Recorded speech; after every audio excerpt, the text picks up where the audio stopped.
Hello, hello, hello. This is Rune Rook, and I'm gathered here with some incredible players for the newest session of the Chronicles of Dolores. We're on session 71, and I am so excited to announce that we have a new player to join us. Her name is Sonnet Phantom. Her scene will be taking place throughout this session. However, as always, we're going to start things off with a nice good old roll call. Alice, are you there?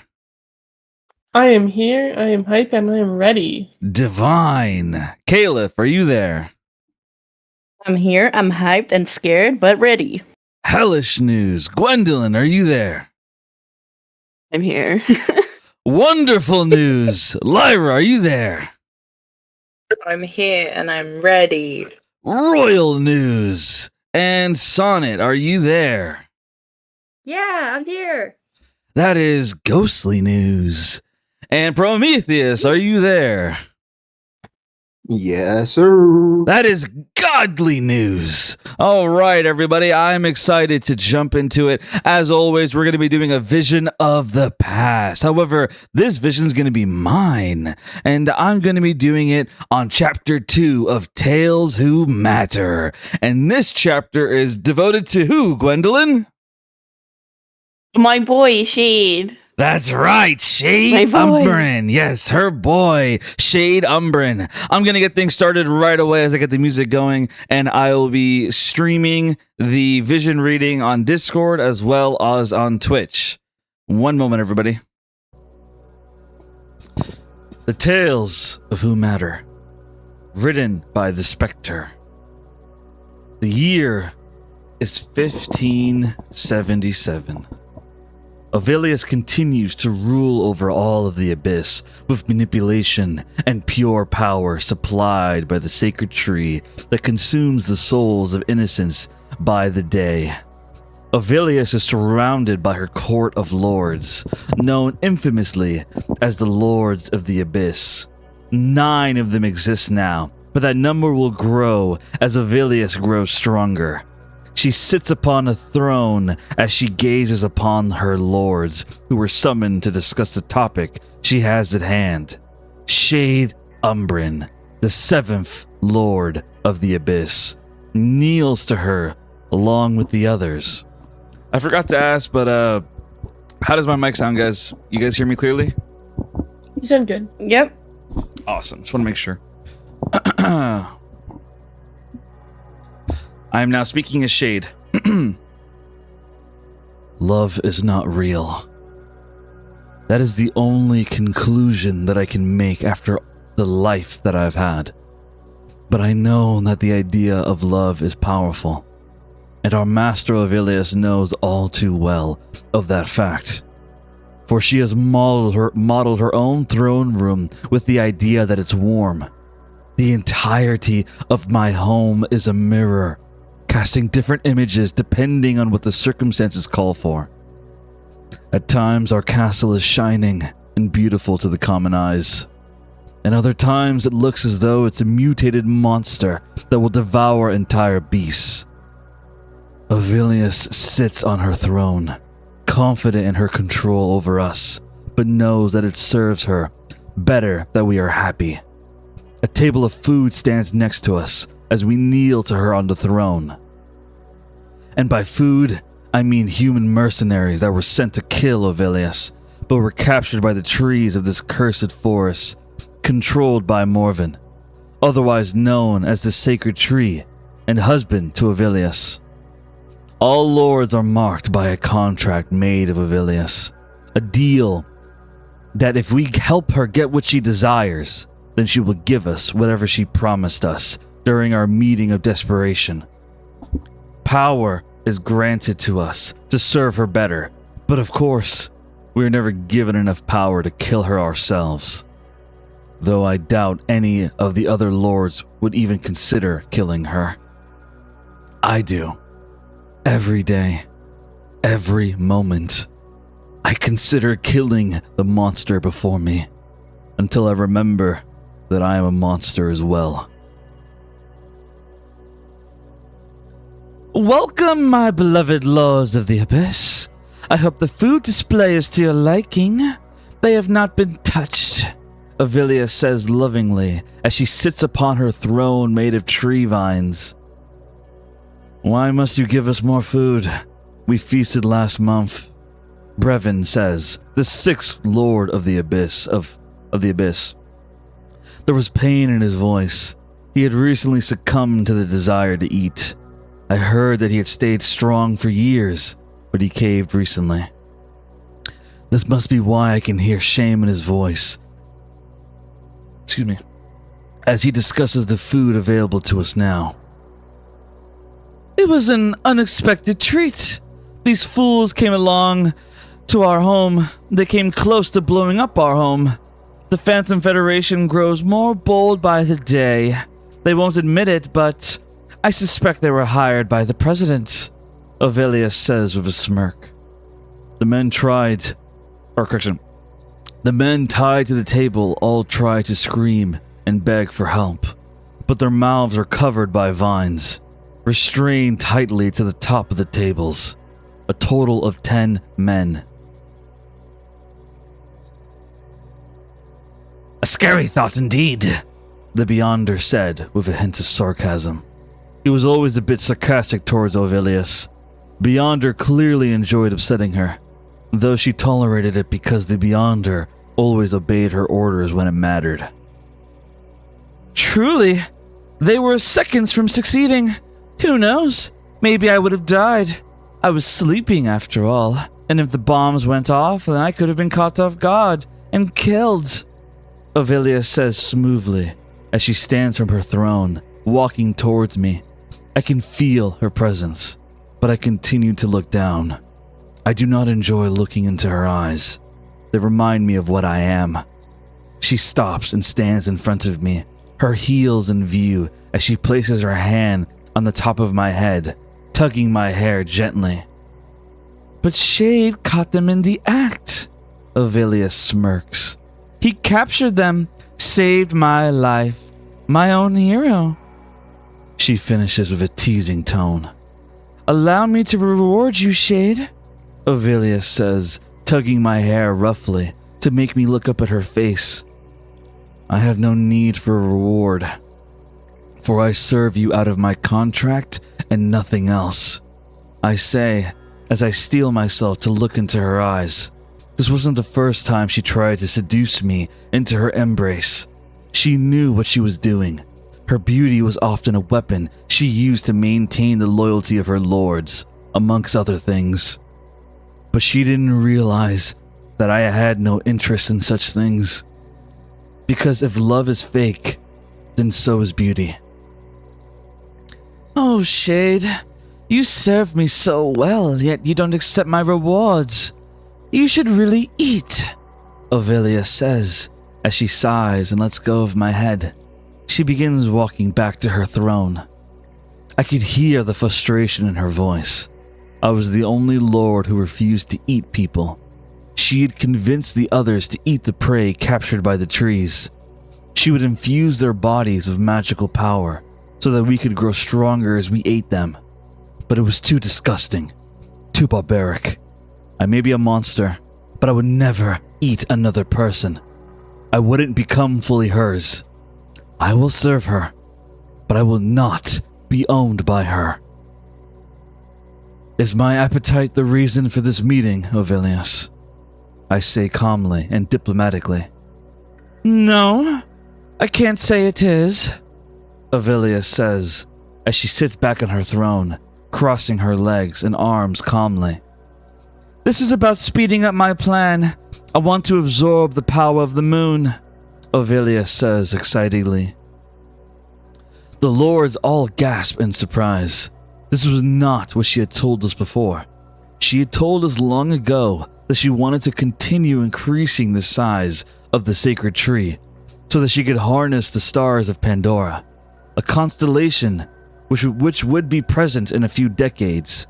The plan was to keep feasting on souls until then. The moon was never brought up before. What about the promises of Pandora? I ask, regret filling my chest.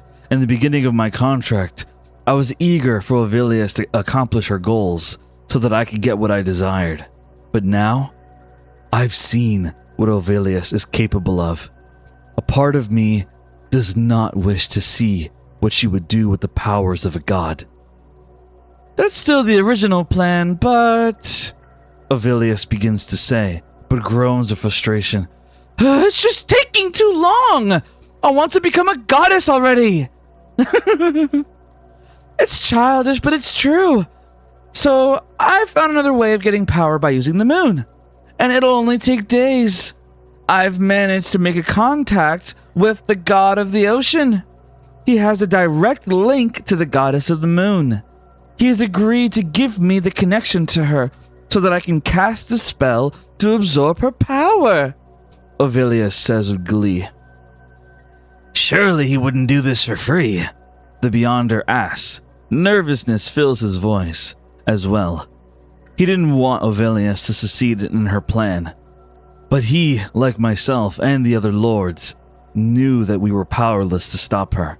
Even time itself slowly makes us want her to succeed, like twisted puppets who forget their own reflection and only see hers. Of course not! The god of the ocean has a daughter that he wishes to marry off, his only daughter, and he has been having a hard time finding the right suitor. But when I told him of a handsome man who has the power of controlling shadows, he was quite interested, Ovilius says with a smirk. No, I whisper to myself. Surely she doesn't mean me. I have no interest in fake love, let alone a fake marriage. I steel myself, fighting the urge to stand and yell at her. I knew that would result in punishment, and her punishments were beyond gut-wrenching. And so you will serve me well yet again, Shade. I have arranged for you to travel to the beach and await the god of the ocean and his daughter to arrive and pick you up. Once the marriage is official, he'll give me what I need. But be careful what you say. Do not tell him of my intentions. I told him that I merely intend to strike a bargain with the goddess of the moon, Ovilius says. Why don't we just fight him? Force him to give you his power, I ask with a bit of desperation. We wouldn't stand a chance. No, as we stand, our only power is in surprise. I can lay a trap for the goddess of the moon when she contacts me. Normally the gods are forbidden from speaking to people of other lands, but she'll make an exception for me if this marriage happens, Ovilius says calmly. And what if I don't want to get married? I ask. Ovilius begins to laugh.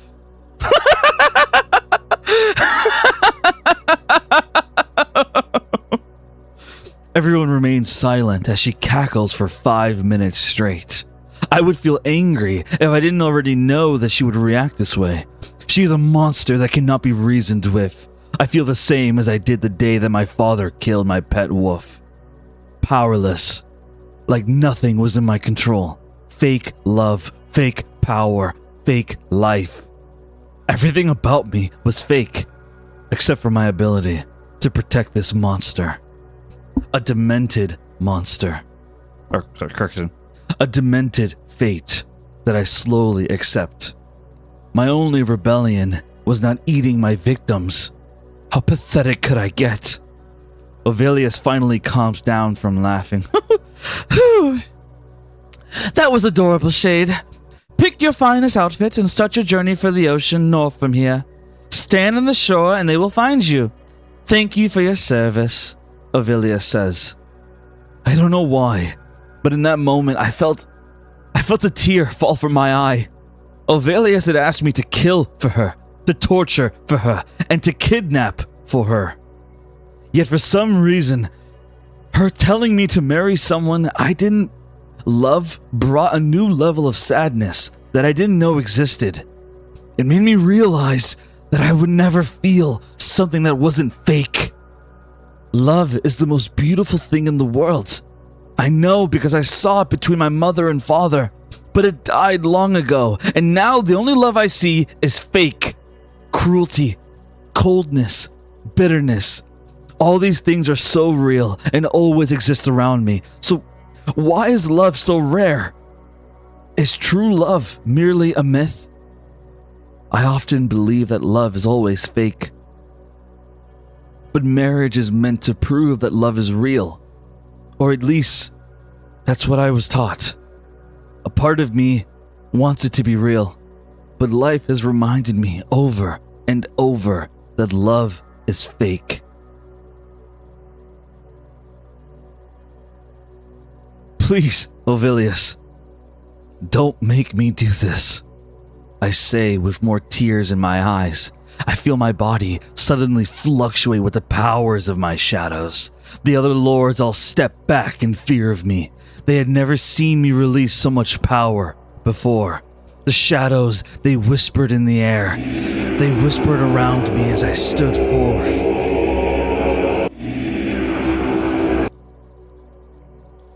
You think you have a choice, Shade? Do I need to remind you of our deal?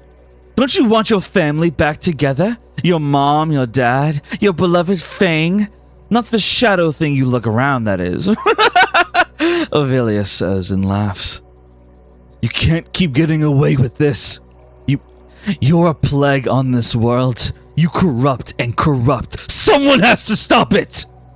I say, a new resolve entering my mind and body. My power grows as I face her. It seems like you forget who I am, Ovilius says and snaps her fingers. My entire body suddenly turns hot, as though the blood in my veins was boiling water. Every nerve lit aflame as I screamed in pain. Ah! Ah! I fall to my knees as I feel a hand wrap itself around my heart and squeeze it tightly. More pain than I have ever felt in my life consumes me as Ovilius laughs the entire time. The most real thing in this world is pain. That's something the god of pain said to me once, a voice sealed inside the sacred tree. I feel myself losing my senses as the pain grows more intense. If I could kill myself in this moment just to make the pain stop, then I would. And in another moment, the pain is gone, like it was never there. I gasp for air as I plant my hands on the floor while hunched over. Remember that pain the next time you think you could stand up to me. Now be a good servant and go to the northern shore of the beach. Now! Ovilius yells of anger. Without a second thought, I immediately stand, knowing that I do not have any different clothes, and just begin marching to the beach. Wait! Don't you want one of the men here as a meal? Ovilius asks. I will eat when I come back, I say as I keep walking. And the scariest part about my words is that a part of me believes them. The walk is long but not difficult. My shadows created a web around me, meant to scare off any foes that would try to challenge me. I didn't enjoy killing, and so I hoped the shadows were enough to keep everyone away. Because if I was attacked, Ovilius would be furious if I spared someone's life. In the past, I spared the life of a child, helping her escape this damned place. Ovilius whipped me for 1 month straight for that.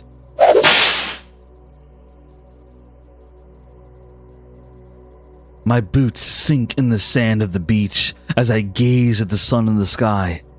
It was beautiful outside Ovilius's abyss. I felt the warmth of its light on my skin, but sadly its warmth didn't find its way inside me. I was still the monster. Only my prey came to me as I bore witness to the ocean opening up for me. 12 trident guards marched up to me in formation, and behind them walked a tall and muscular man who I assumed was the god of the ocean. And next to him was a beautiful woman who wore a tiara. Her beauty was unmistakable, yet I felt nothing as I gazed at her.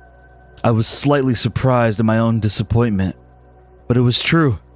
This marriage arrangement was fake in every regard. I felt nothing for her. She continued looking away, only giving me small glances, but clearly shy. Well then, it seems that witch wasn't lying after all.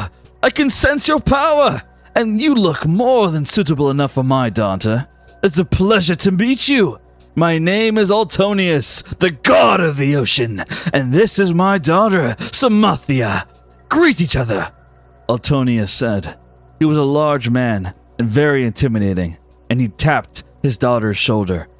Samathia slowly approaches me, stopping in front of me, looking back to her father quickly. Father, surely this isn't... She begins to say, It has been decided! I am not having this conversation again! Altonius yells of anger. Samathia flinches and nods, accepting his words. It's nice to meet you. I am Samathia, she says as she offers her hand to me. It's a pleasure to meet you, Samathia. I am Shade, I say, and realize that the father is watching me carefully. I need to impress him if this marriage is going to happen. I get on one knee and take Samathia's hand and kiss the top of it gently. Well now, a proper gentleman. Very good, Altonius says of joy. It was clear that Samathia was not enjoying this. I was curious why she seemed unhappy, but knew better than to ask at this moment. Can we go now? I want to go home, and the trip is long, Samathia says to her father. Very well. I approve of you, Shade. Let us go to my city. We'll get you a nice dinner, proper clothes for the wedding ceremony tomorrow, and you will spend the night with my daughter. Let's go! Altonius claps his hands together happily as a water bubble wraps around us. We begin traveling through the ocean in this bubble. I stand still and calm as we pass through the ocean with great speed. Have you ever loved someone before, Shade? Samathia asks me quietly. Her father cannot hear us through the whispers. No, I haven't, I whisper calmly. That's a shame. I had hoped you would understand. I love someone else. Samathia begins to whisper. I don't care, I say, interrupting her. Our masters want us to get married, and that is more important than whatever fake love you may have. So do us both a favor and shut your mouth until it's time to say I do. I say coldly to her. Harsh, but I tell her the way it is. I cannot afford for her to endanger both our lives over some artificial love she feels for another. I will do Ovilius's bidding. I will get my family back, and then I will live my life, seeing true love again. I'll never feel Ovilius's pain again. I'm starting to believe that if I can accomplish this plan, then all these things can become true faster. I just have to be a monster for a little bit longer, and maybe I can see real love again. Welcome to the capital of the ocean! It has been called by many different names by sailors and creatures, but I am proud of the name I've bestowed upon it. Welcome to Atlantis! Altonius says with a smirk. The city was huge, and with its size, I am reminded of how far I am from home. Marriage may be the only way for me to get home now, and I don't mean Ovilius and her nightmare cult. I mean my real home. Mom, Dad, Fang, here I come. And that is the end of the second chapter of The Tales Who Matter, written by Spectre. And the questions, I made one question a little difficult, and the other question is pretty easy, in my opinion anyway. First question is, why does Shade stave Ovilius? Parentheses, the details of your answer determines whether you get it right. Parentheses. The second question is, how many men did Ovilius offer to her lords to eat? I made that one super easy just to be nice. Now, when it comes to this vision, you guys know the rules. You must answer both questions, and they have to be under 500 words. You have until February 18 to answer these questions and submit them to me and me alone. AI cannot be used in terms of writing the answers. Sonnet, you are more than allowed to participate in this as well. Do you understand what I'm saying? So what? Okay, we'll talk more about it later in terms of how the visions work. But essentially, they grant tokens of inspiration if people answer the questions correctly.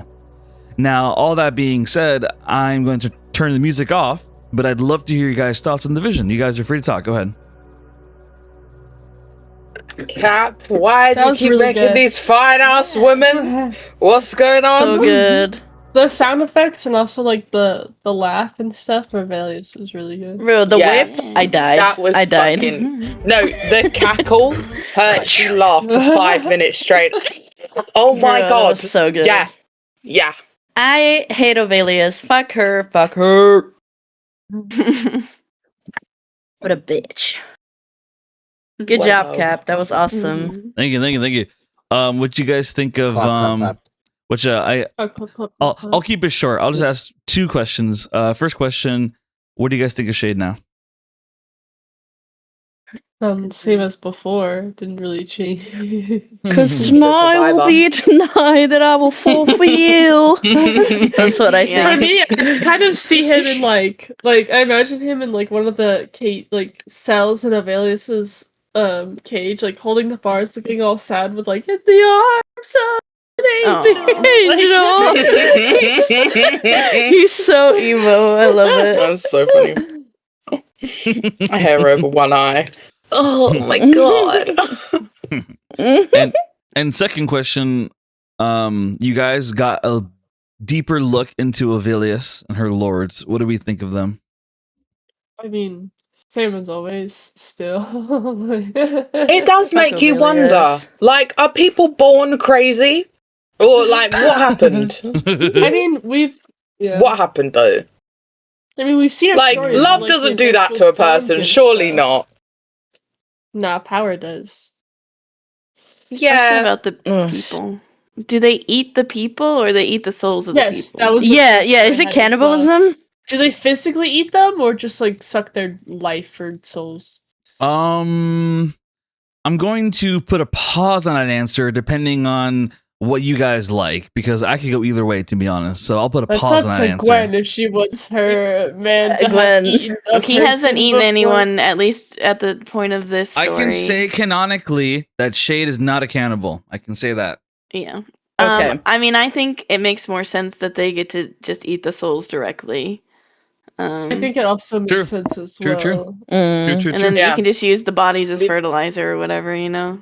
It'd be very different if it was like, hey, serve me up 3 feet, please. What? Listen, give him back to the earth, you know. Circle The of life bodies and feed the shit. tree. They Yeah, that's what I was souls. thinking. Yeah. The souls eat the person stuck, and the bodies feed the tree, so it grows. Yeah. Mhm. So. How's cuckoo bananas? Just imagine. Oh, wait, can you serve me up 3 feet, please? I like the toes. What? All What? right. The toes are my favorite part. All right. That's my favorite part. If you catch them early enough, they still wiggle. I don't. What? What? What the fuck, Lyra? Sorry. That's why I was like, it would be so much weirder if they did like eat these people like physically, like bones and all. All right. Are you guys ready to get started? Oh, hell yeah. All right. Put you guys on the map. My name's Wilfred. What was it? Severus? What's my name? Something like that. Severin. Snape. Severin. No. Severin. Close I enough. said Close Severus, enough. And I said I- Snape. Don't you remember the Yeah. name your mother gave you? Bro, my HP is so low. What Shut the- up, Dad. Bro, a rat bites me and I'm dead. No, I'm just joking. All right, everybody. I want us to lock in. I want full immersion. You guys are these characters. I know you guys usually don't play NPCs, and I know it's funny, but I really do want you guys to try to be these people if possible. Just try your best. Either way, have fun, of course. But like in terms of what's going on right now, I want to be very clear. Your characters do not remember who they were. Like, you are these people. You are playing these NPCs. We are now resuming session. And this scene is a bit different from our usual gameplay of our campaign. our players are doing something that I don't think I've seen them do ever in this campaign. They are playing the lives of average villagers.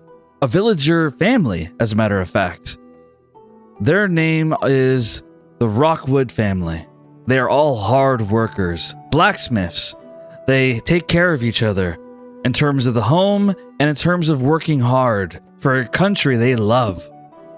The Divine Union, a place that provides security for them, provides medicine, food, and above all, a goddess to worship.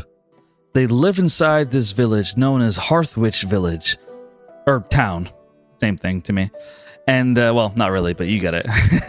And in this town, they are roughly around the year 800, inside the year 800, and they are all living their lives. I'm going to be switching over. So we're now on the map, and I'm going to put the images of each of the family members on screen and tell you guys who's playing who to avoid any confusion. One moment. Everyone is playing one except for Prometheus.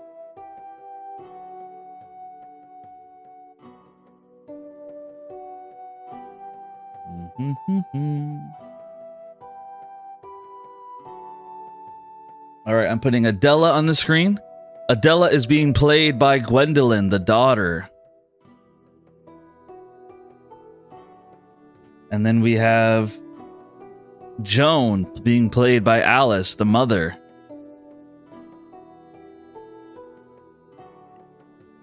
And then we have Max being played by Sonnet, the youngest boy. And then we have Severin, the oldest son, and the one who is apprenticing to his father, Wilfred, to become a blacksmith.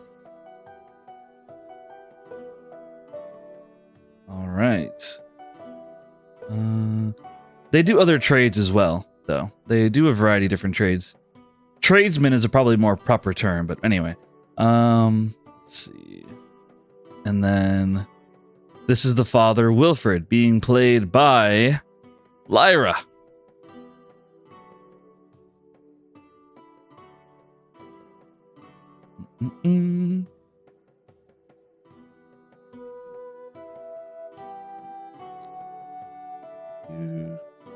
Okay, are we ready to begin? Yep. Mm-hmm. Okay. So I'm going to set the scene and then we'll get started. The five of you are all inside your house right now. The Rockwood family are hard workers. They care about their neighbors. They care about their home. Joan has a bit of she has a very sage kind of personality. She's kind and wise, always caring for others. Wilfred has a more of a reckless attitude, always trying new schemes or ambitions, always trying to excel the family in terms of money.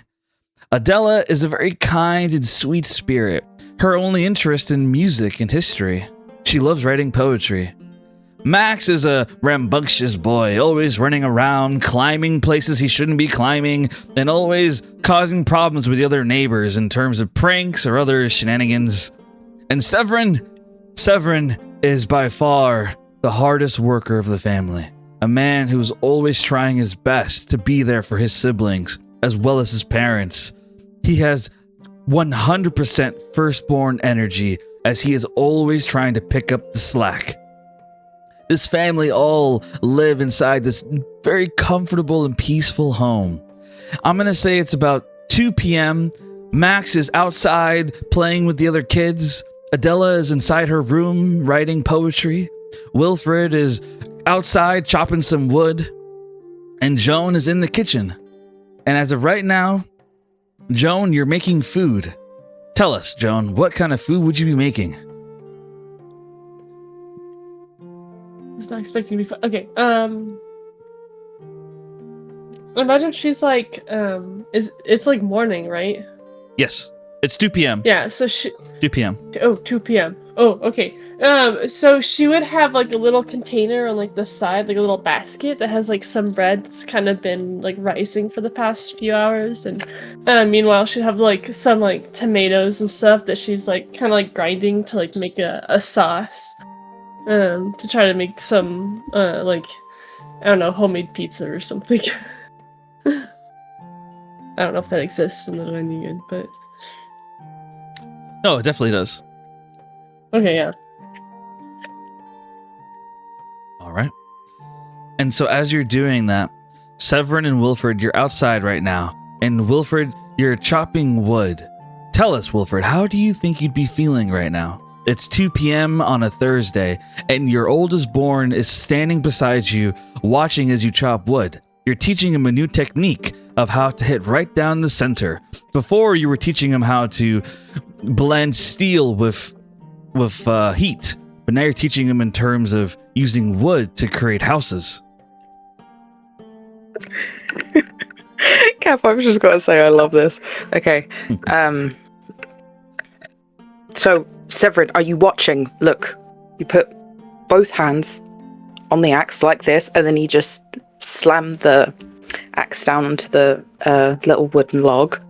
And I think in a way, he's probably thinking about trying to prepare Severin for a lot of things because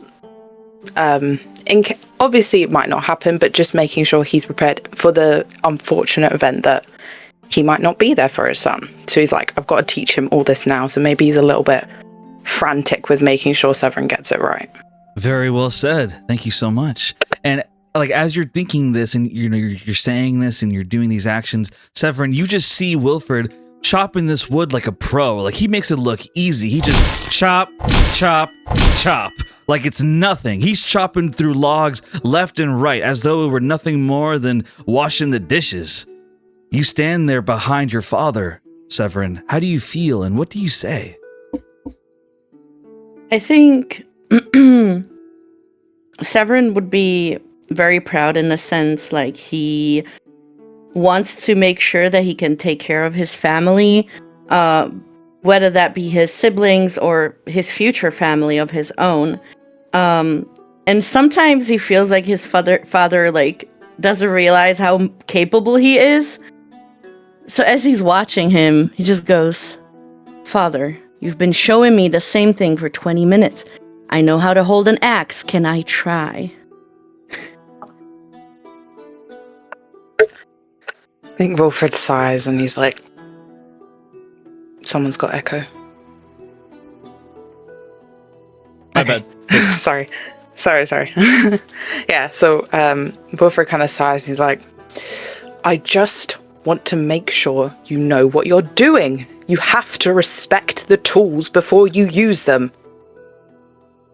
How am I supposed to learn how to do it properly when you won't even let me try? You do this every time. And he like scoffs a bit and he's just like, and maybe he thinks back to a conversation with his wife Joan, who's like, you need to give the boy some room, maybe. And then he puts the axe down into the little platform where they're chopping the wood and the stump, and he steps back and he goes, fine, show me. Severin, he rolls up his sleeves and he takes the axe and he makes sure he gets the proper stance, so he grounds his feet. He makes sure he's not using his back, but only his arms as he swings the axe, and he puts all of his strength into it. As you do this, Severin, and as you do this, I imagined he would do pretty well. I'm Not muted. maybe as perfect as his father. So Severin, as you do this, I was muted before, sorry about that. Severin, as you do this, as you're standing there and you put your hands around the axe, you immediately realize that this is very different from the blacksmith work that you've been doing. Your hands are a bit, the handle is strange to you as you're a bit clumsy in holding it. But surprisingly, it's not as heavy as you might have thought. You're able to hold it as well as your father was holding it, at least in terms of strength. And when you chop the wood, you chop it pretty well. Not as well as your father, but well enough to make Wilfred smile at you. Your father is smiling at you right now. What would you say, Wilfred?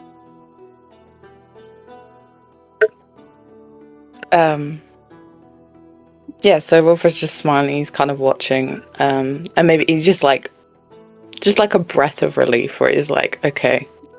And maybe that trust, he'd like trust his son more, that he is more capable. And he goes, good job, Severin. That was good, but can always be better.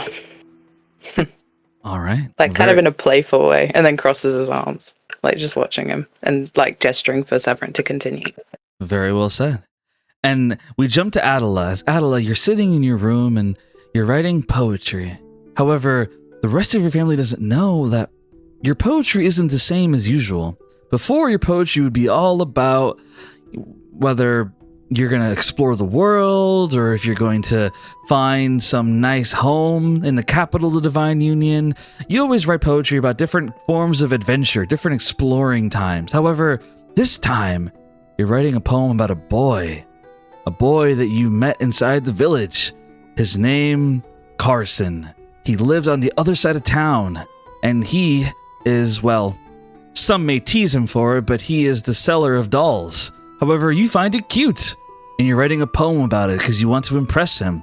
The poem is about puppet and strings and how everyone has one but doesn't know it. And right now you're writing about it for him. As you sit in your room, you smell the food cooking in the kitchen from your mom. Joan, the food is ready. What would you say?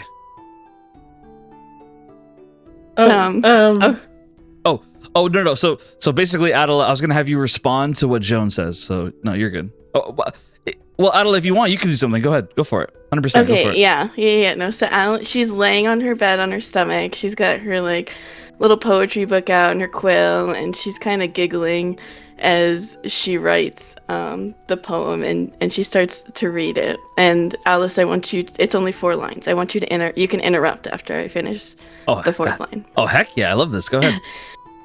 She goes, "Your hands pull gently at my seams. I dance along your fragile strings. If this is love, then let me sway, a willing puppet, yours to stay." Wow. Very well done. I hate to do this because you already have so many, but I'm going to give you a token of inspiration for the initiative, Gwen. Well done. Take a token. Oh, thank you. Very well done. All right, go ahead. Joan, what do you want to say? Alice, you can tell me it's dinner time. She, at first she like opens kind of like, imagine like behind like the counter where she cooks and stuff. She like opens like the double window and she kind of calls out. She's like, "Boys, come in, lunch is ready." And then she kind of like half turns around, like part of her like knows that Adela can hear her from her room, but she'll repeat anyway. She'll be like, "Adela, dinner's ready." Adela kind of like jumps and blows on the wet ink before closing the book and sliding it under her pillow, and she comes out to the family area, stretching, and looks over at her mom. She takes a big sniff. She goes, "It smells amazing as always, Mom." Thanks. And she's like wiping her hands on like her like, apron that's kind of covered in like powder and like, like wet like sauce and stuff. And like after she like puts like the sets up the meal on the table, she'll like take her apron off and like hang it up like next to like the fire stove, and she says, Can you go fetch your father and the boys for me?"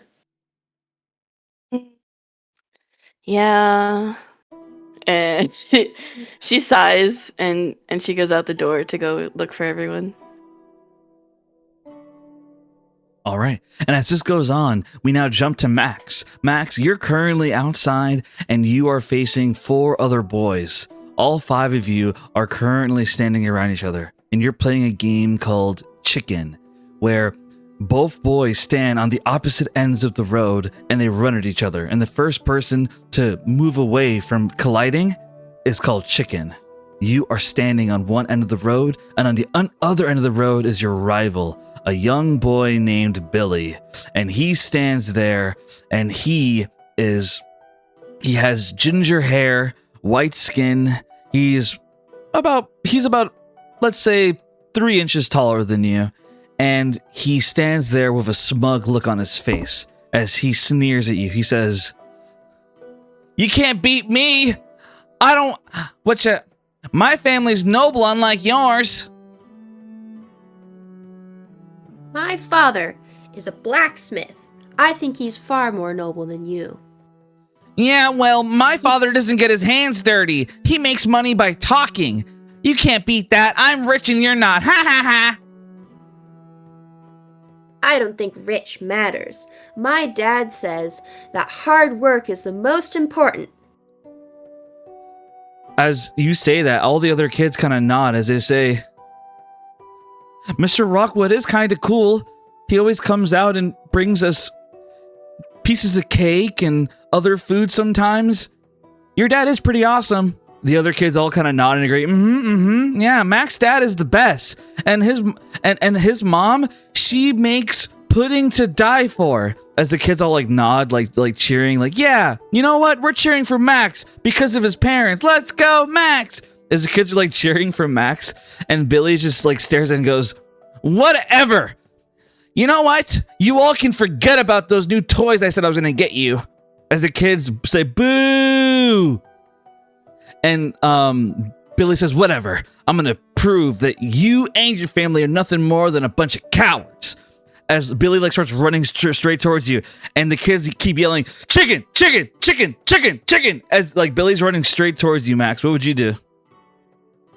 I'm gonna run right back, headlong, like, towards him, like, no thought in my mind that I'm going to stray away from my path.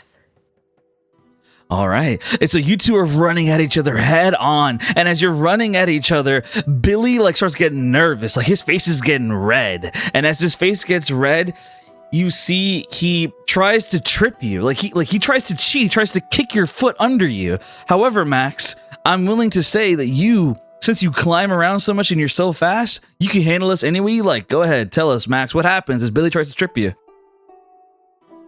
I jump over his foot, like, quickly, because I've been doing a lot of jumping with this rope that Adela found for me, and I am easily able to jump over his foot, and I run, basically because he tried to trip me, he was right there besides me, so I run directly past him, and I'll say, Billy tried to trip me, he's a cheater!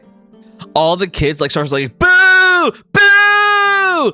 And like all the kids are like booing at Billy, and Billy's so embarrassed that Billy just runs away. Whatever! My father will hear about this! As Billy just runs away. And all the kids in the neighborhood all crowd around Max and they say, Max! Max! Max! Max! And like the kids like pick up Max. Like Max is like on top of like 6-7 kids right now as they're like holding him up. I forget the word for it, but what they do in concerts. As they're like holding him up. And the kids are all just... Yes, thank you. The kids are all like cheering Max on, like, yeah! And like Adela, you step outside and you see this going on of Max and all the kids. What do you do? Adela kind of stands like at the corner of a house. She's kind of like hiding because she doesn't necessarily want him to know that she can see, but she's smiling to see, you know, the camaraderie that's happening. She's not really sure what led to this moment, but Shirley was fine. And she's gonna walk over after observing for a minute, and she's gonna cross her arms and smirk up at Max and be like, "Wow, quite the little party going on here." Yeah, I won chicken! I proved our family right, that we're strong! Of course you did. And she looks down at all the other children and she says, well, it's true, everyone. But now I need to take our little hero back to the house so that he can eat and get stronger. Aw, come on, Adela. I was having so much fun. I'm not even hungry. Yeah. And she like gestures to the sun, which is going, well, I actually don't know what the sun is doing. Actually, that's up to Cap. And she's like, well, it's time for dinner. And you know how Mom gets when we take too long. So, no, you're doing great. Great performance. However, it's 2 p.m., so it's lunchtime. Okay. It's fine. Lunchtime. Well, you know Yeah. how Mom gets when we don't come in on time and her food starts to get cold. Yeah. Guys, can you put me down? I need to go with Adela. Okay, but only if you promise to bring us leftovers. Your mom's cooking is the best. All the kids like cheer as they put Max down. Of course. I'll take anything that there's left. All the Adela kids like just cheer. Like all the kids cheer as they all wave and say, "Hi, Adela." Like one kid is like waving like really hard at Adela, like, "Hi, Adela." Like everyone's saying hi, Adela. She grins and she waves back, and she says, "We'll play later, everyone. Come on, Max." And then she's gonna kind of kneel, and she's like, "Do you want a piggyback ride?" Adela, that. Sure. Yeah. I'll take that piggyback if he's not taking it. As all the other kids laugh at the one kid who said that. Like all the other kids are laughing at him as he said that. Oh. She's gonna look over at that kid, and she's gonna reach over and like put a hand on his shoulder, and she'll say, "Thank you for being such a good friend to my brother." That kid is frozen. He is frozen as he just goes, uh-huh. No problem. And she's gonna help Max onto her back, and she's gonna like stand, but it's like she's like, ugh! She's like, "Oh God, maybe you're getting a little too old for this." And she's gonna do her best to like bring him back toward the house. All right. So you two begin going back, and as you're going back, we jump back to Wilfred and Severin. You hear Joan calling out saying, "Lunch is ready." How do you two react? Go ahead and tell me. Oh, Severin, I think he would put away the axe and he would, like, with his elbow, like, hit Wilfred very gently, not hard, and go, bet I can beat you to it, old man. And he just starts running to the house. I think if you allow it, Wilfred literally grabs him by the scruff of his shirt. Absolutely. And he yanks him back hard because this is like... I love you it. may have been gentle, but this is still your father. He doesn't get... He yanks Severin back quite hard and he's like... You think you can beat me, little boy? And then fucking runs off. Severin, like, he starts like laughing as he's like pushed down, and then gets up as quickly as he can. And like I imagine it's like they're like jumping over each other, pushing each other aside as they're trying to get through the door. Yeah, they're like wrestling, like Nice. I want to beat each other. I want to get through with Max. So like you two are like fighting each other trying to get to the house. Meanwhile, Adela's carrying Max, and Max, you see what's going on. You see your dad and your brother like just fighting each other trying to get to the house, and like on the outside you're well, actually I'll let you decide who you're rooting for. Go, Dad! Go, Dad! Go, Dad! You can do Oh, it! come on! I think when Severin folded, like disappointed. I think when Severin hears that, he's like, "You traitor!" at like Max, and he's laughing, but he's like, "You traitor! I'll show you, go, Dad!" He like locks it even harder. Yeah, and then I think as Severin like looks to Max, like he wraps an arm around his neck, gets him in a headlock, and he's like just ruffling his hair, and he's like, "Oh, you're gonna get out of this, are you?" I'm like trying to drag him along as well. All right. And so after that, as long as you guys are okay with it, I say that you guys are all now at the dinner table. You're in the house. Joan Okay, has... who made it first though? Stop before you sit down. Let's roll to decide. I'm gonna roll a d20.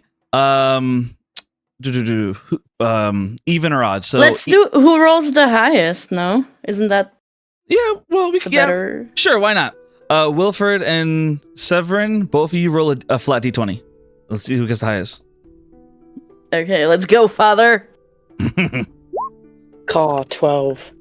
I got an 11. No, is it? Yes. Fuck. I beat my boy. Fuck. So- By the scruff of your fucking beard, dude. So Wilfred, like Wilfred and Severin are going at it, and then like Wilfred suddenly gets the upper hand as he manages to, Okay, so I'll let you decide. It's 100% your decision, but I had an idea in my mind that I thought was funny. Where like Severin's like beginning to win, but then Wilfred is like, "Oh my back, like faking it," and Severin's like, "Father," and then Wilfred says, "Ha, you fell for it." As Wilfred runs ahead. If you don't like that, you can do it your way. I'm totally cool. No, that's so, We can do that. We can do that. Absolutely. So I think like it goes from a headlock, and you're trying to like I don't know what you're doing, but he's trying to like hold on. That's so And funny. he feels you move, and he's like, "Oh, Severin, wait, fuck." Oh, Father, are you okay? I didn't mean to hurt you. I'm okay. I'm sorry. And Are then he you okay? kicks him, and then I love that. I love that. You know he what? doesn't kick him hard, obviously, but like he scoops a foot under like one of like Severin's just like, trips legs, me. and he just kind of trips him, and just runs Oh in my god. You know what? and sits down, and he's like, "Did you not hear your mother calling? Why are you so late?" Oh man, well, Severin looks at his mother and he goes, "Mother, did you know that you are married to a liar?" She's just sitting there with her arms To a folded, con like, artist. Like the lunch has been like set out on the table with like plates and everything for like a good few minutes, and she's like, "Go wash up before you eat." Like, but she has like a grin on her face, like seeing her son and husband like playing and stuff, and then she'll like smile at Adela and kind of like ruffle Max's hair a bit.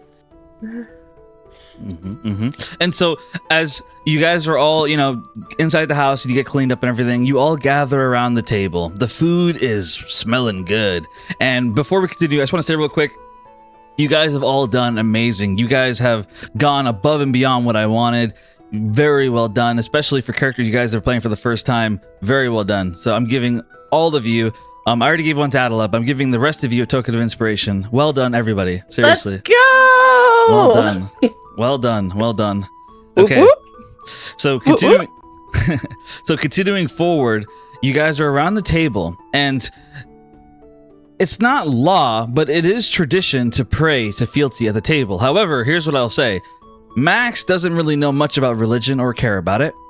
Adela used to, she was taught religion. However, she has recently questioned fealty, questioned whether she actually cares about her people or not. She's not really much of a believer. She's kind of doubting it. Her mother, Joan, is a hardcore believer, firm believer. And Wilfred is kind of in the middle. And Severin doesn't really care. He prays to make his mom happy, but he doesn't really care personally. Wait, I actually have the Divine Union prayer up. Wait a minute. Absolutely, go for it. Okay, Absolutely. Okay. So, Wait, you said that Severin doesn't care, but he's doing it to make his mom happy. yes, that's right. Mm-hmm. Is that what you said? Okay, Yep. okay. And so you guys are all at the table. Yes, go ahead. So she'd be like, "All right, everyone, put your hands together. It's time to pray before we eat." And then she'll glance around, waiting for everybody to put their hands together and close their eyes to pray. And then once everyone does, she kind of bows her head and closes her eyes, and she says, "O shining goddess, so bright and wise, I see your truth within my eyes. You bind my heart to your grace I care, to give you my love and never share. I hold your home in all I do, and keep your oath my promise true. I fight with light no fear can bind, to spread your grace and still be kind." Amen. All right. Amen. Natalie kind of rolls her eyes. As Adela Joanne rolls, opens her eyes, a warm smile, seeing her family so involved in the prayer and dedicated to fealty. as after the prayer, which Wilfred, forgive me, but I'm gonna take over for a hot second. Wilfred, he would look at the family and he'd say, God or not, I'm grateful for this family that we have. It's been a good year, and I am truly blessed to have all of you in my life. As he looks at his family and he smiles of happiness at all of you. Okay. Well, it's thanks to Filthy we have this family, dear. Wilford shakes his head as he says, "Oh, my beloved." Oh, actually, you know what? My bad. Lyra, take the wheel. Wilford's all yours. Take the wheel. No, if you want to say something, go ahead. I don't mind. Are you sure? No, I don't mind. Okay, cool. I just want to make But sure. I can if you want. I can, but I don't mind. Nah, you do it. It's more organic. You do it. Okay. To remind you, the Sorry, last thing Alice, could you say again? Yeah. Okay, go ahead. Go for it. Oh dear, it's thanks to Filthy that we have our family. Yes, it is, and our hard work that we do every day. He's kind of like That eyeing Filthy Joan a allows little us to do. bit. Right. Yeah. Sure. Oh. And he kind of like looks away a little bit because, yeah, no, I think there's hard work as like a big thing for him, and to put it up to someone else as being allowed to do it, he's like, it's been a bit of a conflict between him and Joan, I imagine. Hence why she's sleeping with Billy's dad. But no, it's Hey now! Damn. I'm gonna hijack Max real quick. Last thing I'll say, and then we'll get to the next part. Max would say, "God or not, I love this family. We're the best. Long live Rockwood." As like Max like raises a fist up, and the whole family just kind of smiles, and they all sit Severin there goes, together. here. Nice. yeah, and she smiles, but in her head, like she doesn't want to say it out loud because she does love her family. She's like, okay, but the Starborn family are like the best, but she doesn't say that. Meanwhile, Adela is internally excited because the boy of the puppet store, or correction, the doll store, or Connor. whatever. Yeah. Or Carson. Carson, yes, you're right, Carson. it's Carson. Thank God, you. Mom. So yeah. so Get yes. it right, mother.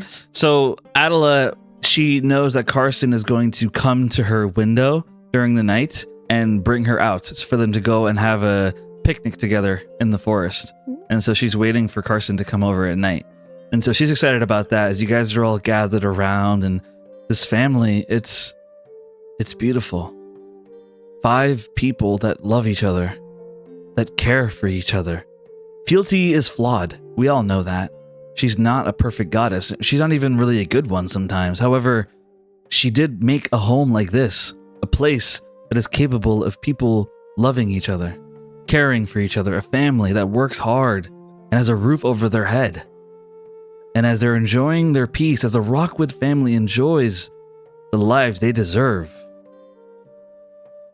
not even an hour later, everything changes. One moment, everyone. Oh no. I knew it. No. Max, chew with your mouth closed.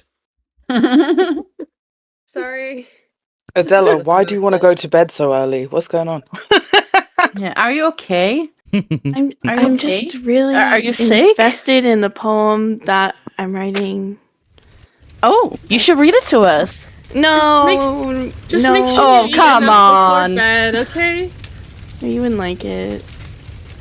I'm sure I'd love it. I hear you guys are talking over the fire. It's like, Just make sure you eat enough before you go to bed, okay? You barely Yes, touched your Mom. breakfast. Or, I guess bed. This is lunchtime. What are we talking about?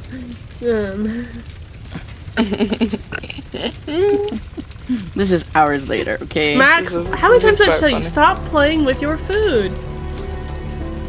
But it's fun. Look.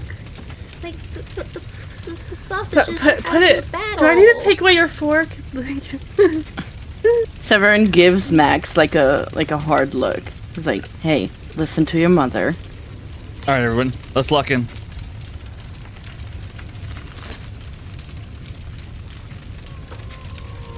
And so suddenly, Harwich Town begins to get lit aflame. People are screaming. They're running around.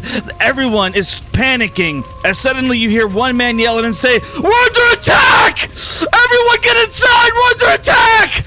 Another woman yells and says, "No, get away from the houses! They're burning the houses! They're burning the houses!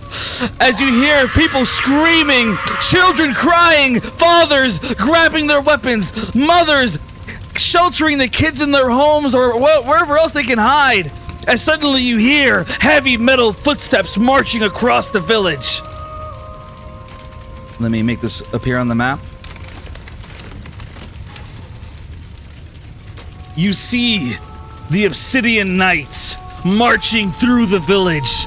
Dragonborns that are armored by obsidian material marching through, one yelling and saying, I want 10 human scalps brought to my fate. The first one to do it gets a prize. Death to humans! Death to elves! Death to the divine union!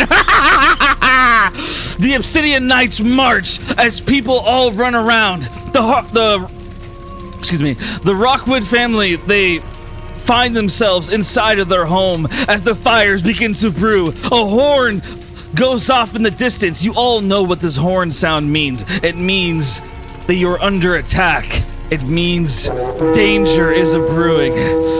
As you guys are inside the home, Severin, you're the first one to see it. You're at the window as you see multiple buildings on fire and Obsidian Knights marching through.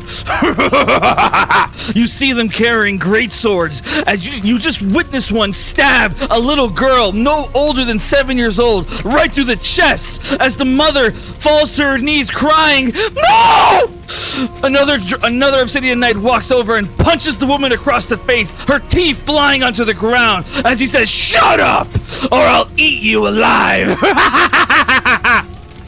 What do you do, Severin? God.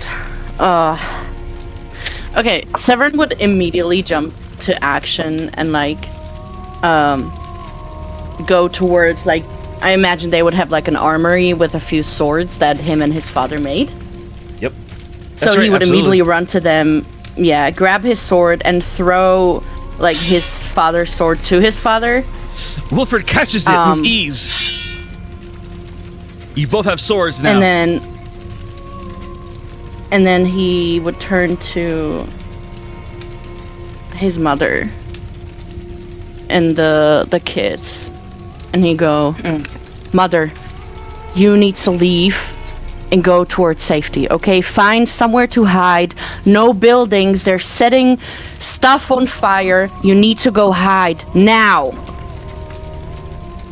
I think Wilfred would jump in and go, sorry. No, if you want to go. Yeah, I think Wilfred would jump in and go, a hand on Severin's shoulder, to make him wait for a second. Joan, take the kids to the cellar. Go hide in there. It's all stone. It'll be safe. Nothing will burn. Just stay down. And he would kind of pick up Max and kind of rush them over to, I don't know. I would assume it was a black shop because it's a blacksmith. Cellar is a good idea. I didn't think of a cellar. Yeah, that's a good idea. Yeah. So he would kind of rush them to go down. She steps forward and will gently grab Wilfred's face with both her hands, her eyes wide and a panic. And she says, "What about you? You come down with us. We can hide." I'll be right behind you. Come on, go. No. And then I think he would We'll be kind of fine. move Come to on. gather them. Fealty will protect us. We just need to go in the cellar and we'll be fine. As you say that, go, Joan. Go now. Joan, and as then you kind of scoot. Oh no, sorry. I was gonna say, Joan, as you say that, suddenly you hear a sound in the air. People are dying left and right. People are begging for their goddess to help them. And you hear a sound from above, the goddess of faith. However, as she hovers above, she moves her hands. And as she does, she says, "I want all of you filthy creatures to go back where you come from." As she casts her spell on them. However, it doesn't work. They're immune because of their allegiance to the god of dragons. Her power has no effect on them. As they continue marching upon, the goddess of faith calls down to the villagers. "Listen to me, my subjects. I cannot help you. Please forgive me. I'll send soldiers as soon as I can. Just try to hide and stay alive. Please." As the goddess of faith's voice disappears. All right, go ahead, continue. Sorry about that. Yes, my goddess, and she'll take Max, pick him up, kind of holding him on her hip, kind of like sideways, you know, like when you hold them with one hand, right? I don't know how else to describe it. And then she'll, with her other hand, she'll take Adela's like hand and say, "Come, we must go into the cellar." And she'll look over at Wilfred and Severin, and she says, "You heard our goddess. We have to go into hiding." She'll send troops. Yes, we'll be fine. I think Severin will share like a look with his father. I assume Wilfred also does not plan on hiding in the cellar. No, I don't know. he Correct does me if not. I'm wrong. Anyway. Okay, good. Yeah, but he's So trying to like he rush shares. him along. Yeah, so he shares a look with his father, and he goes, "Mom, we're right behind you. Just go. Take the kids." Wait, sorry, Adele. What were you saying? She wouldn't let you take her hand. Like, she's chewing her cuticles on one hand because she's stressed, but she would pull the hand that you tried to like grab, and she's like, "No, I had to find Carson. No, He's all alone. He doesn't have anyone else. He hurt the goddess. He'll find safety. Like, you can't. The run off goddess like can't do this. anything about this. You just saw that." She said she's sending people. We'll be fine. I'm How not long is letting that you gonna go out there. Soon. She said soon. I'm not letting you go out there. "I'm not hiding in the cellar." And she's gonna try to get a weapon and leave. She'd try to like grab your arm I think and, Wilfred like, would force literally you pick into the Adela up. cellar. No. Oh, Yeah, I think she would. I think Wilfred would come over, like, as she tries to probably run past, because that's where Severin got Absolutely. the armory I stuff will allow from. it. You're more So than he short would enough to do pick it. Adela. He would pick Adela up, put her over his shoulder, and like take him down to the cellar no, let go of immediately. me, please, please. As you're doing that, Wilfred, you suddenly hear a yell. You hear a yelling sound as you hear steel clashing against steel. You hear a battle going on out the back of the house as you hear a young man's voice yell and say, "Adela! Adela, it's me! Carson, are you there? Please!"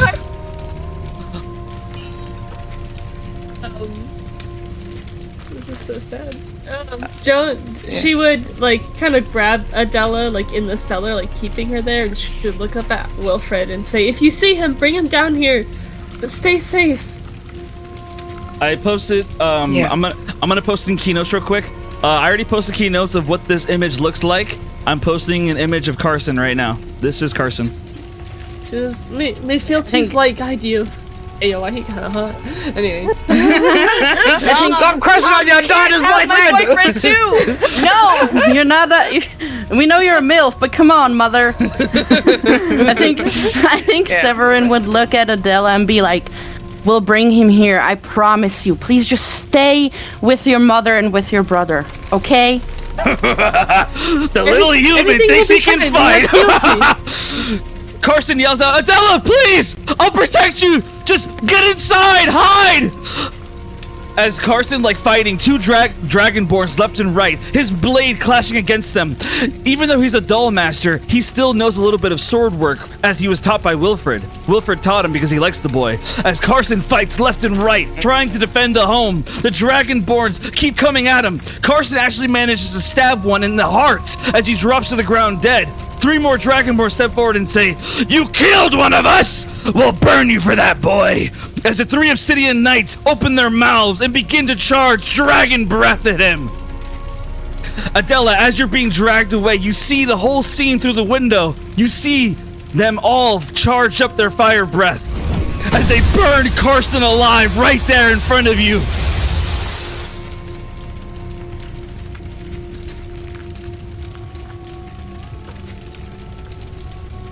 Did my mic pick that up at all, please?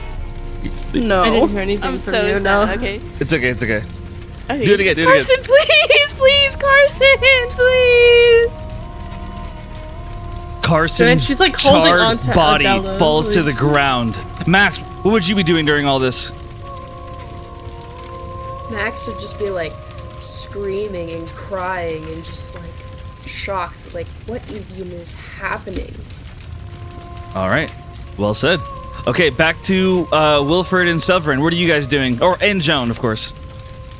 Oh, Joan would just be holding her kids, like, in the basement, like, kind of keeping a tight grip on them now, knowing that Adele is probably going to try to run. And she'll just be under her breath over and over, "Oh, shining God is so bright and wise, I see your truth within my eyes, you bind my heart to your grace like that." Mother, You can stop! keep going. She's not helping You us! keep my love and never share. I hold your home and all I do, and keep your up my heart. You would like to be my sister. She's coming! She's coming! Cower, little humans!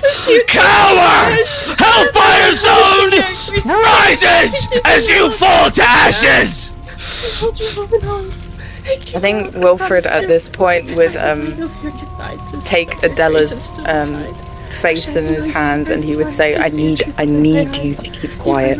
I know it hurts. I need you to keep quiet. I hold your arm and I'll Keep your keep your oath, my brother and your mother safe, okay? Just keep quiet. I will be back. And then he goes to leave, and I would imagine Yeah, Severin is Severin- behind him. I think Severin And would if have you would already allow- been halfway out the door. No, I wanted you behind Wilfred. Okay. Yeah, we can do that. We can do that. Okay, no, go on. What you want to do? What you want to do? Oh, yeah, If you would 100%. allow, Go for it. Wilfred wants to kick Severin down to be in the cellar. Oh. No, here's what we'll I do. will fight you. I will fight you. Here's what we'll do. We're gonna do the same thing as before. We're gonna do both of you roll a d20. The highest one gets their way. Okay. It's 15. 18. So Shit, no! So Severin, here's what I imagine. Severin, you have a sword. You are ready to fight for your family, for your village, for your country, as you stand beside your father, the man that you respect the most in this world, a man that you love, along with the rest of your family. You're ready to fight beside him, back to back. However, Wilfred suddenly sucker punches you as he shoves you down into the cellar door, and Joan shuts the door as she puts a padlock on it as you're thrown down. What would you say to Severin? Well, I would imagine it's on Yeah. the floor in a way. They'd have to go down, so then I'd want Wilfred to move you're like right. a table over Yes. it. No, you're absolutely right. No, your way is better. 100%. Okay. Awesome. What do you say, Wilfred? Shining God is so bright and wise, I see your truth within my eyes. I think as Wilfred punches Severin, he just I goes, hold your heart in all I do. I keep your oath, my promise true. You're so good. I'm so proud that you're my son. And then he would shut the cellar. And then he would put a big box of something, maybe like a crate of extra swords or something on top of the cellar door. And he would run out and he would start clanging two swords together. As you clang your swords and saying together. I'm over here! And kind of All going right. out to Severin- slash people. Severin, as soon as the cellar is shut behind him, he springs up and he's putting all of his strength into trying to get that fucking latch open, and he's banging his shoulder into it and just screaming, just Dad! No, you're gonna die! Dad! Please! Please let me go with you! You're gonna die! Wilfred, you hear the And he's cries just from your son. sobbing. Yes, well done. Wilfred, you hear the cries of your son as you stand at the front of the house, swords in your hands, as the Obsidian Knights circle around you, and they mock you as they say, "Look at that! This one has some fight in him! Maybe we don't kill him, boys! Maybe we enslave him! He'll serve us well! He could carry our luggage for us!" By luggage, you mean all the dead bodies, right? The dragons need food, after all. As the Dragon Knights all surround you, or the Obsidian Knights surround you, as they mock you, Wilfred, what do you say? I've been itching for a fight. And then he kind of just runs towards them and kind of ignores anything else they've said. And raises his swords to start slashing them. Absolutely. And so, Wilfred, you draw your sword. You strike left and right, left and right. You continue battling, fighting for your family. You are an average swordsman at best. However, in this moment, as you fight for your family, you feel strength burst through you. The Dragonborn surround you. Multiple of them stab you in your legs, in your arms, in your chest, but you continue fighting. You manage to take down 4 of the Obsidian Knights. As you take down 4 of them, left and right, you don't stop. As you kill them. And as they overwhelm you, the last Obsidian Knight stabs you through the head. And as he does, he throws your body to the ground and he says, "Stupid human, this is the fate of your whole disgusting country." As he spits on Wilfred's body, and the Dragonborns surround the house, as they all say, "Should we go in and kill his family? No, I don't think they deserve our blades." As the Dragonborns all open their mouths, as this family hides in the cellar, they have no idea of what's to come. They hold each other in love and fear as the Obsidian Knights open their mouths and they breathe fire upon the entire house. Everything is burned to the ground. Even the cellar isn't safe as all of you are burned alive, holding each other. You're all dead.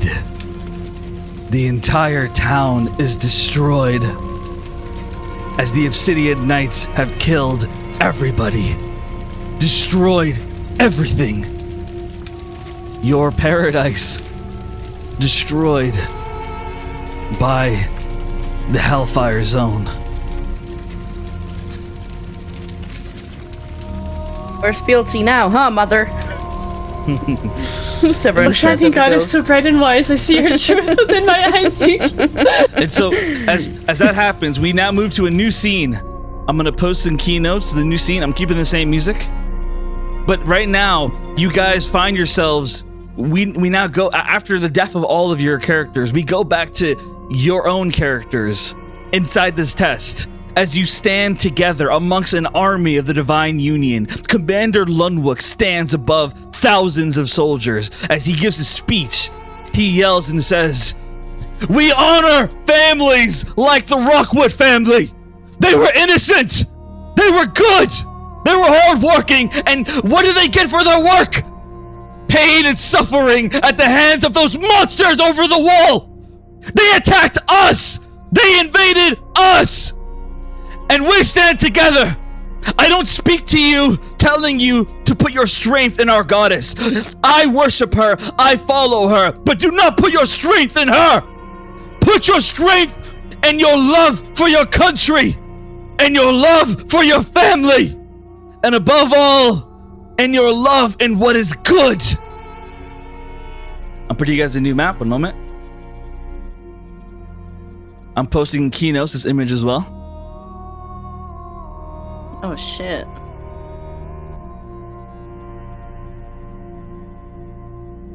Well, that's cool. Do we remember Cap, this? I just have to Or say, not? this is fucking phenomenal. Thank you. This Thank you. This was amazing. Thank you. Thank you. And this picture is so good. I know, this is so pretty, actually.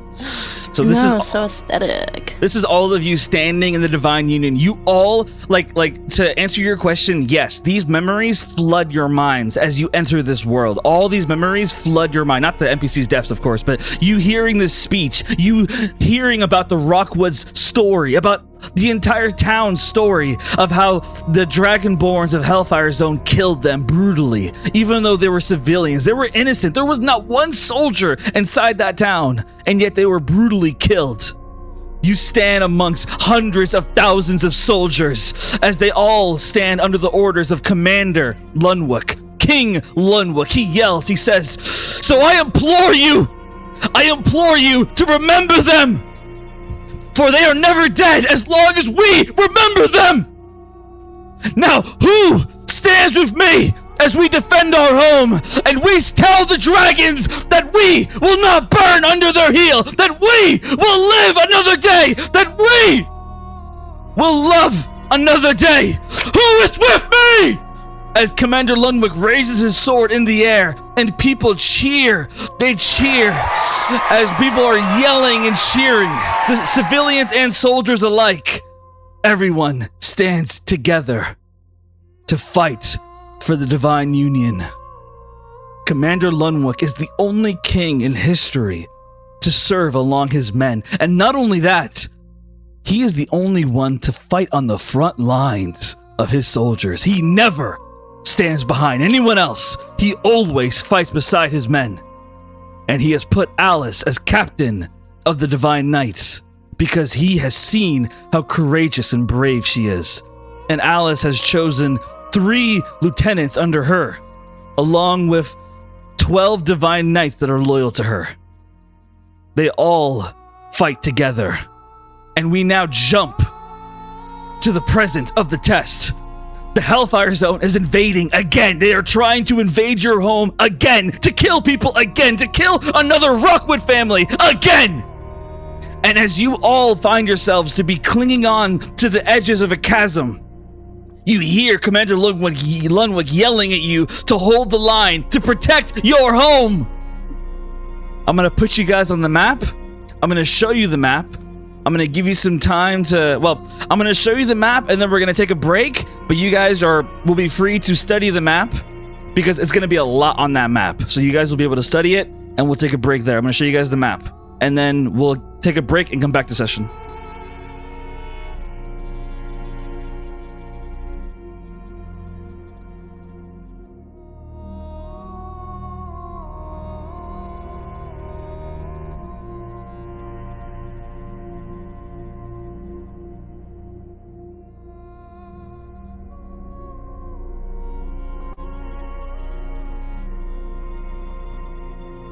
Okay, so I've made the whole map fog, but I'm going to show you. We're in the Divine Union. Women rule. Yeah, women rule. Fuck you. It's true. And yeah, there is a male as their leader. Interesting. No, I'm joking. It's crazy. It's a little strange. Actually, he's just a lackey for. Yeah, it's true. Philippine. Yeah, no, he's just a servant, which He's fine. his. Fuck. Oh yeah, no, for sure. His wife, the Divine Queen, she's the one who tells him where to go. He just follows her orders. Although he was offered, Good boy. Hell yeah. he was offered to just stay at the castle. However, he says that he refuses to be a king who doesn't fight alongside his men, and so he fights in the front line. I guess that's okay. I guess. I guess that's fine. It's like partially acceptable. All right, He's let be me. a good husband. All right, let me put this new music. So I'm going to be putting 2 different things. I'm going to put in the sound of combat along with just music. If you guys want to mute either bot, that's totally fine, or lower the volume. It's whatever you guys want. I'm keeping it on for me because I love it. Let's see here. Oh, I love it. It's so immersive. Here we go. Mm-hmm. So I'll put the combat music first, or battle music, whatever you want to call it. Shit, do we have a plan? No. Nope, That's okay. we're in a hole. Wasn't We're in that a hole. wasn't that the whole point of that 10-minute break to discuss a plan? No. No. No. Well, Oh, it was more okay. to give you guys time to process the map. In terms of planning, we'll get to that.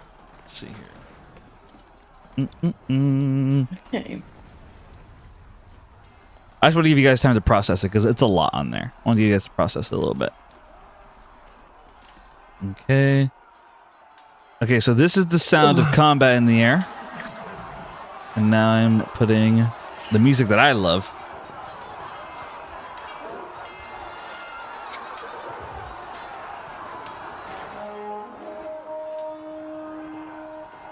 It's gonna work. There we go. Did I put the wrong thing? Wait a second. Oh.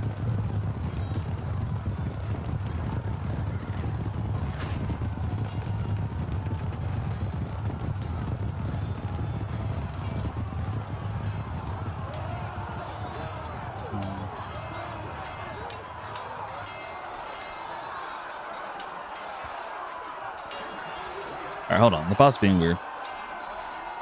Sorry for the disruption. Let's redo this.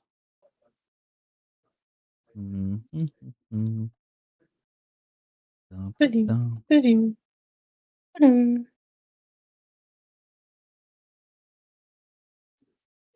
Okay. Okay, so here's how we'll do this. I'll use the jockey bot for the combat. Jockey seems to do better with this kind of stuff. Oh. Well, never mind then. Okay. Typically, I Damn you, think jockey's jockey. better for YouTube. Oh, you. Yeah, I see the mistake.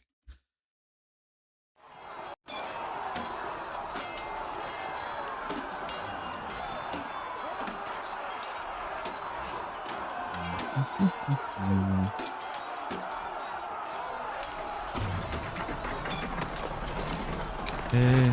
Or hopefully it works this time.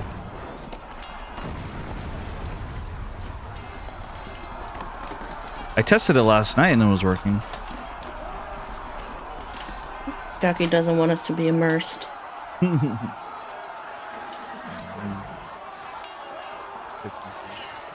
Maybe make it leave the VC completely and then try it again like that. Yeah.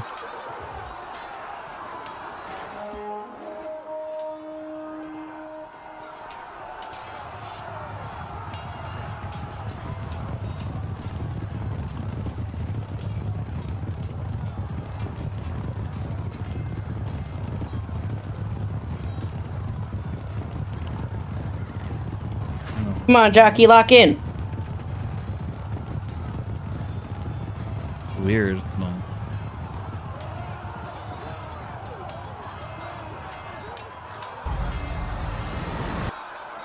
Here, let me.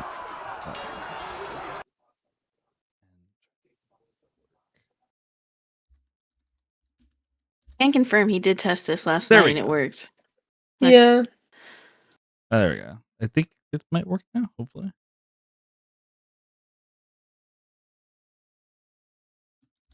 Can also confirm. What? What is going on?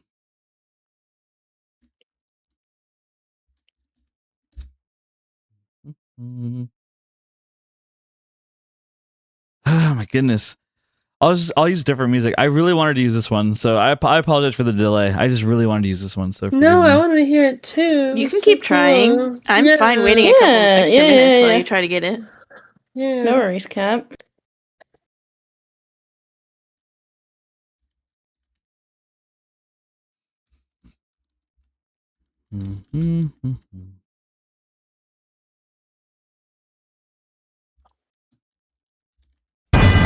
Oh, there we go. Ooh. I figured it out. Dum, dum. I figured out what the problem was. I figured out why. It's because I paused it earlier, and it doesn't matter how much you hit play, you have to hit resume. That's why I figured it out. There we go. Starting from the beginning now. Stupid. Alright, let me pause. And then get the combat music, and then we're golden. Sorry about that, everybody. Alright, let's get into it.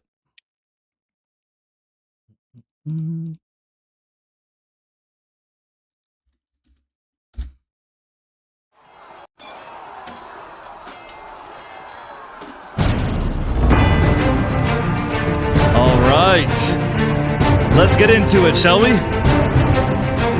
We now resume session as we jump into the battle for the fate of the Divine Union. Our players find themselves to be holding down the line at the wall. The Hellfire Zone charges as Alice, Lyra, Gwendolyn, and Caleb, they all find themselves to be clinging onto the edges of a chasm that was created by a dragonborn warlock.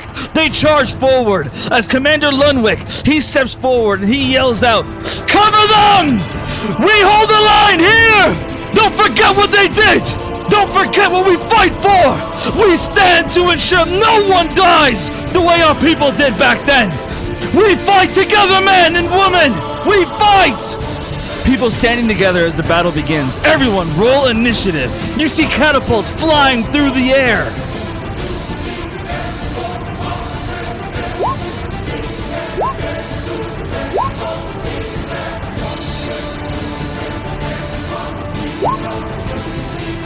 Hey, pretty good initiative for the first time in a while. I'm gonna be showing on the. I never have I good already- initiative. I already posted on Keynotes what this looks like, but I'm gonna show in the stream. This is what it looks like right now. This battle. As you guys are on the chasm, you see an image from Fealty. She says, "Remember, they will not stop. They want to destroy our home. Defend it with your lives. Remember what you fight for, and remember who the enemy is." As she shows an image of the god of dragons hovering in the air right above an army of dragonborn. You see the image as the god of dragons yells a speech. He says, "Remember, they are inferior to us. Dragons are superior. Destroy all of them. We will rise eternally infernal." As the god of dragons yells, "Attack!" And you just see armies of dragonborn charging towards the wall. The commander Lunwick, the king, stands in front of his men as he holds the line. You see battering rams being carried by dozens of little kobolds in armor. The kobolds yelling and saying, "Push! Push! Push! Push!"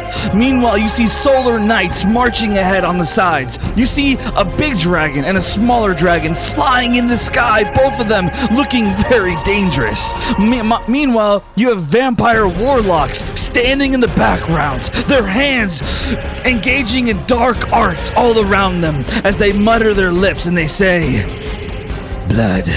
I want blood."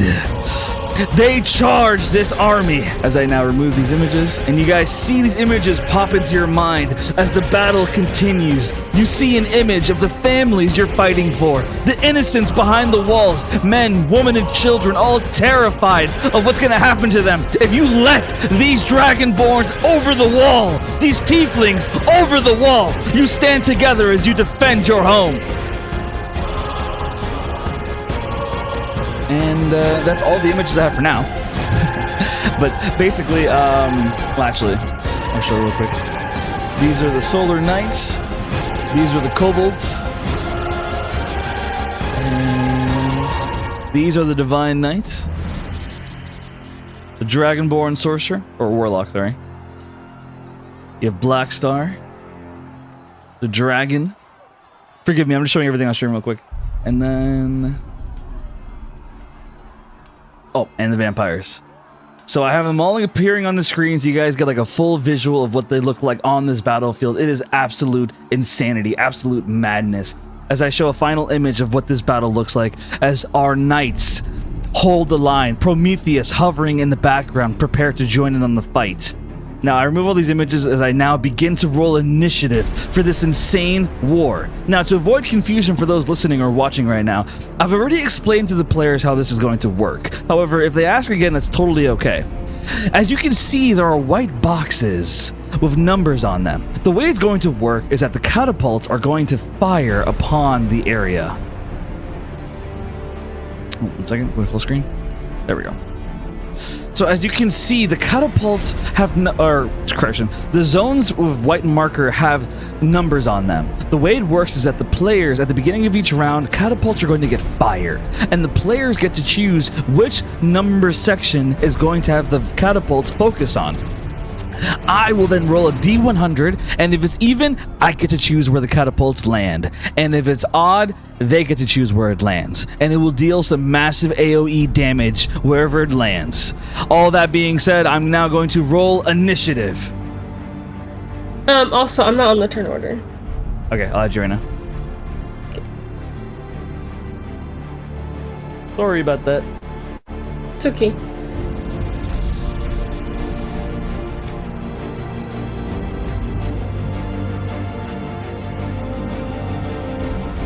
Prometheus, you rolled initiative, I hope? Yeah, I'm already there. Awesome, just checking.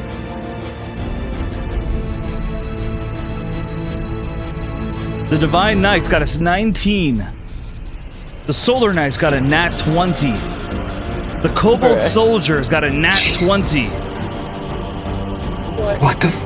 The Why such a Vampire fun of them? Warlocks Like- got 15. The Dragonborn Warlock got a 10. Brother. The small dragon named Korthon got a 2. The bigger dragon named Ignivar got a 4. And that's it. In terms of I say it's rigged. I'm joking. Yeah, something's wrong You here. want to switch? We with roll me again. so you can go sooner. Yes, so just a reminder for those that are new to this, Sana, for example, the players, I give a homebrew rule that the players are allowed to switch their initiative with each other, but only at the beginning of combat, not again. So do any players want to switch? Alice, do you want my Were 15? you talking to me? No, it's fine. I'll wait. Are and you see how sure? things go. Yeah, because I kind of wait till they get closer, anyways. If Oh, they do that's get closer. valid. That's valid. Because even if I dash, I can't reach anybody. Okay. I just want to make sure because like the DU stuff is like your stuff, so I just want to make sure. No, you're good. I'll see if I could get in range. Hopefully. Yeah. We're Okay, all so- pretty far. So no one's Yeah. switching, correct? Mhm. All right, perfect. So let's jump right into the battle. Lyra, are you ready? Yes, sir. So, Lyra, you feel the chasm fall beneath your feet. All these images pop into your mind. All these memories of, like, fealty putting memories into your mind of these images. And as you hang on to the edge of the chasm, you feel pain course through your body. This chasm isn't a normal chasm. As you suddenly feel that the rocks are beginning to heat up. It's some kind of lava heating. As you feel your hands begin to burn. Roll a con save, Lyra. Oh my god, I'm a father! Oh no! What am I doing? Oh my god, so bad. 8. So with an 8, unfortunately you fail as your hands heat up and you take... roll damage? 2 damage? You take 5 you take 5 heat damage. Your hands, they burn as you hang onto the edge. You feel your heart thumping in your chest. You feel pain throughout your whole body as the air moves through your hair as you hang on, and you hear soldiers yelling and saying, "Hold the line! Hold the fucking line!" Commander Lundwick moves in front, his blade out, as he yells to you along with Alice and the others, "Get up from the chasm! Move your fucking asses!" Commander Lundwick yells. Commander Lundwick is usually a very elegant man. The only time you ever hear him curse is in the middle of battle. Ooh. As Lundwick yells at you guys, holding the line. Lyra, you're up. What do you want to do? Yep, what's up? I know I'm not technically holding it, but because of my new sword that I bought, I have resistance to fire damage. Yes, I will allow it. So you take half damage. You take 3 damage. Also, do we get catapults since it's the beginning of the round? That's a very good question. Thank you for reminding me. Absolutely. I So, was trying to ask before Lyra goes. oh no, you're absolutely good. So No, let's do you're that. Yeah, let's do that real quick. So the catapults, they begin to fire. You hear divine soldiers yelling. Prometheus, you're standing at the top of the wall, your arms crossed, hovering there like a badass. Meanwhile, the catapults all prepare to fire. And as they do, where do you guys want them to fire? Choose a number. Oh, by the way, if you guys cannot unanimously agree, then I will make you guys vote. I'm thinking So we going go after for the warlock or the big dragon, yeah, so either 2 or 5. But I go for the warlock first. Yeah? Yeah.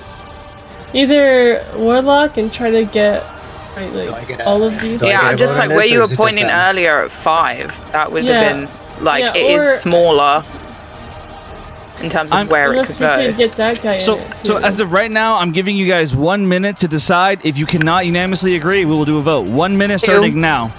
2 Am I battering ram. included 2. in that? 2. 2, Okay. yeah. I say 2. Is Lewis I say part of our decision? Yes, Lewis is Yeah. part of Yeah. the decision. Yes, Lewis is part of the decision. Yes. I say 5 because this is the farthest away, and it's gonna take us That a was million my years to get over there. initial. That was my initial thing Like too. I can don't know I how can reach fast I they can move. reach number 2. You guys can reach number 2 in like a That's, turn. that's what I was thinking too.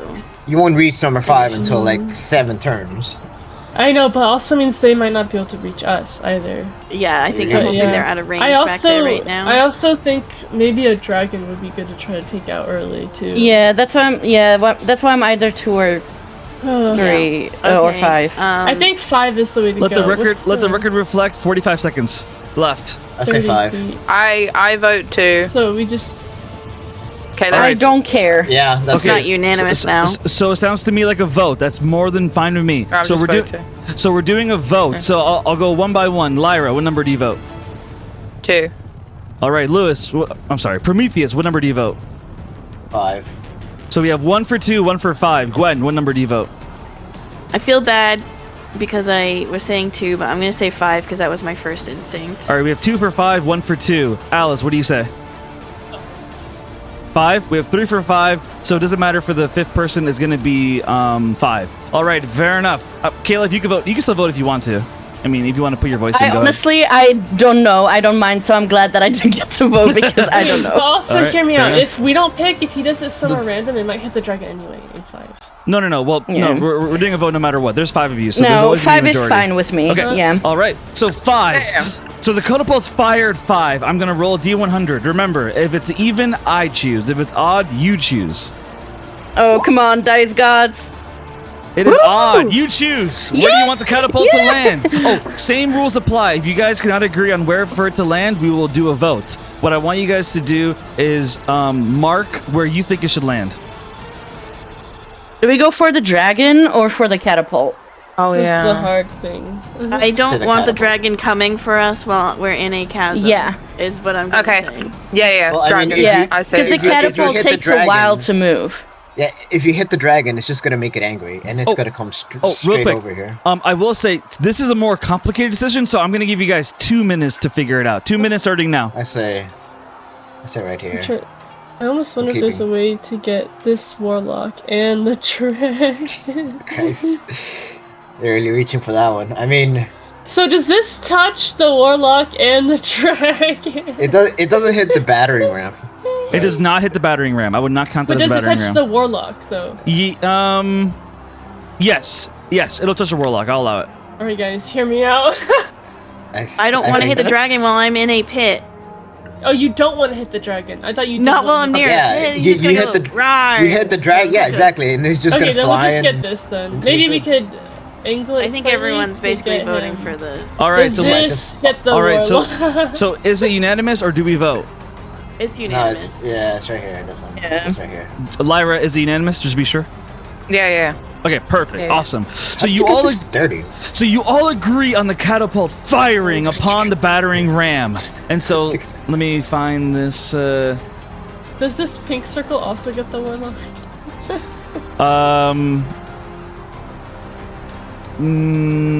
Yes, I'll allow it. Yes. So the battering ram fires. This is the best sound I got for it.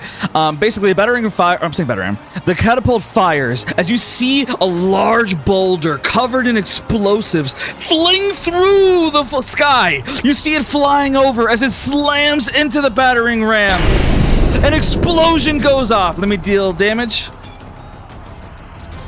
Let me double check what I wrote for the damage.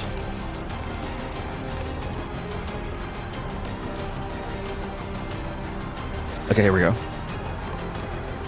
So it deals 4d12 plus 14.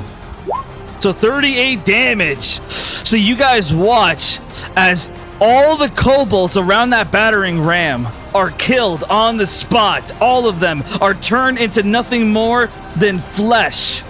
Or I'm saying flesh. Like literally just chopped pieces on the floor. They're killed by, they're smushed. However, the dragonborn warlock, he is still alive. But he still takes damage. But he's still alive.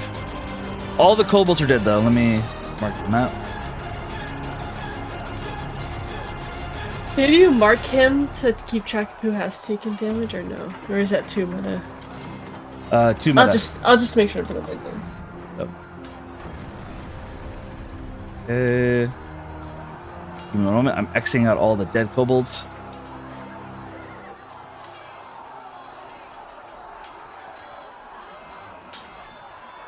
The battering ram takes damage as well.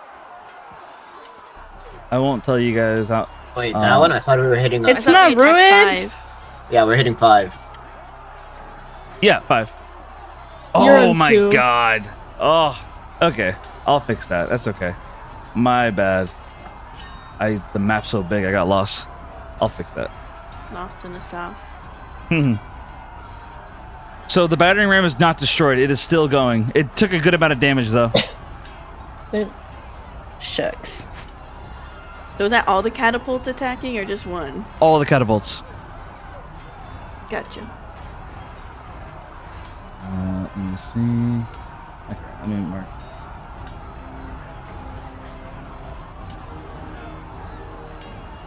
Oops, excuse me. Once I'm done marking, we're gonna jump right to you, Lyra. Okay.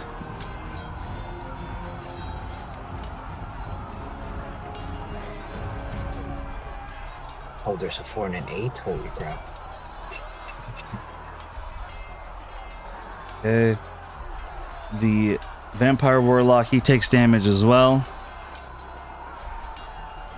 He looks pissed by that. Like his hood flies off his head, and you see his face is like deformed. His nose is missing. He is pissed as he just stares down, and he says, "I will have all their blood."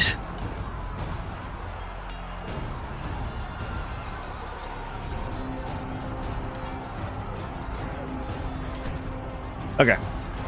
I'll fix the exit on the other one later, during like when someone's figuring out their turn. Okay, so let's jump back to you, Lyra, because I don't like that took a little bit. Okay, so Lyra, you are hanging on to the edge of this chasm. You took some heat damage. However, thanks to your sword, it was cut in half as you hang on to the rock. And as you're hanging onto the rock, shockingly, Blackstar uses a reaction. He actually walks up and he says, "Hurry up, girl. Take my hand." As Blackstar offers a hand to you to get up.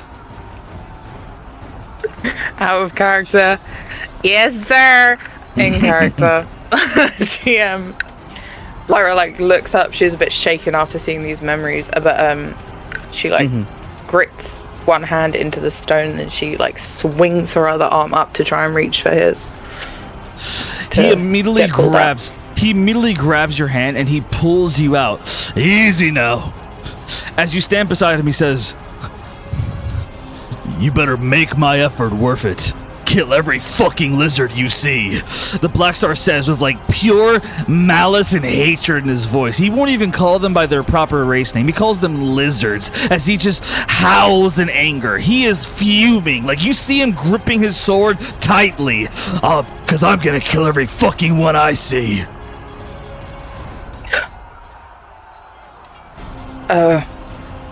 Yeah.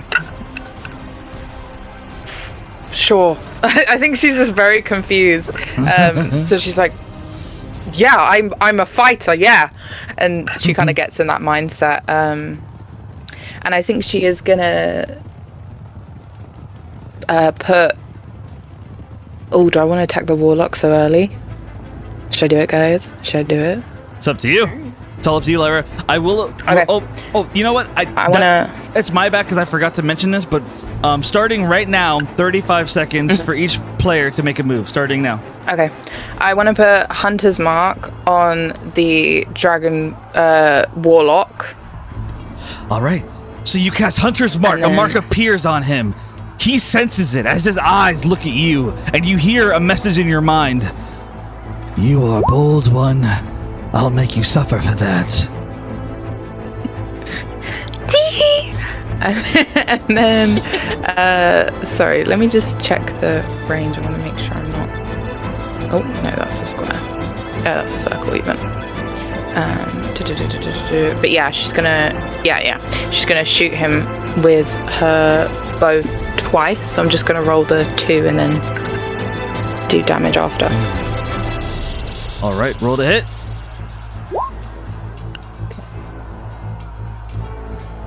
Oh, holy shit.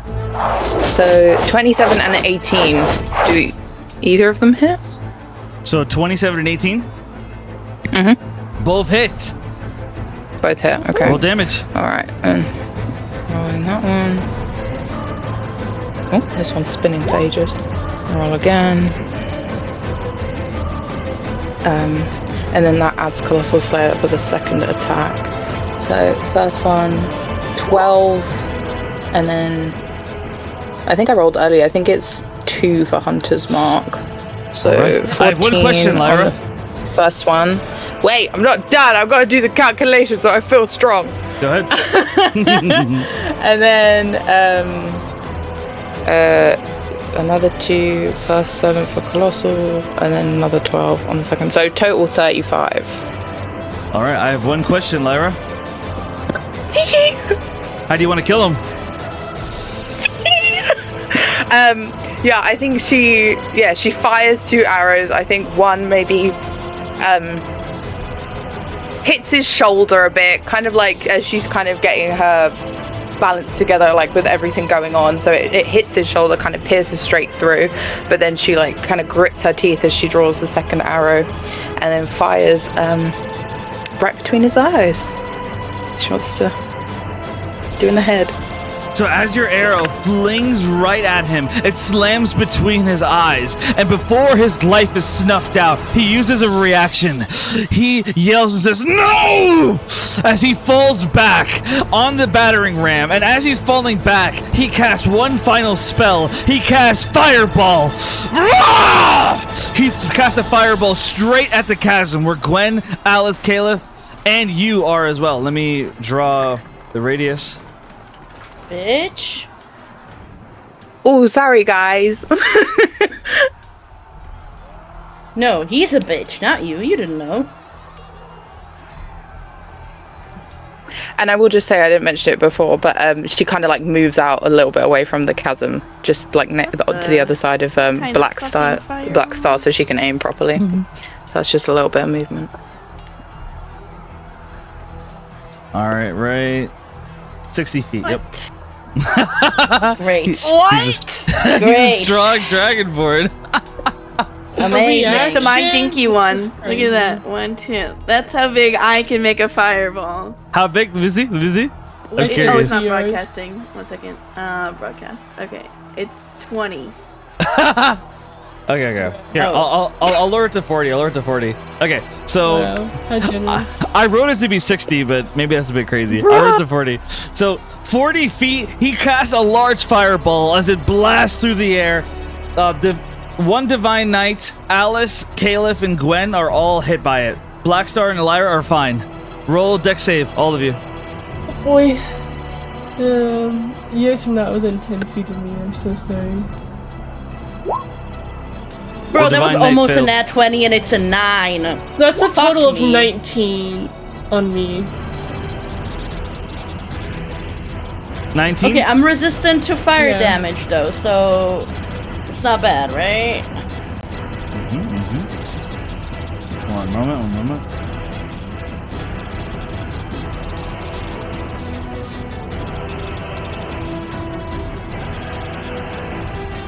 Okay, perfect. So I'm gonna roll damage for this spell. The save is 16. So if you got a 16 or higher on Dex, then you're good. If you got under that, then you take full damage. If you got over, you take half. I'm gonna roll damage. 40 damage. So if you failed, you take 40 damage from this fireball. If you pass, you take 20 damage. Okay, if I'm resistant to fire damage, If you're resistant and you pass, then you take half. So you take 10 damage. okay, but I didn't, so I just take 20, right? Yes, that's right. Yep. I didn't pass. Okay.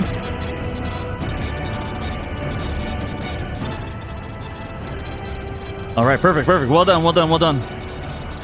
All right, so now we get back into the battle. So Lyra, you shot an arrow between the eyes of the Dragonborn Warlock. He flops onto the ground dead. However, he fires off a spell that hurts your party badly.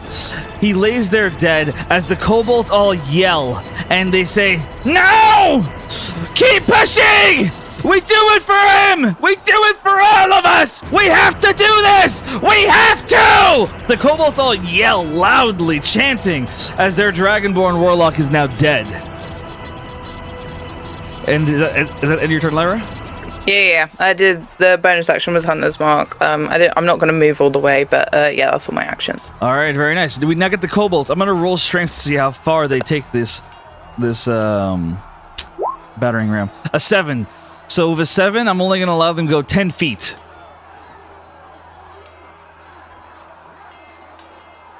So let me mark.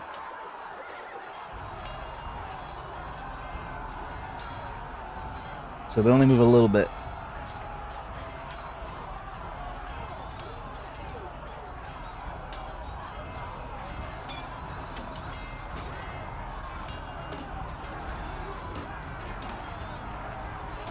Okay, there we go. This battering ram is not moving because all the kobolds are dead.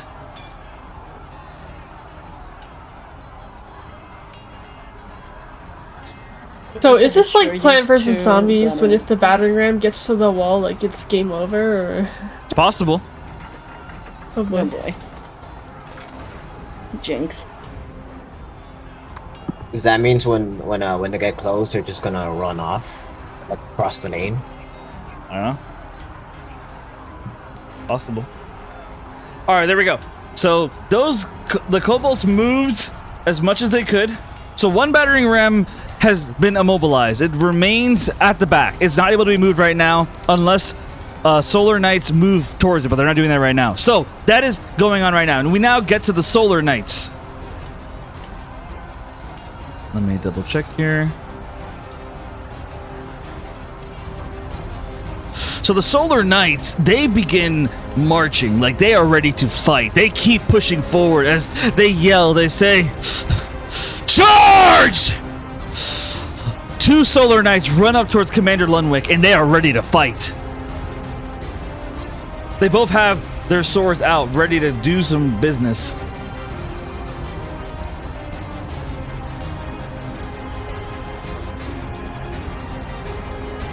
Okay, here we go. So two of them push up on Commander Lunwick. I'm going to roll for them. So let me double check my step block. Okay, perfect. So both Solar Knights use multi-attack, which allows them to do 3 attacks. 2 with a longsword and 1 with its shield slam. So they both move up on Commander Lunwick and they're going at him hardcore.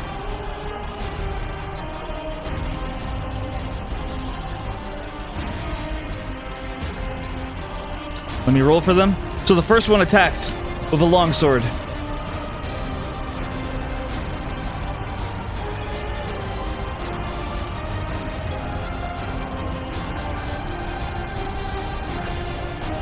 D20.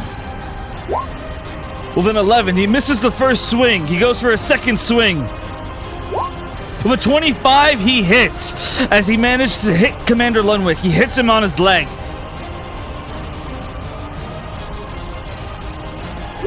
He deals 13 damage. Commander Lunwick takes 13 damage as he just holds his ground. He doesn't even make a sound as he gets stabbed in the leg. He just holds his ground, ready to die for his country as he stands firm.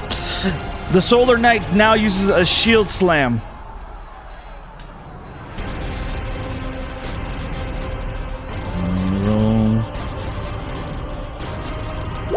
With an 11, he misses. So Commander Lunwick, he takes a slice of the leg, but then he manages to shove off the shield and says, "Is that all you got? Come on, give me more."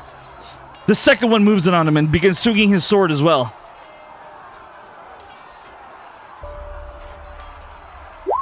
A 16 misses. A 12 misses. Commander Lunwick manages to deflect both blades left and right. He now goes for a shield slam.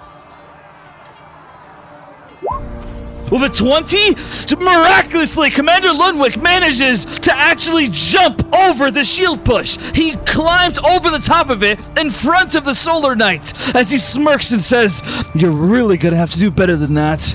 As the Solar Knight actually looks scared as he stares down the eyes of this madman. The Solar Knights both stand their ground. Meanwhile, others begin pushing forward against the Divine Knights.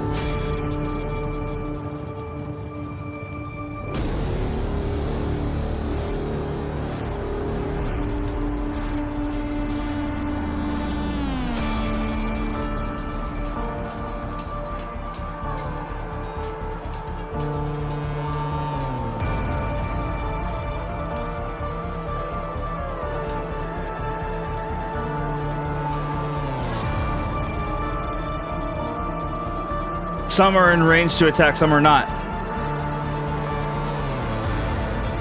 I'm currently moving all the ones right now, and in terms of where they'd move.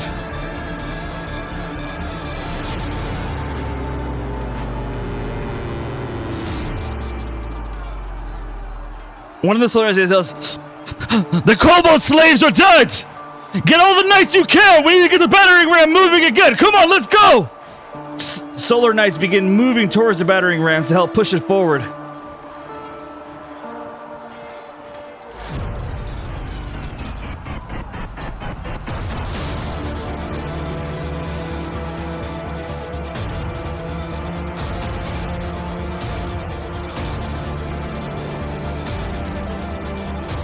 All right, let me start rolling for the ones that are up close. So we have 2 Divine Knights engaging in combat against a Divine Knight. Let me roll.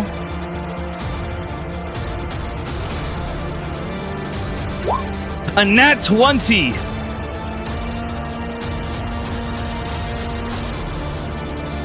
Why are you guys rolling nat 20s? All 3 hits, all 3 attacks hit, unfortunately.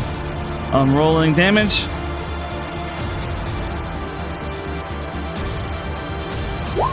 Oh, my bad. Did that wrong.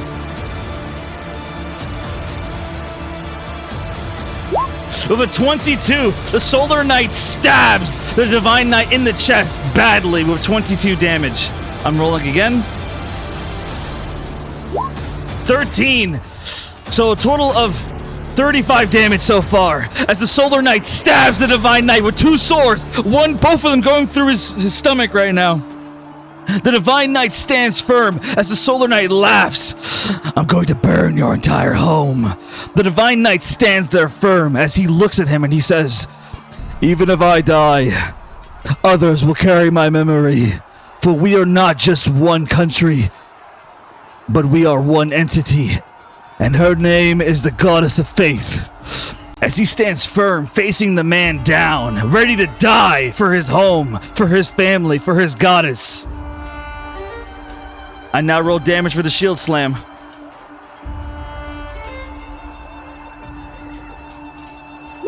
Four damage. And so he takes a total of 39 damage. And with the shield slam, he pushes the Divine Knight back 5 feet. He gets shoved back and takes 39 damage. The Divine Knight is bleeding. He is not doing good right now. From your guys' stat blocks, you guys know he is currently at 11 HP as he gets pushed back and he is not in good shape. Mind you, the other Solar Knight moves in on him and attacks as well.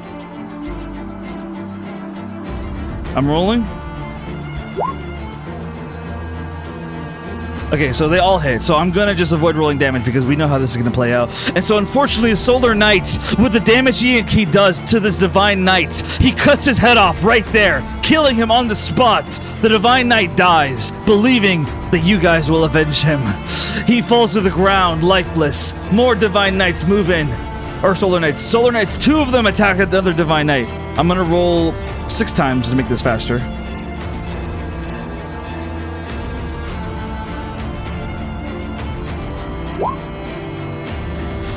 So, let me see. 1, 2, 3. Actually, no. That's supposed to be a 7. So, 1, 2, 3, 4, 5. 5 hit. Okay. Let me roll damage. 5 hits hit.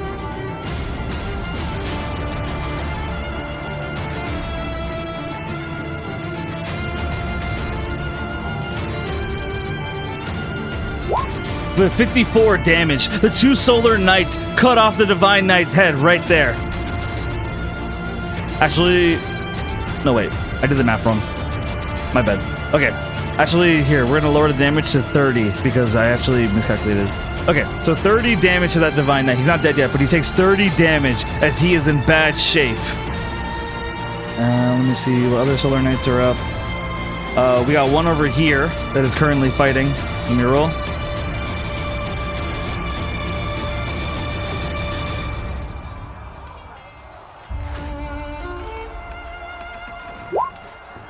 Okay, so only 1 hits. So he takes 8 damage. So he stabs the Divine Knight, dealing 8 damage to him.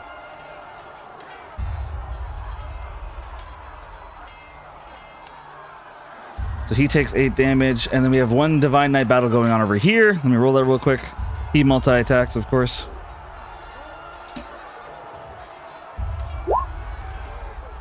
Only 1 hits.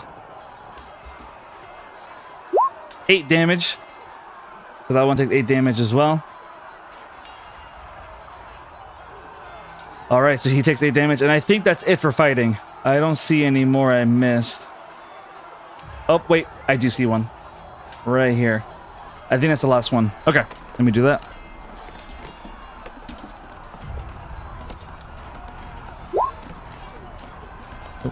almost forgot to roll for the other two. Okay, so 2 hit. A sword and a shield slam. For the sword, it is 6 damage, and for the slam, it is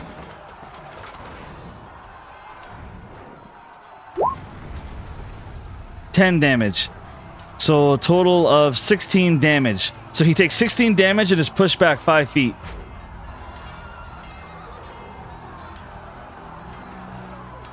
$36. All right. Okay, that is the end of the Long Solar Knight's turn. We now get the Divine Knights. It's a lot of rolling for you, Cap. It's okay. I don't mind. So the Divine Knights, they push up. Let me move them up.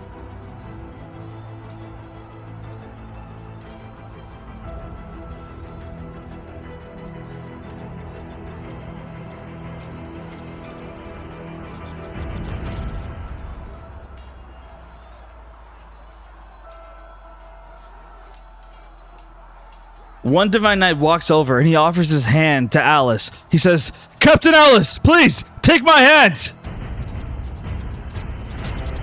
She would take it. He takes your hand and lifts you out of the chasm. You're now on your feet above the chasm as he nods to you and says, "It's good to see you're doing all right, ma'am." She would nod and say, "Thank you, you as well." And then she would, like, gesture towards Caleb and Gwen and say, "Make sure our men, like, get those two out of there." "Of course! We stand together, we die together, right?" The Divine Knight nods as he quotes Commander Lenwick. Another Divine Knight runs over to Caleb, and he is, like, practically tripping on himself just to get her. He says, "Divine Knight Caleb, take my hand, please!" As he runs over to you, like, he really wants to save you. Yeah, Caleb takes his hand. So he takes your hand uses and her lifts you other up. hand, like, to hoist herself up as well to help him. Another Divine Knight runs over to Gwen and lifts her up as well. What do you say or do, Gwen, to that? Thank you for your service and your help. He nods. "Of course! We all live and die by blue and gold, right?" He says, like, kind of nodding a little bit. He sounds enthusiastic. You could tell he's young. Oh boy. Just be careful out there. He nods. "Absolutely." All right. 2 Divine Knights move in on a Solar Knight. We have more moving up here.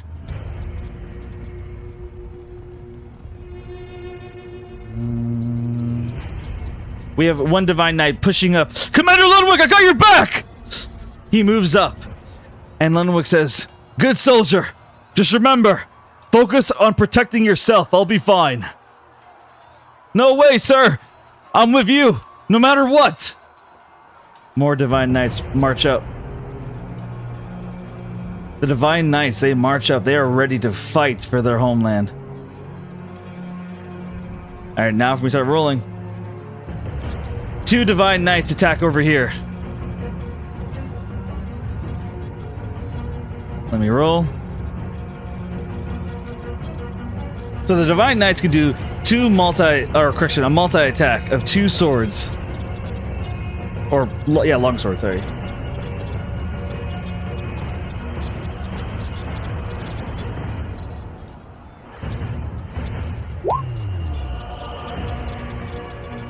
So both attacks hit. The Divine Knight, he moves in, fighting for his homeland, remembering the story of how people have died, remembering stories like the Rockwood family, as he swings of all his might.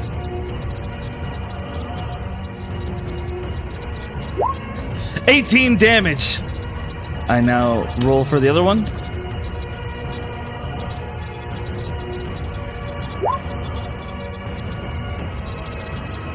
One hits, 21 damage.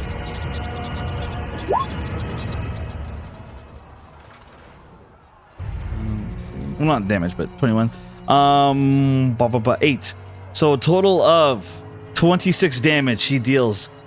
Amongst the 2 Divine Knights, they deal 26 damage to the Solar Knight.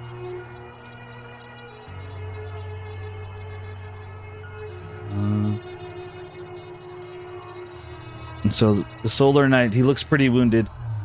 As another one attacks. Only one-on-one for this one. 24 hits.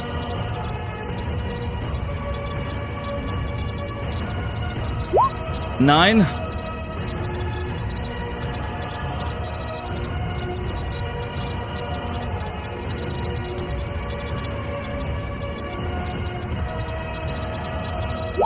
$19 damage. He does 19 damage on one-on-one.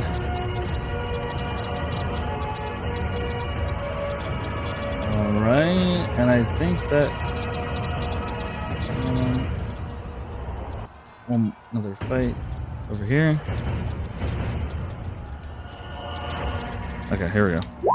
Nat 1, 2 nat 1s. So the Divine Knight, he tries to swing. However, unfortunately, he flings his sword out of his hand. Like, oh shit! As his sword flies into the air, and the Solar Knight just laughs at him. I'm gonna mark the one that has no sword in his hand, and he like begs. He says, "Please, I have a daughter at home. She's 1 year old. Please, I'll run away. Please." Oh no, I'm going to kill you. The Solar Knight laughs at him. Alright, I marked the one that, I marked him with a blue circle. That has no sword right now. Okay, and then this one attacks the Solar Knight in front. Next to Commander Lunwick. 23. 15. So both miss, unfortunately. So both attacks miss. Okay, we now get one attack against 2 Solar Knights. Or no, just one.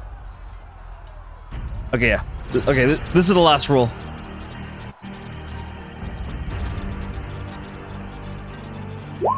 $33. So 1 hits. 9 damage. So that Solar Knight takes 9 damage. Alright.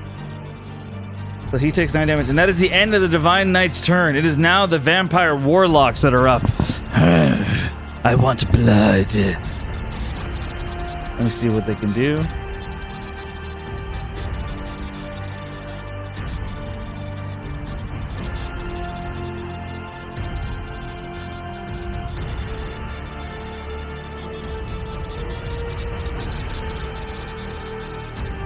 Is anyone in range? No. Okay. All the Vampire Warlocks, they prepare an action. So that's what they do for their turn. They prepare an action. All right, we now get to you, Gwendolyn. You're up. Okay. So question about Careful Spell. Because we kind of homebrew it. Am I able to use it to go Light Phoenix and use Fireball? Because Light Phoenix Yes. is an act. Okay. Okay, then I'm going to spend 2 meta magic points to use Quicken Spell, sorry.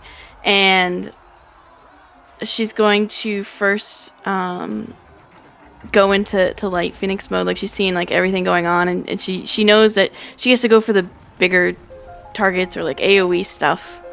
And so she kind of like closes her eyes for like half a second to like reach deep and connect herself to the Light Phoenix. And it makes her wings appear. And I'm going to move.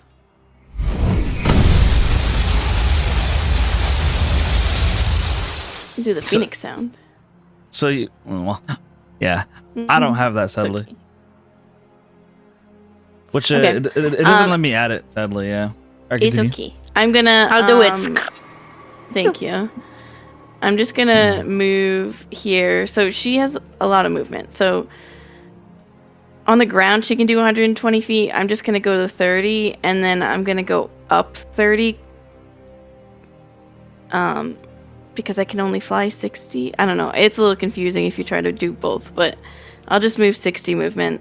So I'm 30 feet in the air, and I'd like to use my Quicken Spell to kind of like suck in the fire that's around the battlefield into my hands and like turn it purple and black, and I'm gonna send it at the this one, and I'll draw it out really quick because I want to hit some of the guys holding it. Yeah, So that.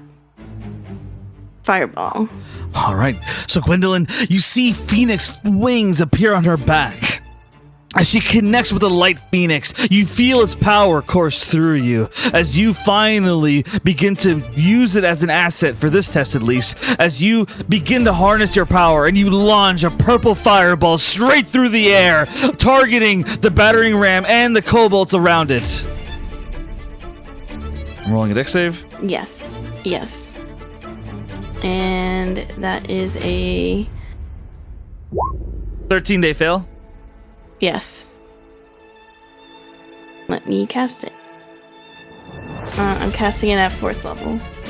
Forgot to. So Gwen just eats it. She blasts it. +1. Oh, it's not good. +1, 25, and I get to add 5 to one roll. 30 fire damage, no resistance. All right, 30 damage. So you slam into it. So so keep your thing right there. So Yep. all those kobolds, they die. How do you want to kill them?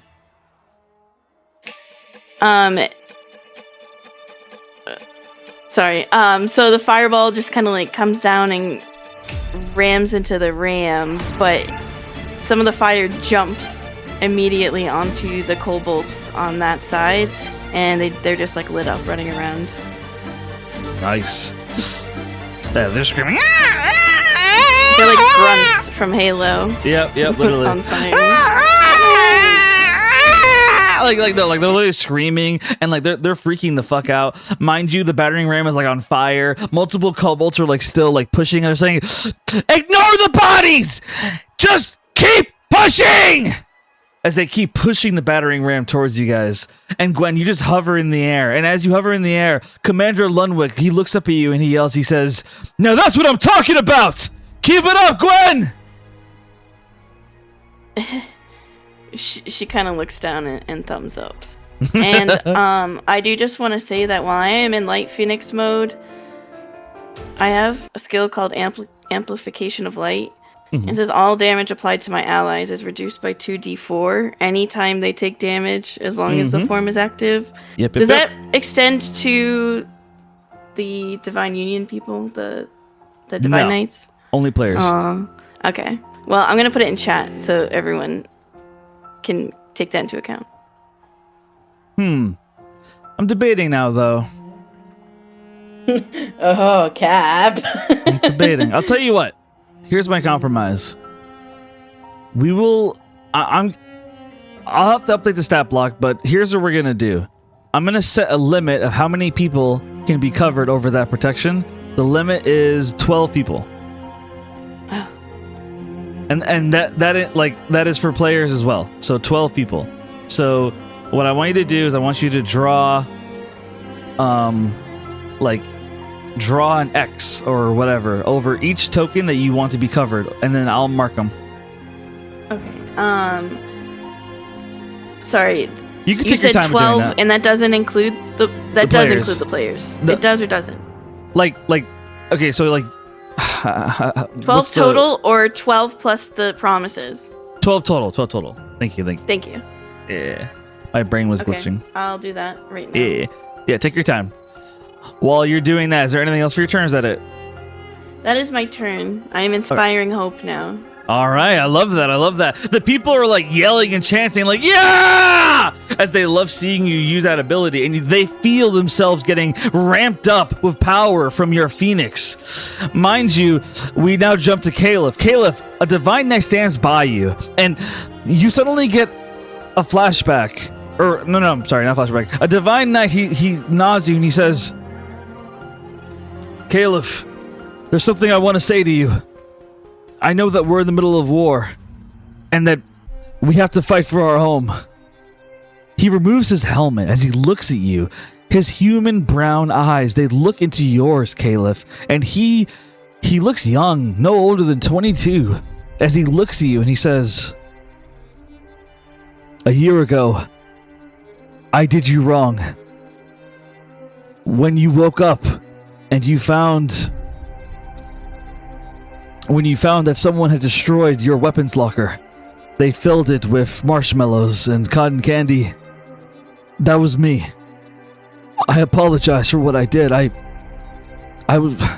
Everybody talked about how you were a tiefling, about how you were nothing more than a spy sent to hurt us. But I've seen the way you have fought alongside us, the way you've defended our homes. And I see now that I was wrong.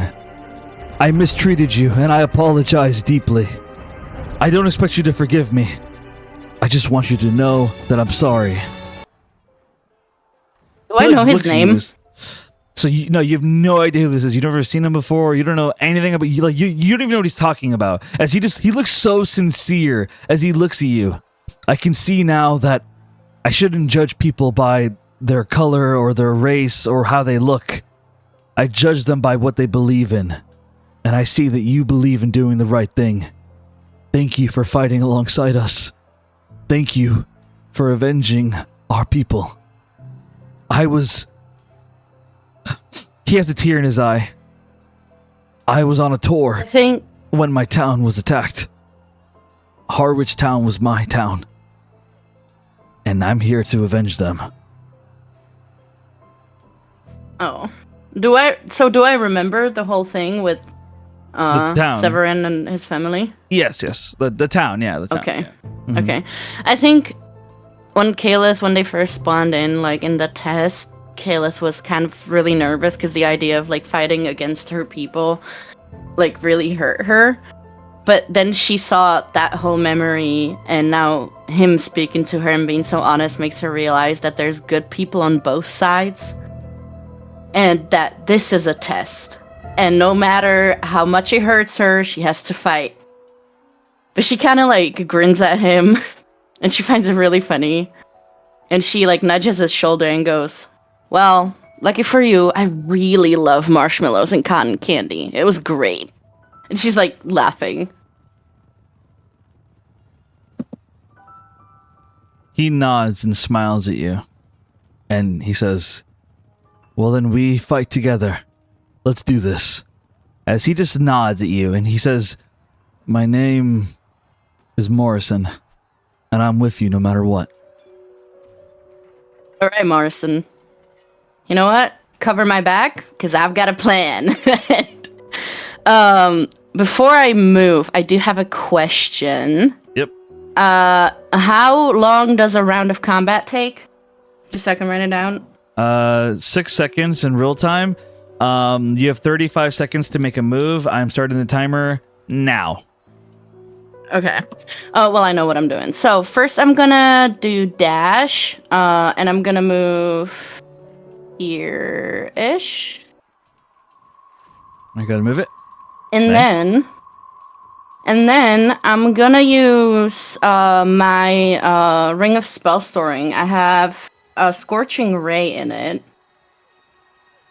At second level, and I'm gonna cast it on this battling ram. All right, you fire the scorching ray. Okay, the hit thingy is a d20 plus my spellcasting modifier, right? Yep, that's right. Okay, so it's a 17 plus 7 math, so that's 24. I'm pretty sure on your sheet it should let you roll damage automatically. I think it applies it. No, it's in my ring of spell storing, so I just have it written down. I have to do it manually. No, you're good. You're good. All right, continue. And so that hits, right? 17 into what? The battering ram itself? 17 plus 7, so that's 24 into the battling ram, yeah. Yes, it hits. Yep. Mm-hmm. And then, sorry, my taking long. What level was it at? 2d6 damage, second, so it's 3 rays, and 2d6 damage You have per to ray. roll to hit 3 times, I think. Oh, she's right. Roll Yeah. 3 times. Thank you, Gwen. Oh, shit, hold on. Okay, so that was the first one, that's 8. You're right, I'm so sorry. No, you're Okay. okay. It's confusing. Okay, so I'm just gonna roll 2 d20s now. So, one's a 4 plus 8, so that's 12, and the other one's a 23. Okay, so 2 hit, 1 misses. Roll damage. Okay, 2 hit. So the first damage I rolled was an 8. And the other one... Bruh, that's a 2. Fuck me, what the fuck? Anyway, so that's 10. It be like that sometimes. Okay, so what I'm doing is I'm putting a purple circle over each person that Gwen has marked. Okay. Is that gonna move with them or no? Yes, it does. It does. Oh, okay. I'm gonna It's start their undoing token. Yeah. my X's when you're done. Yep. Or just tell me when they're done and I'll start undoing. So like as you do this, you guys just hear this like shining light come from the Phoenix as the Divine Knights are blessed by Gwen's spell. Okay, I gave it to all of them. They'll have it. Okay, I'm undoing. I'll give it to Kalish as well. There we go. One over here doesn't have it. Oh. He has the blue dot already. That's Might from be something one. else, so that's because he's not a I weapon. didn't. We could add multiple. Yeah, blue doesn't have weapon. But yeah, you get multiple. All right, there you go, Gwen. Yeah. Thank you. I'm undoing. It's a one click at a time process. All right, very nice. And so, Caleb, what's total damage? 10. But I do have a question. They're made out of fire, so do they like burn? The battering rams are not made out of fire. It's Oh, wood, not fire. I'm thinking So- of fire. They're not made of wood either. They look like that, but they're actually What? made out of obsidian. Shit. great. Oh, Wait, never okay. mind. Would we have noticed that maybe our spells should have done more damage if, or like, are they taking normal damage? To obsidian? I think it'd be normal damage from fire, I think. I don't think fire would melt obsidian especially. It would melt wood for sure, but not obsidian. No, I don't think it would be vulnerable. I'd be to more worried fire. that it'd be fireproof. I'd be worried it's resistant as well. Yes. Oh, okay. So to answer your question, no, it does not look like it is resistant. It is taking full damage. Okay. Bet. Cool. Very good. Are the Good. people At least we've got fire that. resistant, like the Dragonborns or Kobolds or any of them? That I can't tell you. Oh dear. All right. So, Caleb, is there anything else you'd like to do? Well, I think as my bonus action, I'm gonna set my longsword on fire. And that's it. All right, very nice. Okay, we now move to the next person in the turn, the one and the only, the man who didn't get to do any combat. Well, I don't think there was any combat last session, but anyway, regardless, Prometheus, you are up, my friend. What do you want to do? I marked him. him as well. Oh, that's right. Thank you.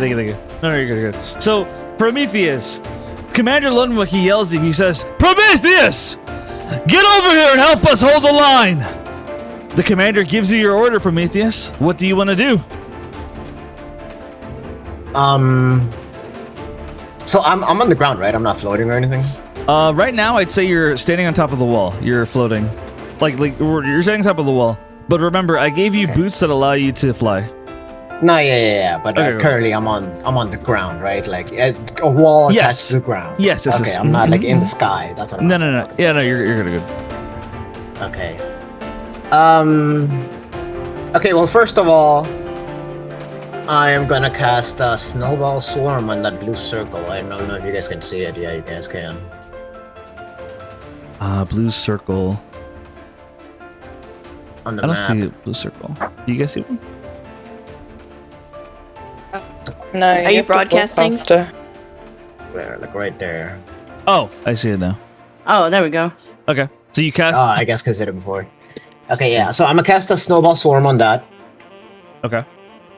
Let's see. Oh Jesus.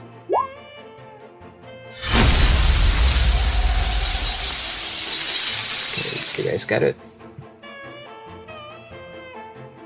All right. So Okay, what am there you go. I? So what am I rolling?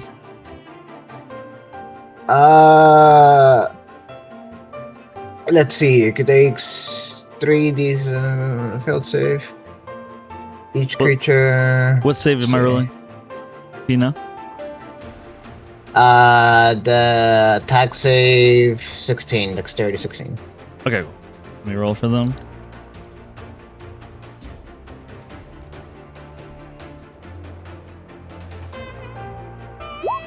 The 19, they pass. So I assume they take half damage. Yeah, half damage. Okay, cool. And we'll go ahead and roll damage. Total damage was 26. So they take 13 damage. And you deal 13 damage to the battering ram as well. And actually, when it comes to the battering ram, Prometheus is the first one to discover that the battering ram's weakness is actually cold damage, as the battering ram takes double that. The battering ram takes 52 damage.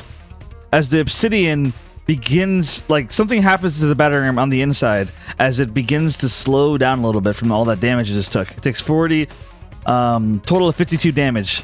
Mind you, while the two kobolds take 13 damage, so they both die. Both kobolds die right there.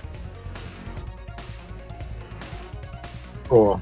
Do I have like any like? Do I have like a? Can we say there's like a captain like next to me, like an unnamed captain that I can talk to? Like a divine okay, soldier? cool. Absolutely, yeah. He's in charge of the walls. Yeah. Okay, cool. Yeah. So I'm looking over the battlefield, unfazed, right? I just did all that to the battering ram. I look over at the captain and I take notice of okay, there you go, thank you. Yeah, I took notice of Gwen's kind of like light show. And I look over at the divine soldier and I go to him like, Captain, do you know who that is? As I point to Gwen. He nods. You're telling me you don't know? That's Gwendolyn Wonder. She is one of the youngest knights to ever serve the king directly. She serves under Captain Alice. Rumor has it she has some kind of deity inside of her known as the Phoenix. She's able to literally melt anyone around her. Rumor has it, if you piss her off, some kind of dark phoenix comes out, and last I heard, she accidentally killed an entire enemy unit, even though they were surrendering because of the dark phoenix. But aside from that, I heard she's pretty sweet. I'll just continue staring at Gwen. And what about the rest of her team? I need info on all of them as soon as I can. As soon as you can. Well, of course. She's a member of Captain Alice's specialized squad. There's Alice Solnir, as you know, and then there's Lyra Maris. Lyra Maris is known as the barbarian of the team. She's always willing to get her hands dirty and kill every single person in front of her if she has to. Alice has always been the calculated one, thinking her moves through. Caliph is the infamous tiefling that everyone has been growing to love lately. Apparently, she's been getting stronger with her flames as well. And to top it all off, there's Gwendolyn Wonder with her phoenix. Those are the people on the Captain Alice squad. Those are the ones that you may have been curious about. Everyone else is pretty average. I'll just continue to stare at them, deep in thought. I won't move. I'm kind of just standing by the wall, kind of acting as its guardian, just in case. All right, fair enough. Is that end of your turn? My turn? All Yes, right, sir. very nice. The Dragonborn Warlock is dead. So Alice, Captain Alice, you are up. What do you want to do? Oh boy. I mean, there's. Yeah, I'm gonna. Oh, boy, where'd that ruler go?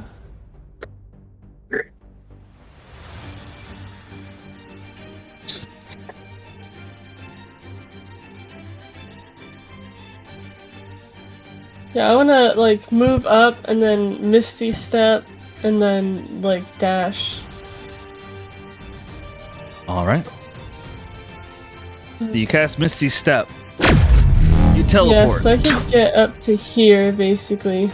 All right. So Alice, she Misty Steps, teleports as she moves fast, her boots slamming into the ground as she moves up towards the first Solar Knight coming at her, his dragon-scaled armor facing her off as she fights for her country. Commander Lundwick is at the right corner of your eye, fighting blade to blade. He smirks you as he says, "Good to have you back in the party, Captain Alice," as he smirks at you and nods. And says, "You better not die on me, Commander." Of course not. A country needs its king, the same way that it needs its captain. As he smiles at you and keeps his blade clashed against the Solar Knight in front of him. All right, Alice, what are you doing? That's it. That's my action and bonus action. All right, very nice, very nice. So, Alice, that is the end of your turn as we now jump to Ignivar, the Crimson Dragon. He flies through the air. He's large in size, over 200 feet tall as he flies through the air. His wings are like mountains as they fly through the air. However, shockingly, his mouth is not open. He is not trying to shoot a fireball or fire breath at any of you. Instead, he's flying towards the smaller dragon. As he yells at him, he begins speaking Draconic.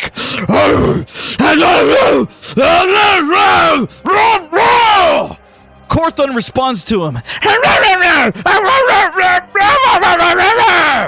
The two of them seem to be arguing as they speak in Draconic towards each other as they're flying in the sky. Do any of you know Draconic? I do. Aelith, we're really far away. Are they shouting that loud? That's a good question. They're That's a good question, dragons. actually. I think I mean, go- their dragons are huge. They're up in the sky. I can hear them, crazy Cap. far away. Obviously, I Well, can real hear quick. them. I have really good ears. Real quick, Lyra, what do you want to say? This is so random. I checked on my languages and like maybe when I first made Lyra, I put Draconic on there as well. So I can, Hell yeah, girl. We have a secret language. if I can hear it, I'm more than happy to say that you learned it in Republic of Kavar. Here's what we're gonna do. They are pretty far away, but they are big. So what I'm gonna do is both of you roll a perception check. I'm going to make the DC 16. If you get 16 or higher, then you hear what they said. my passive perception is 22. So do I Yeah. automatically beat that? I would Or should say I roll anyway? yeah, I would make you roll Got anyway. a nat because- 20, baby. So the main reason why is because you're in active combat. So if you weren't in initiative, some DMs are different. To me, passive perception is when you're not in initiative, personally. 25. Cool. All right, so you both hear what they say. So, basically, I'll reiterate what they said, but in common this time. So Ignivar, he flies towards Corthon and he says, "Stop this! You know that we can't be doing this. Turn around and go home." "No, father. You remember their threats? Remember what they said to us? We can't let them do it. We have to attack or they'll attack us. You're giving Fealty exactly what she wants. I don't care. I'm going to burn them alive for what they did. You are being foolish, son. I'm going to attack whether you like it or not, father." Ignivar growls in anger at Corthon. And that's the conversation. And that's Ignivar's turn. I love that they're father I and son. understand all I love languages. that. Oh, My my bad. bad. It's okay. Wait, I'm what? distracted.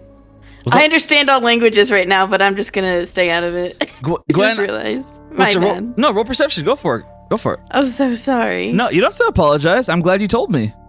I'm probably not gonna. I only have a +1, so The DC 16. I get a 12. I'm very Oh. distracted. Yeah. Okay. So Gwen, unfortunately, because of everything going on, you don't hear what they said. Unfortunately. So. Yeah, valid. So the dragons, they're arguing, but Corthon, he's a stubborn young dragon, and he ignores his father as he begins flying, his wings flapping. He's about 140 feet tall as he flies above. And he flies right above Divine Knights as he casts a fire breath. Let me double check his moves. Yes, he casts a fire breath, which does a 30-foot cone. Is it a spell? No. Okay. It's like fire come out of his mouth. Yeah, I figured. I was gonna see if I could counterspell, but Aw, I'm sorry. So, no, it's okay. So he hovers above as he immediately casts a fire breath. Let me double check the measurements.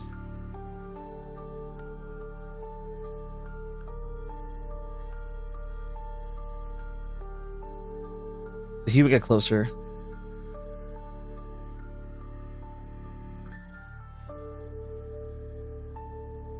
So yeah, he would cast it on two of them, fire breath. So I'm gonna roll a dex save for them.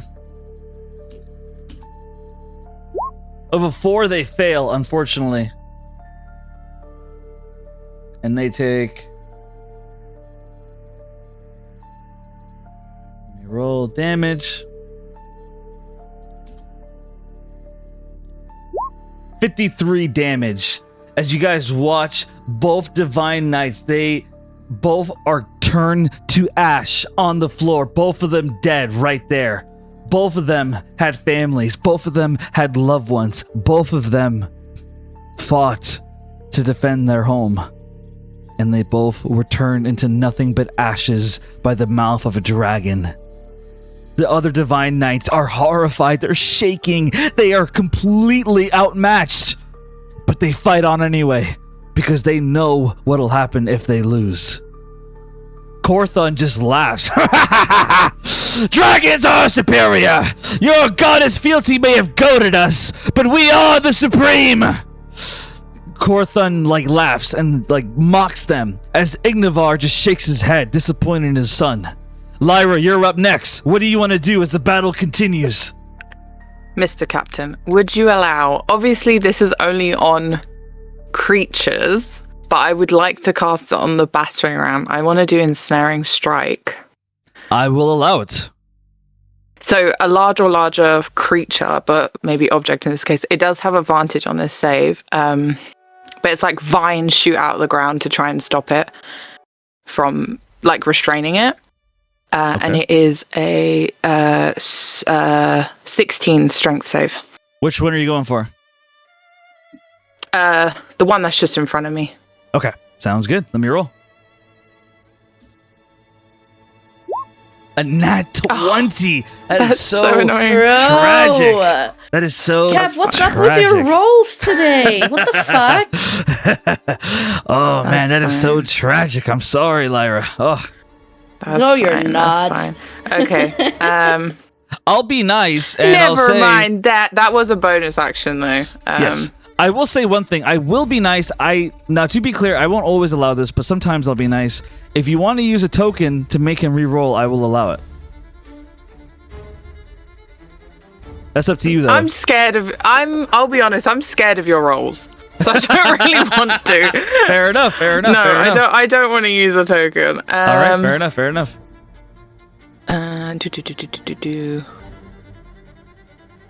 Oh. Maybe I'll do Entangle instead for the people. Sorry, I'm so sorry. I just wanted to map this out quickly. It's okay. Where's the square? I'm Ooh. setting the timer now. 35 seconds. No, that doesn't do much. Never mind. Okay. I'm just gonna... Why can't I ping? I am going to just attack... Oh, this... Why is it still a square? I'm so sorry. It's okay. I'm gonna attack this one with bow and arrow again. Hell yeah, I love it. You knock it and you shoot it. So, oh my god, a 1. Ooh, so a nat 12. 1. That's tragic. 12, I imagine, does not hit. So if a nat 1, I gotta punish you somehow, sadly. Let me think. Nat 1. But no. Everybody duck. Duck! Everyone duck! Here, I'll tell you what. I am going to be benevolent. I'm going to let you choose. Well, maybe, this might be kind of cruel as well, but I'm going to let you choose. I could just shoot it at the battering ram and it just not work. No. Oh, no. There's got to be something. So I'm going to let you choose. I'm being kind of cruel doing this, but fuck it. I'll be cruel. You can either shoot yourself in the foot or you can shoot an ally. I'll let you decide. Oh, I shoot myself in the technically foot. have to attack the battering ram for ensnaring strike? Well, no, it doesn't matter right now. She's doing a bow No, and I'm arrow. doing my bow and arrow because he won on Ensnaring Strike. Yeah. Okay, so back It to was it. a 16 strength save and he got 20. Yeah. So back to it. So Lyra, you unfortunately, basically, you're very excited about everything going on, and so you pull back the bow and arrow. However, as you're about to shoot, a huge gust of wind is blown towards you from the wing of the dragon that just flew by and attacked your allies. And so because of that huge burst of wind, your arrow immediately flings from where you shot it right back and slams into your left foot. Roll damage. Do I have to roll damage on myself? Yes. Roll damage. What did I get? 11. Okay, that's fine. Okay, in my mind, Lyra's like knocking the next like arrow on her bow, and then obviously the wind like takes her completely off balance, and she accidentally just lets go of the end while it's pointed down before she's even aimed. And she goes, "Oh, fuck!" I love it. I love it. Very well done. Very well done. And then she's like, "Not again!" And then she's gonna aim back at that guy. Well, 18. Does an 18 hit? 18 hits. Aiming for this cobalt here. Yep, it hits. Oh, yeah. Okay. Alright. And then damage. 12. That's gonna be, just 12. And is she gonna move? No, I don't think I want to move. Okay, All right. that's it. Just 12 to So this one. All right. How do you want to kill him? 12 piercing damage kills him? Oh, yeah. They're kobolds. Okay. Oh, I forget. I just think of dirt. These ones look ugly. I think after she just shoots herself in the foot, she's like, oh, fuck. And then, because she felt like really proud of herself after killing the warlock one, and then she got too cocky. Yep.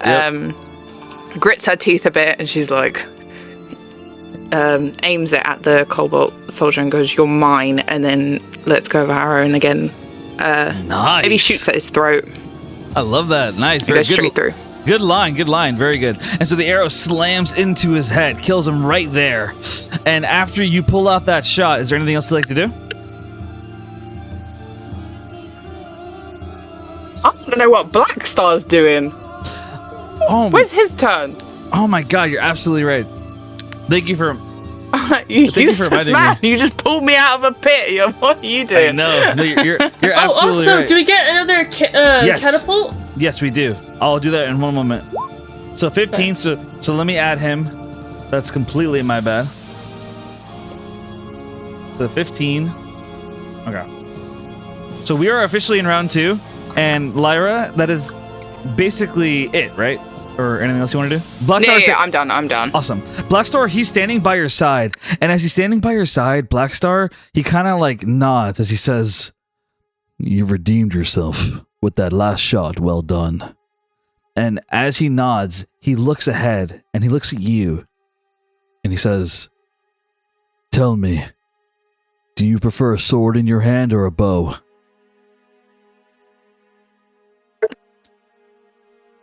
I think Lyra just takes a minute and she's like, oh God, what does she prefer? Oh my God, this is actually like kind of deep now. I'm thinking about it. I think she kind of raises an eyebrow at him and she's like, why? What are you going to do? Because I'm going to charge that battering ram. I'm going to kill every fucking kobold that I see, and I'm going to take control of that ram, and I'm going to use it against the other rams, and I want you to help me. But I'm not going to trust you if you don't have a sword on my back. So can you handle a fucking sword? Or are you dead weight? I think she glares at him and she's like, I can handle a sword. And like her hand goes to her hilt and she just pulls out her sword. She's like, I can handle a sword. Well then, impress me. Let's go. As he God, like... why is he so hot? That's so hot. I don't know what it is. Anyway, yeah. She's going to follow him anywhere. Yep. If he moves, she will move. So no, like he nods at that. That's that, like just to take my movement because I'm not moving until he does. No, you're good. You're good. When it's his turn, he's gonna do is he's going to basically like he's gonna he's a large dude. He's gonna grab you and pick you up basically and be like, "Let's go." As he just oh my God, like he just starts running like full bull speed. But we'll get to that later. Anyway, that's so hot. Sorry, guys. No, you're good. I respect it. Okay, so we now move to the Solar Knights. So, back to the Solar Knights. So, Solar Knights, they continue the push. Wait, catapult. Oh, thank you for reminding me so much. Okay, so which number do you guys want to do? Is it unanimous, or you got? Go and talk about it. I'll wait. You guys got 1 We minute. have a minute to deliberate. Yeah. 1 minute. Go ahead. I think we either hit this again and just try to knock all these out, right? Maybe we can, and then or this is like, I think the only other good option right now. Yeah. But I think I'm leaning more towards or the little dragon. Yeah. But maybe the little 'cause the dragon will dragons, stop they if we can- take out all the soldiers too. Yeah, it's hard because we could anger it, but like the older dragon seems like he doesn't want to do this, you know? So I don't know, but like if we kill his son, he could get Yeah, really you don't angry. wanna. Yeah, you don't wanna piss off the big drag. That's what I wonder. I No. wonder if the little dragon will give up if we kill all the little ones. Yeah. Or Like, if we little kill all dragon of the give up if we soldiers. kill all the soldiers. Yeah, that's what I meant. I'm voting 3 because I want, as Gwen, Yeah. she'd probably be saying to hit the thing that's closest. She probably honestly doesn't even really know what's going on with the dragons. She's probably just hoping they don't come this way right now. Yeah, I think Caliph and me, Ding, like ding, personally, ding. go for the rams that are the closest because they're the most dangerous to the wall. All right, time is up. I don't know if it's unanimous, so we're going to do a vote just to be sure. Alice, what number do you vote? I guess 3. All right, Gwen, what number? 3. Lyra, what number? 3. Caliph, what number? 3. And just to be just to see if it's unanimous, Prometheus, what number? Well, 3, I guess, but I abstain. Okay, cool. Sounds good to me. Oh, all right, time to He's roll just staring D100. right now. Yeah, I'm just staring it down. Is. You guys get to choose again. So where is it going 30 to hit? 30 feet. Yes, 30 feet. Not 40.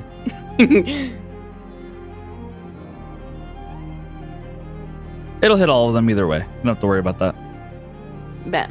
Yes, Well, then that's you get the spot. You get the gist. You get the gist. Yep. Okay, so you all agree on that spot.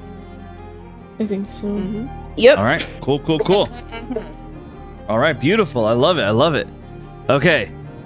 So you guys see the catapults. They line up and they fire once again, one after the other. Explosive boulders flying through the sky as they slam into your target, right into the middle of the battering ram as it explodes, killing all the kobolds around it. And the battering ram is almost out of commission.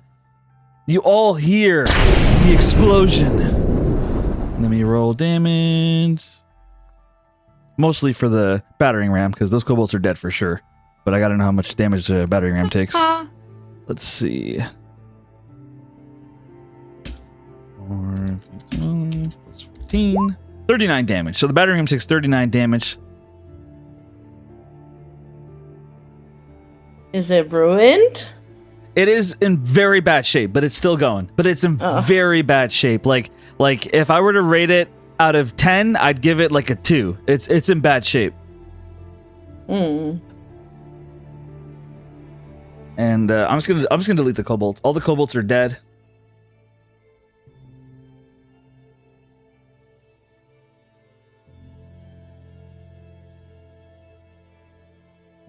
Oh no, that one's still alive. Okay, cool. So all the kobolds are dead, and the battering ram is in pretty bad shape. Is there anything else I'd like to do, or can I go Solar Knight's turn? All right, Solar Knight's turn it is. So let's see here. So first, let me move them before anything. So we have 4 Solar Knights are pushing the battering ram. I'm gonna roll strength for them to see how well they push it. A 19. How much would you say it weighs? A battering ram, how much it weighs? That's a good question. Unfortunately, there's no way for you to know unless you're like able to touch it and feel it. So there's no way to know. Unless you have like a spell for that. Otherwise, you have no idea how to know that. Prometheus, I see you aiming. Stop it right now.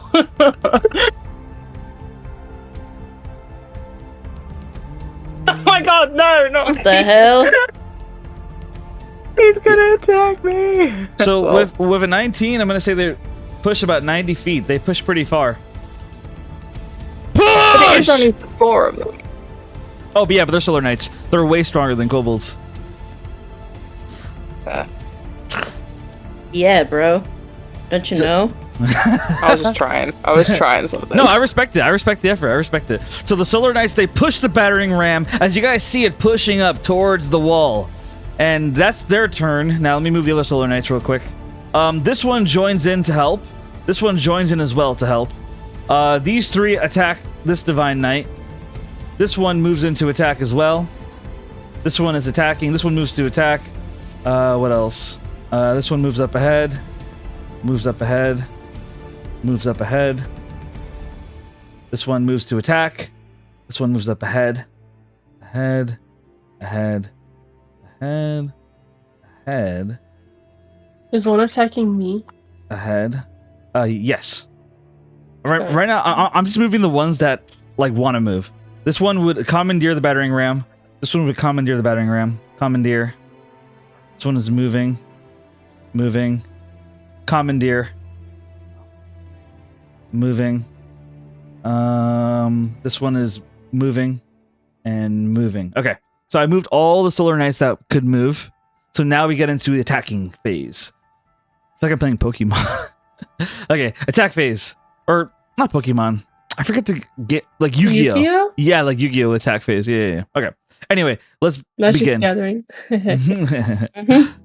All right, so let's begin. So the combat continues as the battle proves to be one where everyone is losing right now. You hear swords being drawn, swords battling each other, people being stabbed to death. The battle is insane as everyone is trying to stay alive. We now get to the battle phase of the Solar Knights, the Dragonborns and Tieflings that are the strongest of the Hellfire Zone. They move in, attacking the Divine Knights head on. Roll for the first one. So they're going to do multi-attack again. So 2 hit and one's a nat 1. So let me roll for the damage of the 2 first. So 1 is plus 5, 6 damage, and then the other is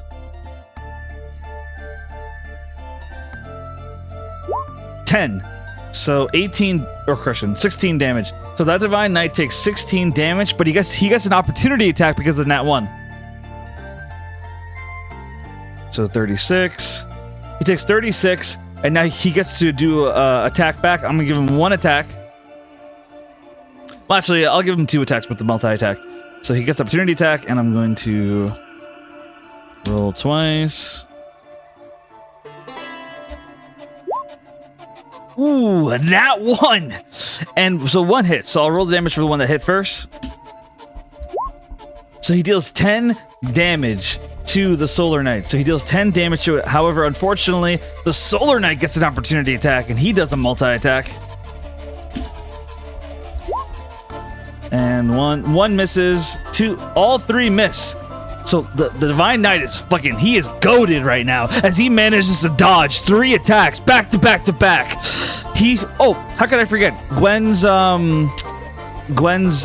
2d4, right? Yeah, per attack. So let me subtract that. So 6. So he took 16 damage.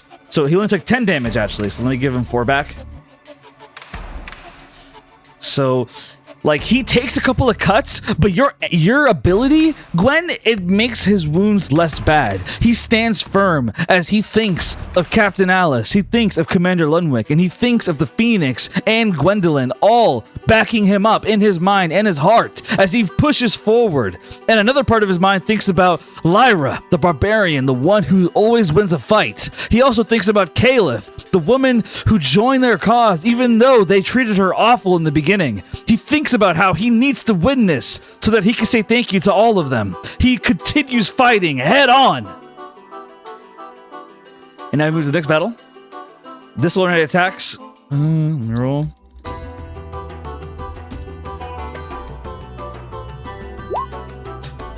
Two hits, 1 doesn't. Let me roll damage. 19 damage. That Divine Knight takes 19 damage.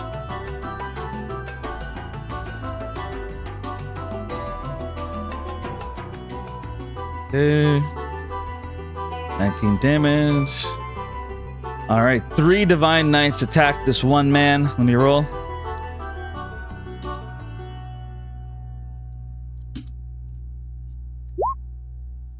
So let me see. Oh, 2 nat. Yeah, no, he's dead. I'm not going to bother rolling damage, unfortunately. He's definitely dead with 2 nat 20s, and his health is very low anyway. So unfortunately, these 3 Solar Knights, they overwhelm the Divine Knight as they cut him down to pieces. They are brutal as they cut him down. They're laughing at him as he cries. They cut off his arms. They cut off his legs. They cut him in half over and over. And as they do, they mock him and yell at him. They say, "This is what Fealty gets for mocking us," as they kill the Divine Knight right there. Yikes. Yep. Let me see any others. All right, now we got Alice. One's going for Alice. He does a multi-attack.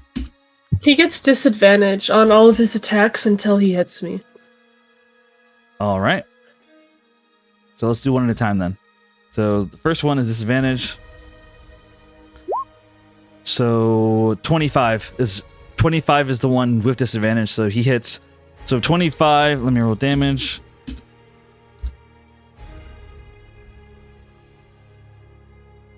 Dice want to work. Actually, I'm gonna react and use shield. Okay. So he doesn't hit. Works for me. So Alice, she casts shield as suddenly a magical shield appears in front of her and blocks the swing of the Solar Knight. In the beginning, Alice was confident she could handle his attack. However, she's surprised by the skill of Solar Knight as he almost manages to stab her, but she pulls up a shield blocking the blow as the Solar Knight laughs at her face. Let me roll another hit. He's laughing at me? He can't even lay a finger on me.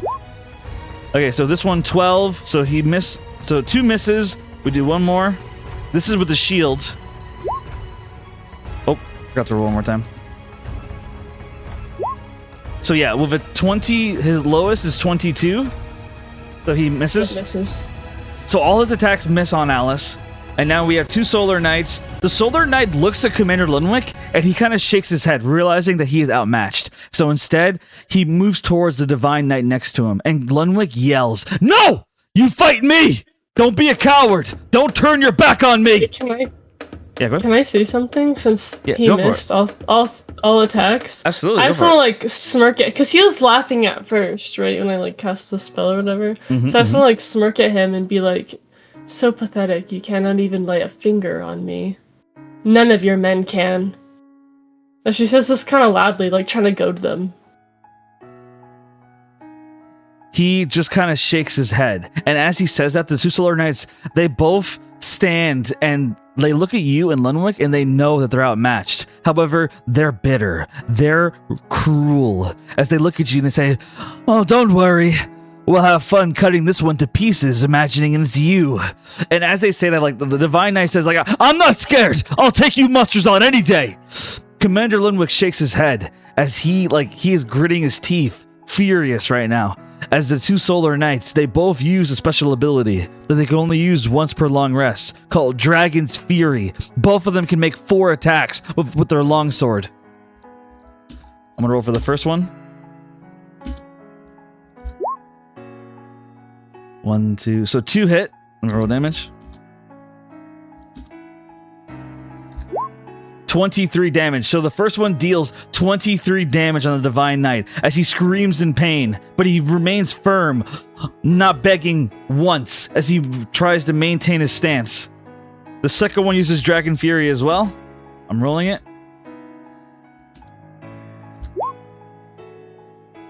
3 hit. Rolling damage. 30 damage. So unfortunately, you watch as the second Solar Knight, he cuts down this Divine Knight, pushing him down on his back and shoving a blade right through his heart as he laughs at him. They laugh at him as they kill him, and Lunwick is pissed as he says, "I'm going to kill you for that, and I'll make it slow." As the Divine Knight lays on his back, dead, the one that wanted to stand by his commander. We now move to the other Solar Knight that attacks the man with no sword in his hands.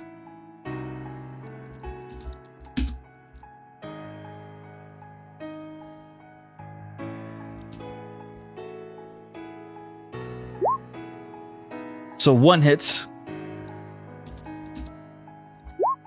11, takes 11 damage.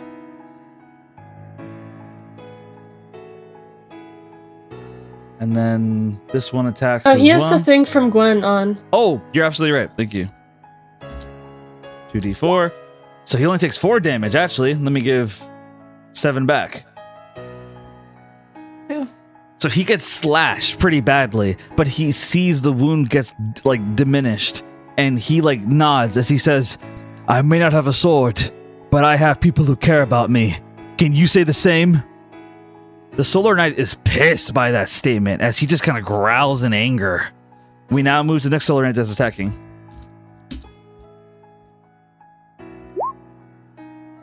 First one misses. The third one hits. It's a shield bash, so let me roll damage. 5 damage, and he gets pushed back 5 feet.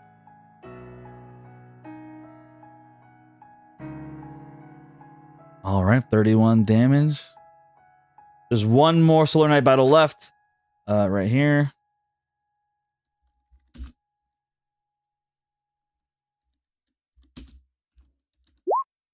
All 3 hit, unfortunately.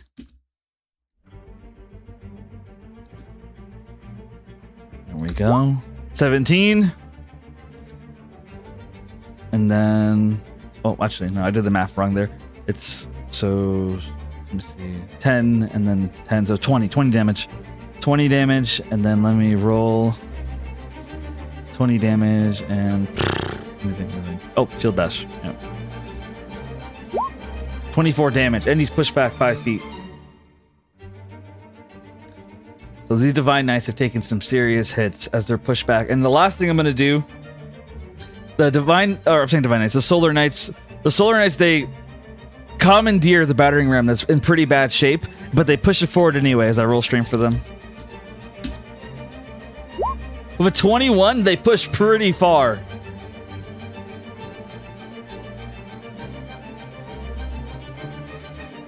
Yeah, right there.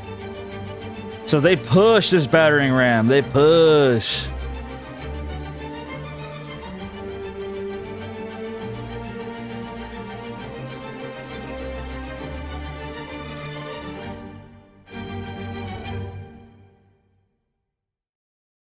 They push this battering ram. And the guy with no sword, he sees the Solar Knights moving on him. And the Solar Knights, they actually overwhelm him as... Like once they're in range, as a reaction, the Solar Knights, they actually... Let me roll a strength contest for the Divine Knight and for them. So of a 5 and... Ooh, that's tough because one's in that one. Oh, yeah, I'm going to say nothing happens for now. So nothing happens, but the battering ram's getting pushed up. Caliph, while you're standing there and you see this battering ram getting pushed up, you see something out of the corner of your eye. You see a hidden compartment inside the battering ram. And as you see the hidden compartment, you suddenly see someone open it as a man jumps out with a sword right in front of you and a special armor different from the Solar Knights as he yells at you and he says... I have to kill you, you disgusting traitor! As this man comes out and stares you down with pure bloodlust, he hates you. You're a traitor to your kind in his eyes as he stares you down. However, you recognize his face immediately, a face that you would never forget, for you know him as Tazriel! No, Cap. No. Cap.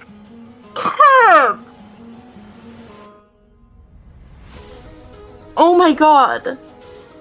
I posted in Keynotes what he looks like right now. I'm gonna put it on the stream as well. I'm gonna cry. You can't do this to me. Tazriel faces you as he calls you a traitor to your kind, that you need to die. He left his hiding spot just to kill you. Oh my god. All right, and so okay, I genuinely don't know how to react. Don't worry, you can react when we get to your turn. So after that happens, after Tazriel shows up in front of you, for those that are not aware, by the way, just a little recap real fast. Tazriel used to be, or rather still is, Caleb's best friend, someone that she trained with, someone that she grew up with in the military. She considers him his best friend, a man who sacrificed his life to save hers. And now here he stands in this test. But he looks like him, he sounds like him, and he fights for his home the same way Caleb did. We now jump to the Divine Knights. The Divine Knights, they push forward, fighting back.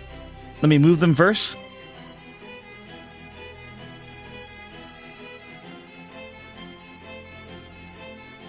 Can we give them orders at all?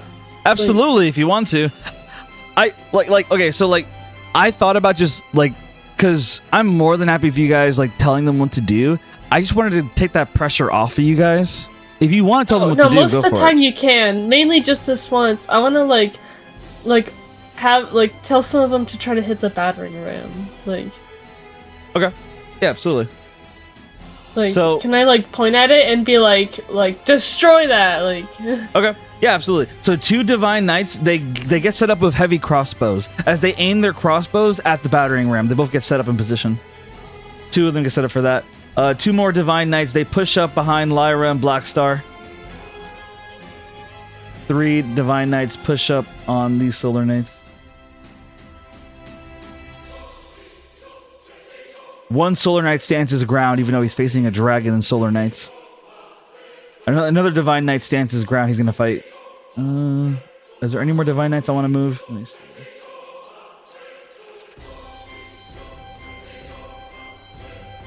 The one that has no weapon, he's going to try to run away.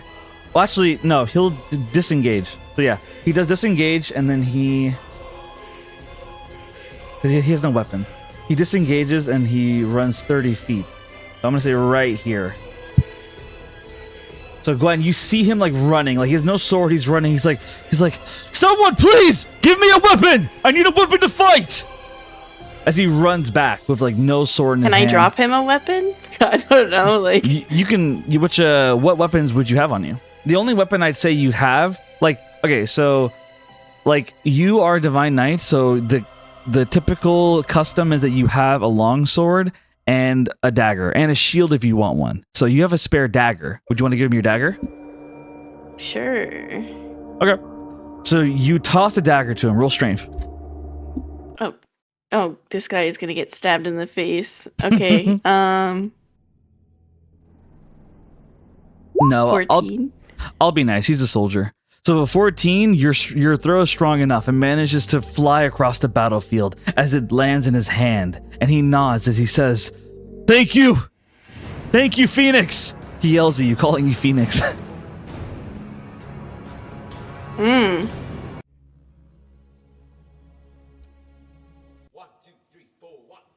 All right.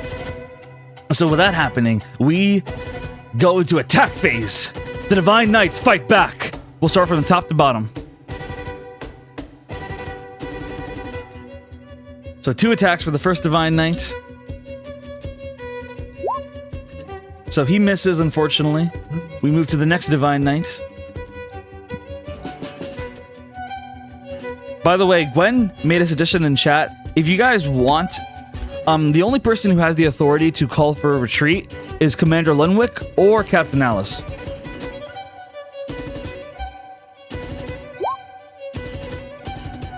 So 1 hits. Well, now I'm tempted to be retreat, no, fight, just because I know they're all gonna fucking die. They're It's up so to you. weak. Your decision. It's 13 actually damage. crazy how much they're dying. No I just want them to get retreat. the battering No, ram and so leave. That's I will say that's kind of the whole point of a soldier, though. Just saying. Okay, but why need an army when you have us promises here? Why don't you do something, Prometheus? Instead of just standing there getting Bro, aura.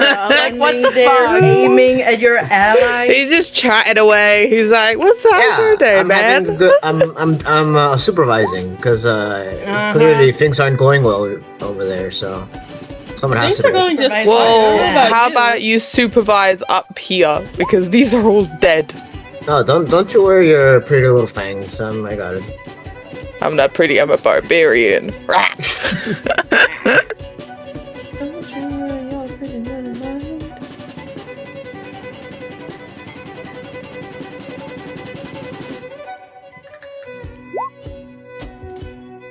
Okay, so far he's taken 20 damage and rolling one more attack.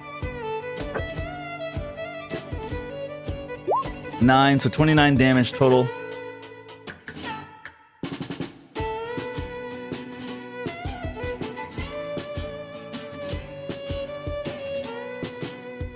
Okay. Yeah. Cool. So total 29 damage. So this Lord Knight takes 29 damage. Let me mark that. 17. Okay, beautiful. So he takes 29 damage as these three divine knights are fighting one solar knight, and they still seem to be having a hard time. As it just seems so clear the solar knights, they're stronger. They have a better armor because their armor is made out of the materials of the volcanic land. And not only that, but the goddess of faith, out of character, the goddess, well, I guess in character, I don't care, but the goddess of faith, normally she gives power to her divine knights. However, because of the fact that so many people died in Harfwich Town, people don't have as much faith in her anymore, which means that she's not able to give out as much power anymore. And so that's why the divine knights are weaker right now, because she doesn't have as much power as usual. And so the battle is not going well as you guys try to hold the line to defend the city full of innocent people. We move to the next divine knights. Who's left? We got one. Okay, so the heavy crossbows. So let me do that real quick.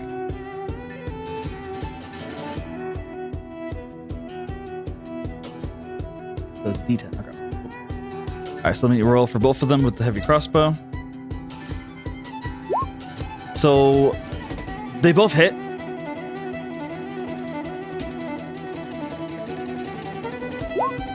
So they deal 12 damage. So shockingly, you guys watch as these two crossbow shooters, they manage to find the weak spot, the joints of this battering ram, and they fire off their arrows, and it slams into them. Suddenly, the battering ram falls apart. Nothing but wood on the floor. Done! They managed to shoot it out. One battering ram out. The Solar Knights look pissed by this. Now we have 3 Divine Knights going after a Solar Knight. Let me roll that real quick.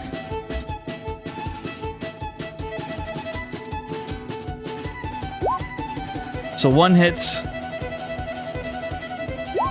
12 damage. Roll again. Alright, both miss. Roll again. One hits. Rolling damage. 12. So 12 plus... 12 plus 12. So 24 damage total. So these...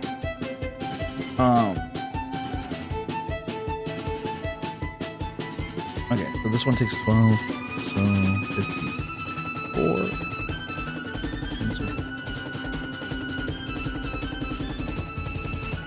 Alright, perfect. That is the end of the Divine Knight's turns. We now get to Blackstar. Are you ready, Lyra? Boy, I am ready. Pick me up!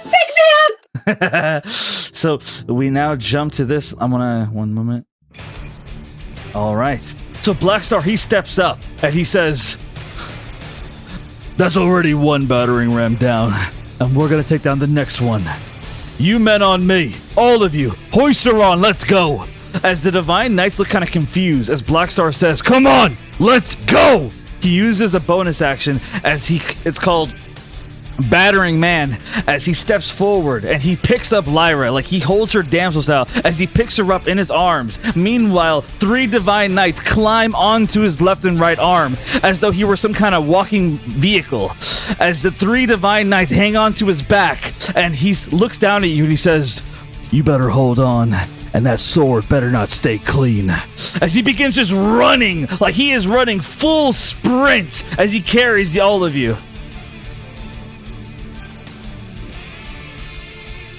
He runs full sprint right at you, and as he lowers you to the side, he immediately rushes a kobold with his great sword. "Fucking die!" He swings his great sword right at him. He deals 22, so I'll just say he kills him. So he kills the kobold, cutting his head off right there. He gets 3 attacks as he moves up, and he takes another one out. Let me roll. With a 12, he hits. He kills him right there. He goes for the third one.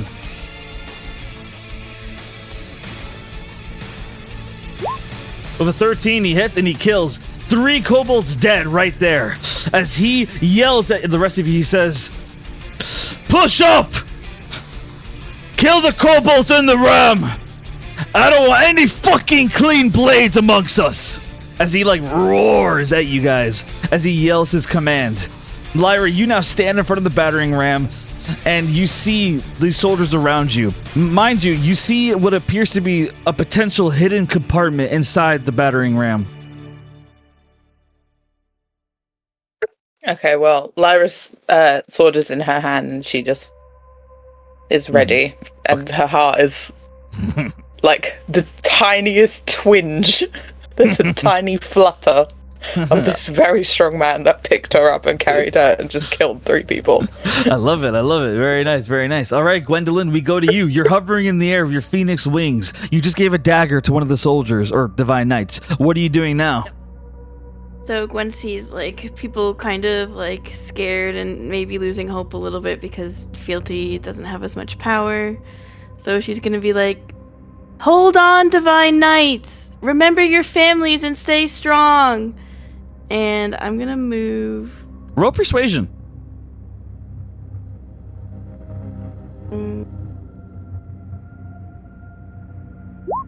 23.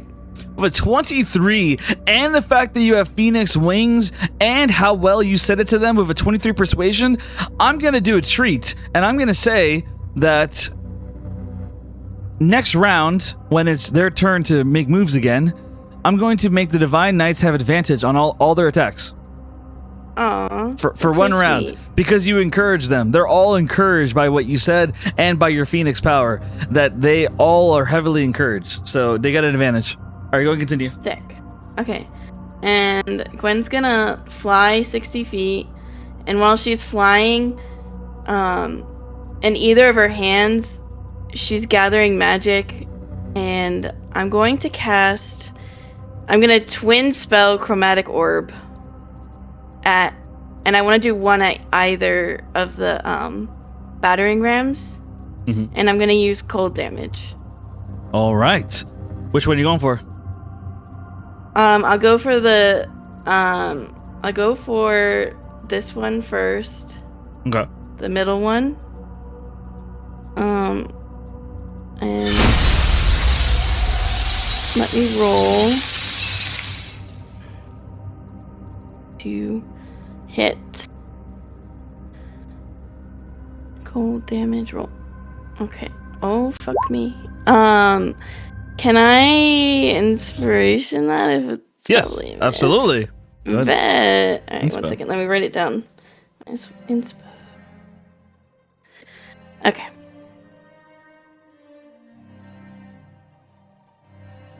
Okay. 26 to hit. The middle one. Can I roll damage? Yes, absolutely. Okay. So 24 cold damage. If you roll the same number on 2 or more of the d8s, the orb leads to another target. Okay.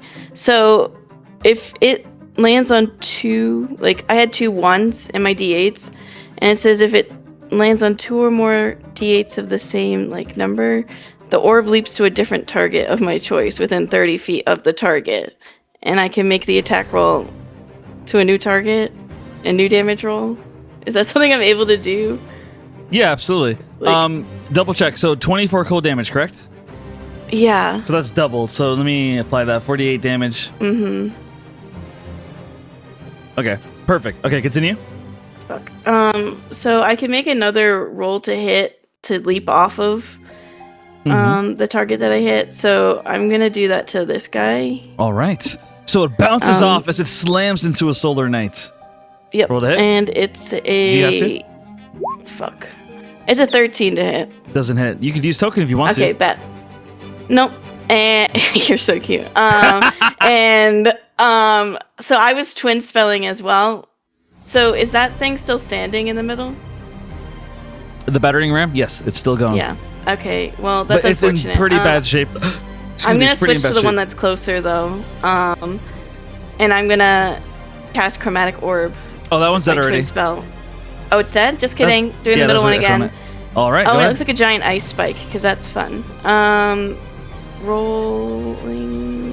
I'm using a token of inspiration. We're not taking the nat one. All right, another token of inspiration. No. Good.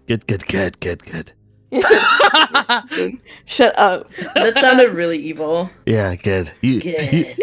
Use more Does a tokens. Use more 17 hit? tokens. This bitch was gonna spike me! 17 hits. Bet. I got 2 7s. Okay, so it's 30 cold damage, and I get to do it again. So because before I got 2 7s. Before you do that, I want you to describe to me how you want to destroy this thing. Okay, 2 7s, 2 4s. Do I get to do it for both? Anyway, bet. So Gwen shot one ice spike at it, bam, and then she generates another ice spike, like kind of like holding it above her head before she hurls it directly down into this battering ram, splintering it in all directions. Sorry, guys. No, you're good. So Dang. the battering ram is destroyed right there. However, as it's destroyed, Lyra, you see somebody come out Sorry. you see somebody come out of the hidden department. It's what appears to be a large fellow. He's covered in what appears to be armor of some kind. And he just speaks in a very monotone voice as he looks at you and he says,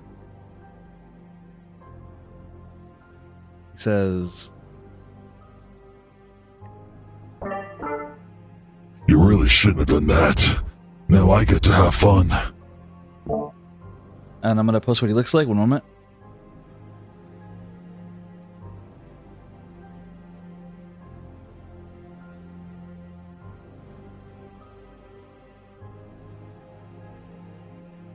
All right, here we go.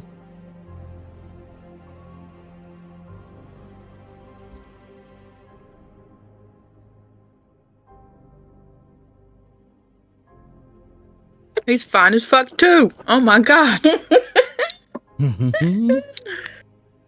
I think. Could I just say, quickly, Lara, just be like, I'm gonna rip your head off. like when you say that, he just kind of I didn't do anything. I'm about to. And like when you say that, he just kind of puts his fist in the palm of his hand, daring you as he says, Bring it on, redhead. All these men are just making Lara flutter today. All right. Gwen, get back to you. So what's happening now? Okay, so I'm just gonna post this in here because it's a little confusing. But it says, on the second paragraph, if you roll the same number on 2 or more of the dice, and I had 2 4s and 2 7s, then I get to make another attack. It bounces from that spot. Yes. Do I get to do it twice then? Yes. Okay. I'm trying to see if there's a limit to this. Because, this could go on a long time. I roll 6 d8s. So, Okay. which for now, I'll let you do it again, but remind me to take a look at it to make sure we balance it. Okay. So I'm trying to hit this Solar Knight again. Are you giving me 1 or 2 attacks based on the dice? 2 attacks. Okay. So I'm 17 to hit this Solar Knight. Do you see this one? Yes. And would you roll? 17. 17 hits. Bet.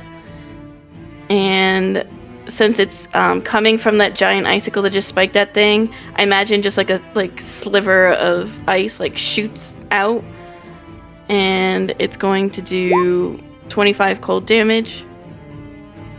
All right, that's doubled, so 50 damage. You find out that the Solar Knight's weakness is ice damage as well. Okay. And then another one. Would I be able to hit the big boy that just came out, or like, nah? If you want to, you can, absolutely. I'd like to try. To give him a name, his name is Forge. Forge. Gotcha. Does a 23 hit Forge? So if it's 23, you try to hit Forge, but he puts his hand out and he casts Counterspell on you. So I don't know how that works because I already casted the spell. This is kind of like jumping from it. Oh, it's true. Okay, so in that case, you rolled a 23? Okay, he casts shield. He casts shield. Okay. So he repels and now the it attack. doesn't hit, so it like bounces off. Yeah, it bounces off. Yeah. Bet. Okay. That's my turn. Thank you. Takes a bow. All right, very nice. Very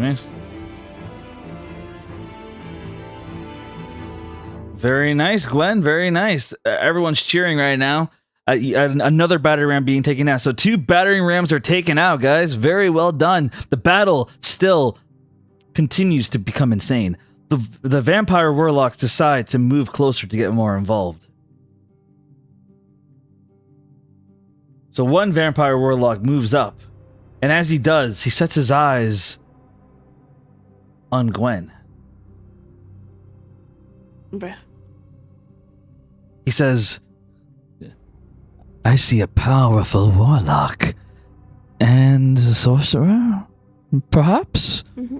I can't tell. What I do know is that I want that blood, and I want those flames.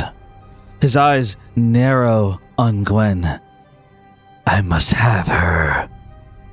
Now.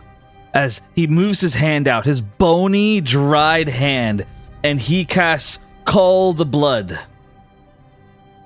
Counterspell? Absolutely. All right, you counterspell. So I'm you scared of him.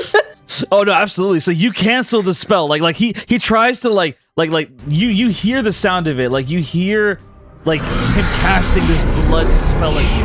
And Gwen just immediately goes boop, counterspell, and it disappears as he frowns in frustration.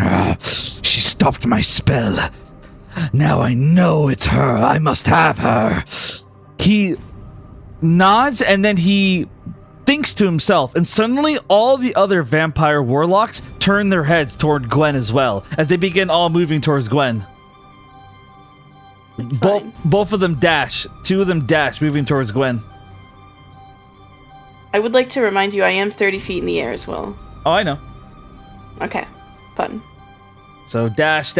Okay. So these 2, luckily for you, they dash, so they can't do anything. So they move up. The vampire warlocks are moving up on Gwen. They want her as they move up on her. And now we jump back to Caliph. Caliph Ironvein, a woman who was the solar hero of the Hellfire Zone, a title she only earned because of the sacrifice of Tazrael, a man that she knew all too well, a man of honor, a man of dignity, a man of strength. And now his strength was a threat to her as he stood before her, his hand on a battle axe, facing you down. His eyes narrow at you. How could you do it, Caliph? How could you betray your people? How could you betray your homeland? You fight amongst them? These evil humans and their goddess? I think... Oh, I hate you, Cab. I hate you. Actually. Oh my god. Realistically speaking, I think Caliph would just be frozen. Like... She did not expect to see him here because it was so long ago and it doesn't make sense. And I think she takes just a few steps back in shock, and her eyes well up in tears, and she just mumbles to herself it's not real, it's not real. It's not him, it's not real, and it's like a mantra.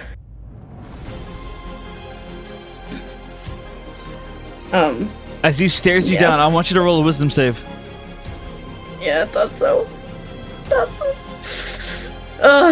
Okay, let's go. Oh, 28. It's a 19. So the 28, Caliph, despite the fact that your emotions are tested, the fact that Ventari and you have broken up, the two of you aren't together, Tazrael is dead, and you now stand here staring him down. And when you see his wrath, when you hear his voice, a thought comes to your mind. Tazrael stands exactly the same way that power does. A memory that you easily forgot over the years he's been gone, but as you look upon Tazrael right in front of you, an image comes to your mind of power. The power could be Tazrael. He stands like him, and he cares about her, or rather he pretends to. And as that thought goes through your mind, another thought comes to your mind. The fact that this Tazrael is not the real one. That he is nothing more than a test, an illusion, and he is your enemy. And you find in yourself the resolve to attack, to end this enemy, this man who wants to invade a country of innocent citizens. And as you do, you see a magical key suddenly appear in your left hand. I'm gonna show what it looks like. Oh. Wait, you're saying I had an epiphany where I'm like, hold on. Tazrael, like, his stance is the exact same that Power has. That's yes. The epiphany that I just had. Okay. Yes, this epiphany you had. You also realize you have to fight. You have to take, like, this Tazrael is not your Tazrael. You gotta take him out. And because you passed the wisdom save, you passed your individual test of this test of wisdom, and you get a key. Yeah. I'm posting in key notes what your key looks like. This is your key, Caliph. What's the key for? The box. Get out? Do you not remember? The lady said we gotta get 4 keys, get a box, That's open right. the box. Ah, yes, you're right. I'm so sorry. I totally forgot about that. You're right. It's alright, girl. It was a week ago. Okay. Whew. Okay, so Caliph very quickly pockets the key. And she takes a really deep breath. And goes, it's not him. Tazrael is... And she, like, pauses. She goes, he's dead. This is not him. And she, like, refuses to look at his face. She focuses on, like, his chest, doesn't look at his fucking face because she can't take it. But she's going to attack. And she's using her long sword. And she's just going to attack. Nothing crazy. It's a nat 20, baby. A nat 20 To hit. Roll damage. Wow. Okay. So damage is 12 plus, because it's on fire. It's 2d6 of fire damage, so that's 6 fire damage. And because I have mastery, he has disadvantage on his next attack roll. Nice. So 18 damage total? I think so. Yeah, 12, so yeah, 18. 6 of it is fire, though. Cool. Alright, is there anything else I like to do? Yeah, I'm gonna attack again. Go ahead. I have 2 attacks. Another nat 20. Nice. Very nice. What the fuck? That's a 10. That's a 10 plus 4 fire, so 14. What the fuck? So you deal another 14 damage to him.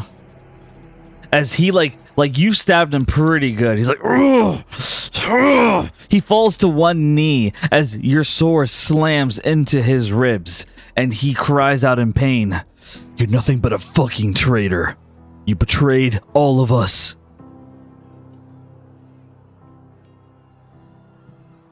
She, like, looks at him and she holds the sword towards his throat. And like a single tear drops from her eye. And she like very quietly just whispers, I really miss you. And that's my turn! All right, very nice. We now get to you, Prometheus. What are you going to do?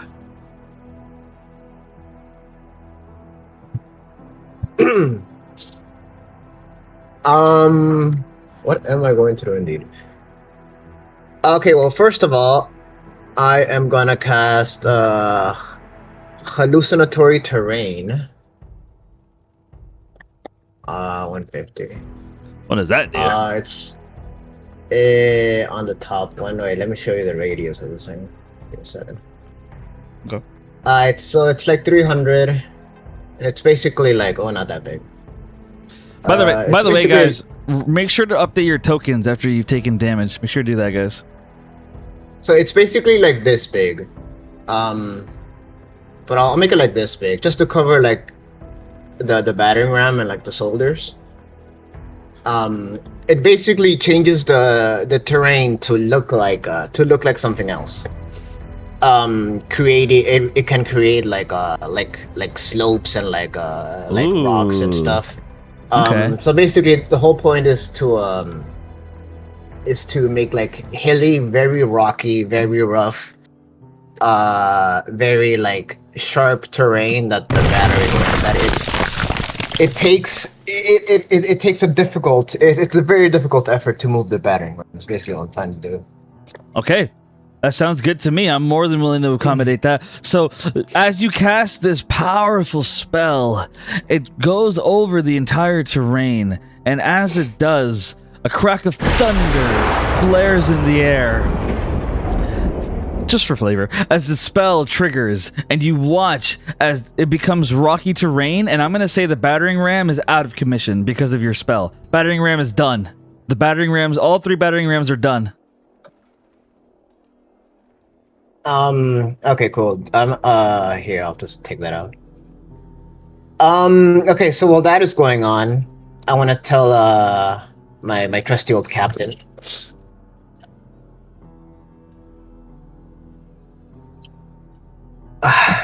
Sorry. So I'm gonna look over my captain, and I wanna... So, Captain, I need you to gather any and every piece of intel on that team that just appeared. I want everything there is to know about them, even down to when they eat, when they sleep, when they go to the bathroom. Well, sir.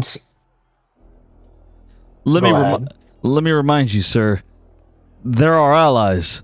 Now, I have been informed to tell you that once this battle is over, the Divine Queen wants you, along with Captain Alice and her knights, to report to her throne room to inform her of what's happened, assuming we win this battle.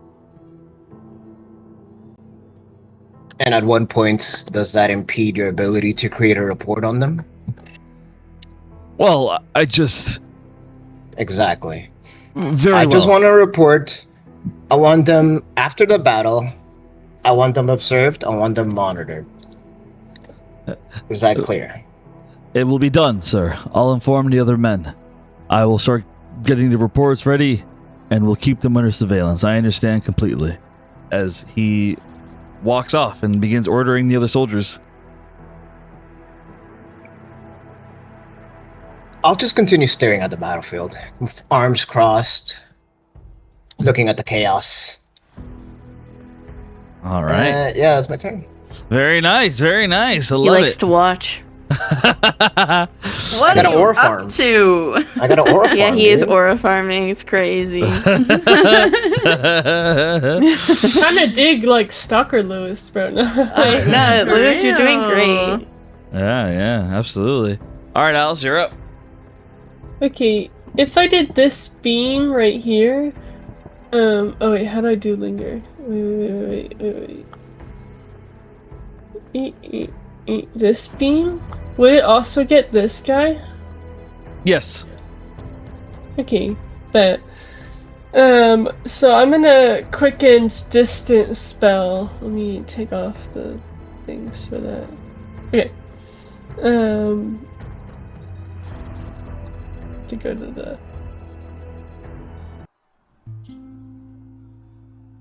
Oh. 1, 2, 3, 4, 5. Okay, that's 5 charges off of the Staff of Power, and do lightning bolt. All right, you cast lightning bolt as you fire it off right at them. What's the save? Dex? Oh, wait, actually, I wanna... Oh, yeah, that's a dex save. I just realized I could still upcast it on the staff. 16? Wait, maybe I can't. I don't know. Okay, the save is 14, so they take half. Okay. Which I gotta roll. It's 8d6. Okay, give me a second. 1, 2, 3, 4, 5. There it is. Oh wait, never mind. It is 10d6. That is 44, but if it's half, they take 22 lightning damage. All right, 22 lightning damage. Let me take their staff. Okay, and then let me get rid of that. That was my bonus action, so with my action, I want to attack this guy right in front of me. All right, go for it. It's a 27 to hit. You hit. Okay. That is 15 plus 4 damage. Rolls 2d10s, gets a 3 and a 1. Yeah, so that's 19 damage. All right, you deal 19 damage. And then I want to attack again with my longsword. All right. Oof, that's a 19 to hit. Roll damage. Oh shit, okay. So that's 12. And then... So 23 damage on the second one. All right, how do you want to kill him? So it's 2 attacks. So I imagine one is probably like cuts like across his abdomen, like in between like little plates of his armor. And then with the next attack, she kind of like does like the same kind of cut, but like in between his helmet and his chest plate, so on his throat. And it just like slits his throat and then he just falls dead. Very nice. So before he dies, he will use a reaction, Hellish Rebuke. Roll a dex save. Okay. That is...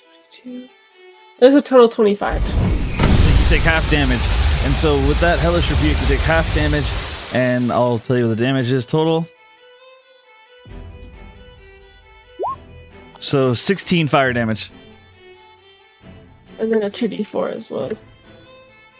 That's right. Oh, I take off. Wait, 16, so that would be halved, or? no. Total 16 after halving. After having. Okay, and then take off a 2 from Gwen's So thing. 11 So damage. that's 11 damage. Okay.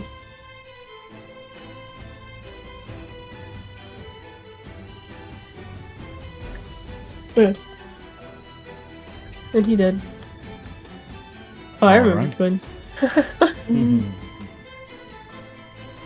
And that'll be my turn. All right, very nice.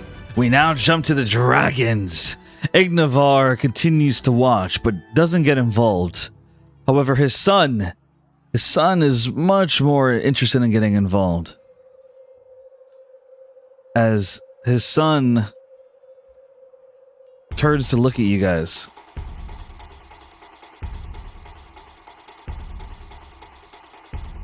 The dragon begins to fly. He lands in front and he does a fire breath at 3 of them. Hitting all 3. He doesn't even care about the solar knight in front of him. collateral damage to him as he fires off his fire breath right at all 4 of them. Roll a dex save for all of them. Roll 1 for the Divine Knights.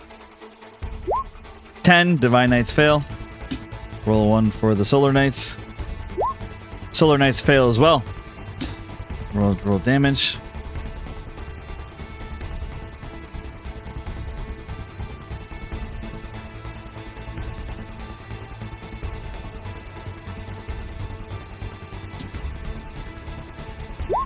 .48 damage.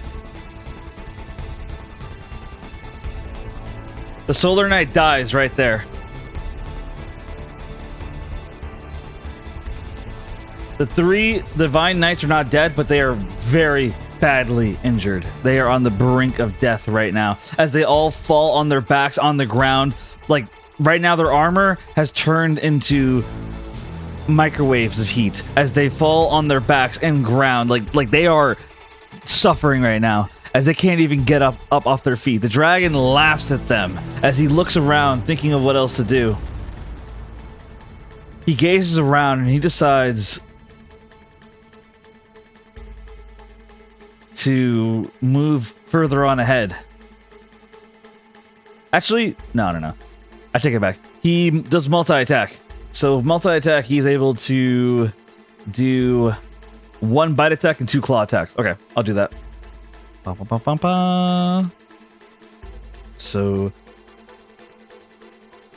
Corthin, he does a bite attack. Check here.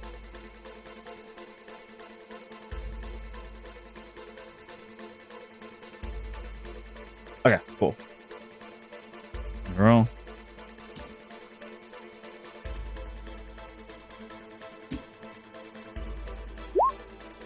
So 2 miss, 1 hits. So 1 Divine Knight dies right there. The other 2 are still alive, but on death's door, as Corthin just laughs. And when they get to the beginning of a new round, where do you guys want the catapults to fire?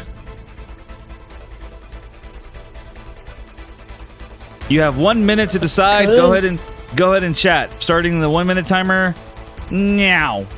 This sucks. I say we fire at 3.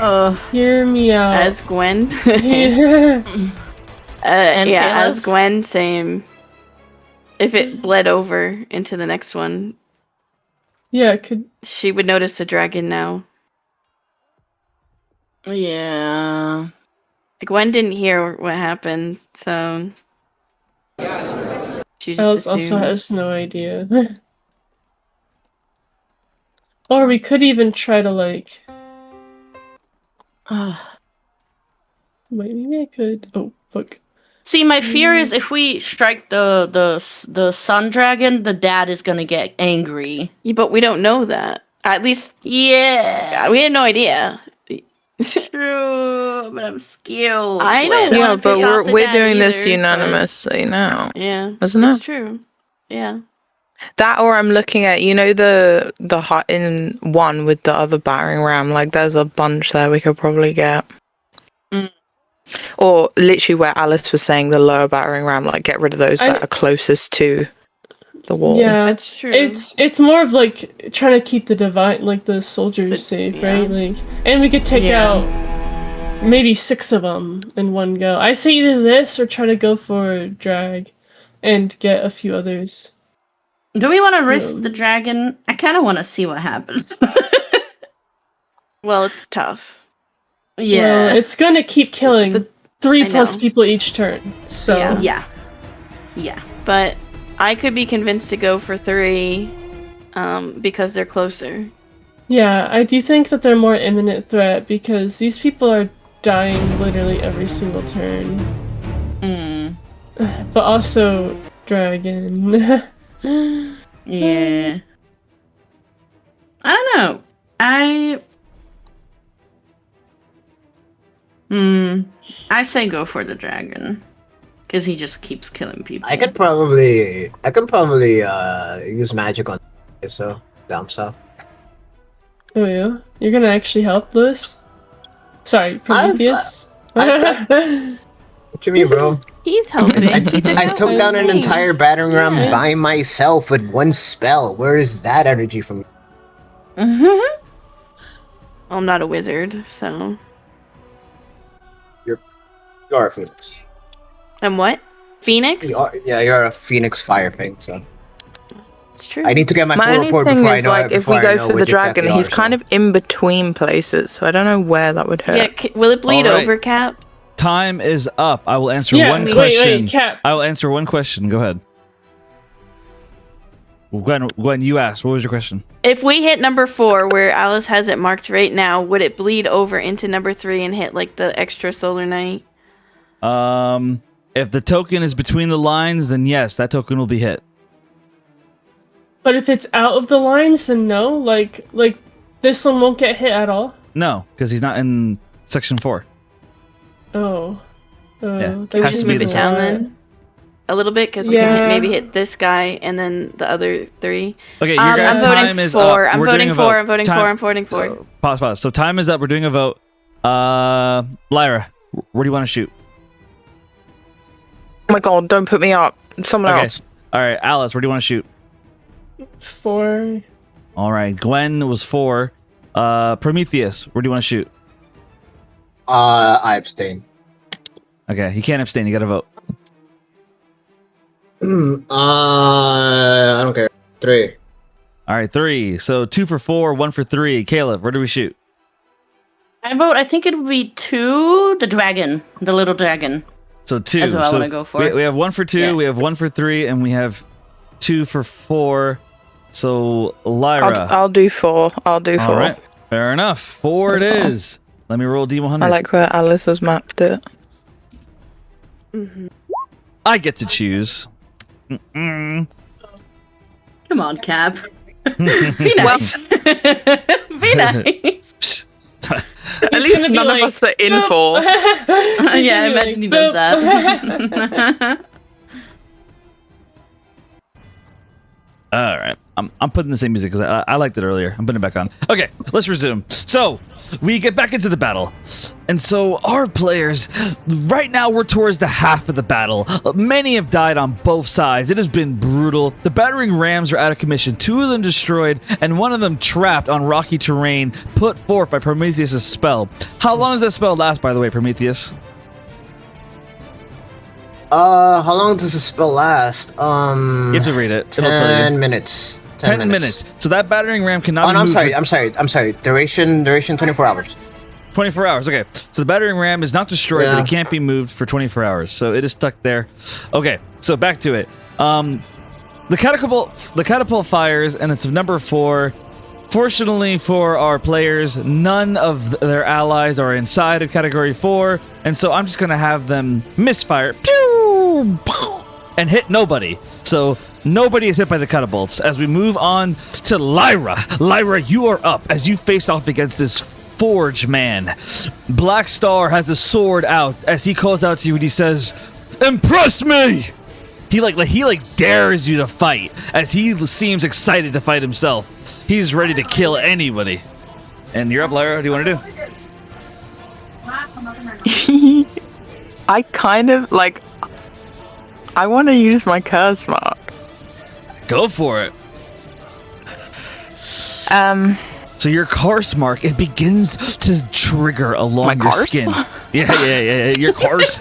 So your curse mark, it begins to spread through your skin. You feel this animalistic desire to win, to dominate, to kill. As you feel this power coursing through you, Black Star has awakened something in you right now. As you feel this need to fight. Yes. I'm so sorry. I'm just like reading some of the things on the stat block. Yeah, take your time. No, you're good. You're good. Take your time. I User understand. allows this is speed of the action. It returns, doubles all damage given out during combat. Psychic damage is doubled against player, but regular damage is halved. Scream of Death is a reaction. Bonus action gives another action to the player. Yeah. Okay. So I'm just gonna attack this Warforged like 4 times because I want to use my bonus action as another action and just go for it. attack 4 times. So I'm just gonna. Oh, nat 20. Oh, 30. Damn. fucking go. Okay. So, 29, 22, 17, and 25. How many hit this Warforge? Let me see. 1, 2. All 4 hit. That's awesome, Cap! Yay!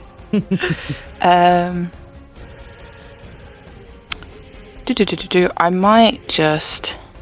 Oh, no, I'll just roll on here, won't I? So, that's 1. Roll a intelligence check real quick.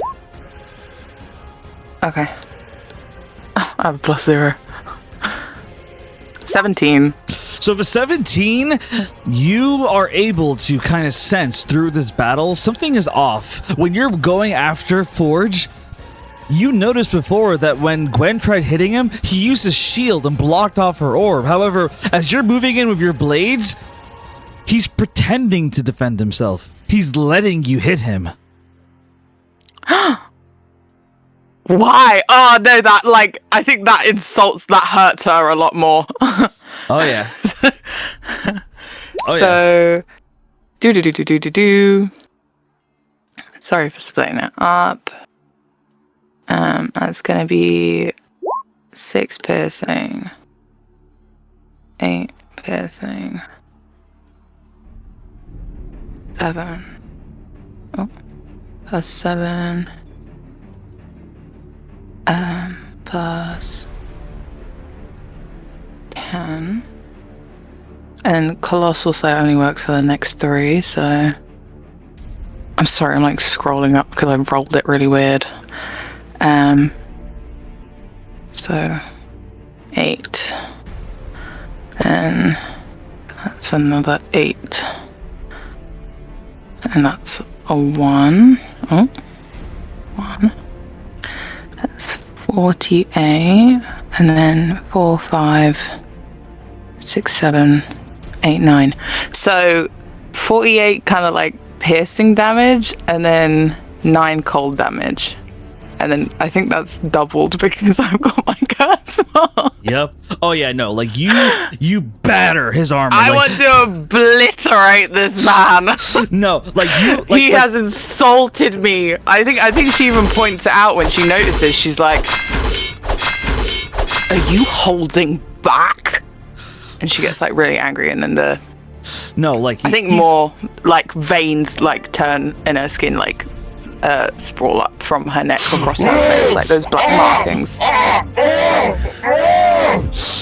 hurts! That hurts! So like you hear him yelling as you're just battering away at him, like you are slashing and dicing as you're just swinging your blade at him over and over. You see pieces of his armor coming off left and right, multiple pieces coming off as though it were nothing but a joke.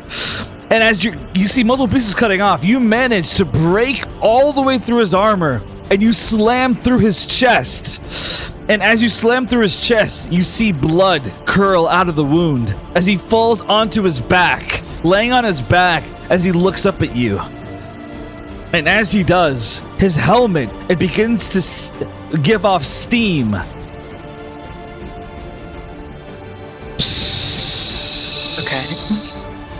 That's really weird. And as his helmet gives off steam, he looks at you and he says, You think you're so strong, don't you?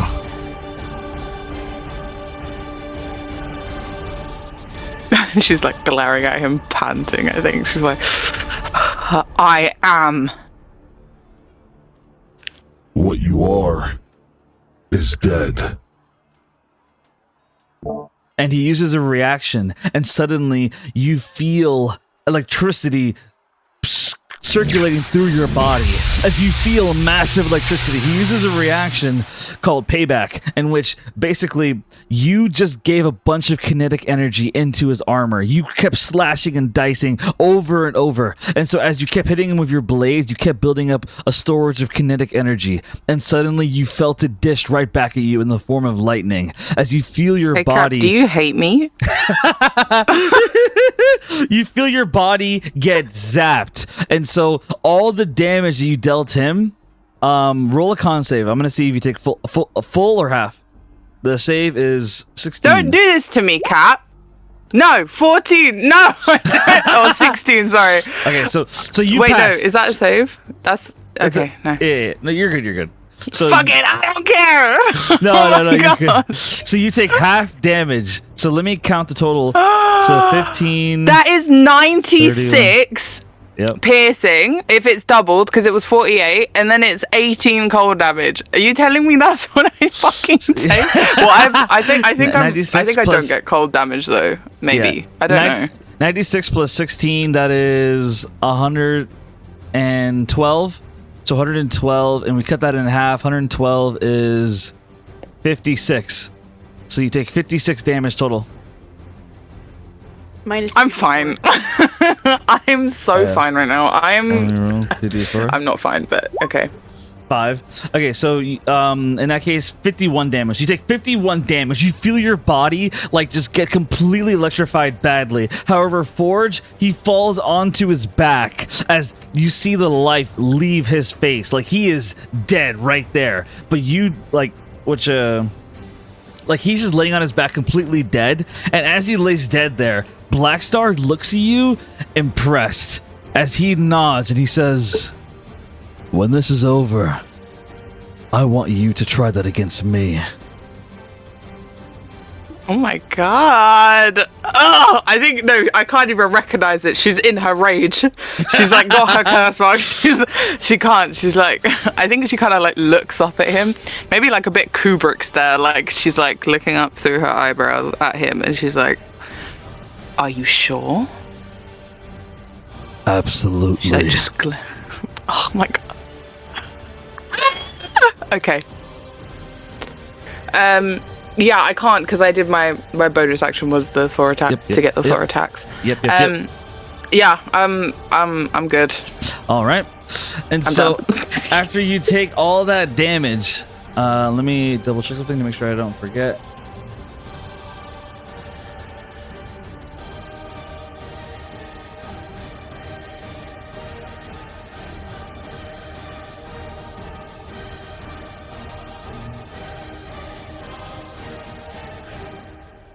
Yep. Okay, cool. Just double checking something. Okay, so as Forge lays on the ground dead, like you just unleashed on him. Blackstar is impressed. A part of him is disappointed because he would have loved killing him himself. However, seeing how you fight, seeing that curse mark on you, he is excited to have a challenge for when this is over. As he nods, as he kind of like he says more to himself than anything. No lizard's ever given me a challenge. Maybe an elf will. As he nods at you, as he continues pushing forward towards the kobolds, and you stand there with your curse mark covering your body. The Divine Knights all kind of take a step back, like they're scared of you, but they know that this is what you do. Like some of them chant like, "Yeah, barbarian, barbarian!" Like they're chanting, "Lyra the barbarian!" As they're chanting your name, as you stand there with the curse mark circulating through you. You feel power in your body, and as you do, you hear a voice that you haven't heard in a long time. "Well done, daughter." You hear your father's voice circulate through your mind for half a second before the rage comes back, and you just feel yourself completely consumed by the curse mark. No, I think that makes her more angry. Yeah, nice. I love that. I love that. Anyway, sorry, continue. No, you're good. You're good. That would not clear her mind. She would just be like, I think she would, if you're allowed, maybe like, no, I wouldn't make it a roll. But she's like looking around now, thinking like her father's here, and she's like, nice. She does look a bit crazy. Anyway. No, I love that. So with that happening, we now move to the Solar Knights' turn. So now it is the Solar Knights who are up, and they see what has happened to Forge, and they see that all of the battering rams have been taken out of commission. However, they are fierce, and they will not give up. Multiple Solar Knights begin calling out to Ignavar. "Please, Ignavar! We need your help! Please! We will lose this if we don't have your help!" I will not attack a country simply because a goddess taunts us. It's more than that, and you know it! Please! We need your help! I'm not getting involved unless I feel like getting involved. Ignavar shakes his head, not listening to the Solar Knights. One Solar Knight calls out. He says, Please! If we lose, think of what they'll do in retaliation! They'll attack our home! They'll try to invade again! I'm gonna roll Persuasion. I'm gonna say the DC is 20. Roll Persuasion for the Solar Knight. Well, 14, it's not high enough. Ignavar shakes his head. I'm not getting involved unless I feel I want to. Now stop your blabbering and fight. The Solar Knights kind of like shake their head, discouraged, but they push on ahead anyway.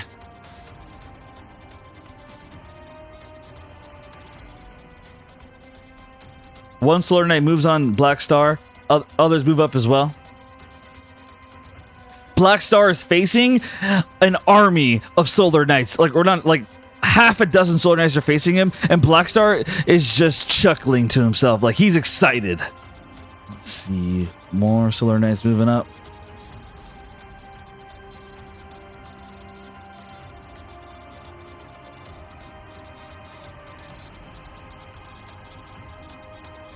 One Solar Knight moves in on Lyra. Another one moves in on Lyra as well.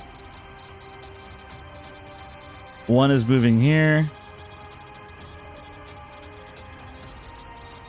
I think I forgot to add Lunwick. Oopsie. Put them in there.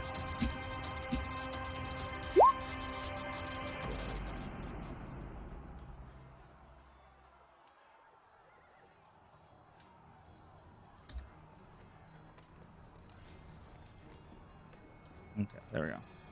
All right. So those Solar Knights moved. These are going to move.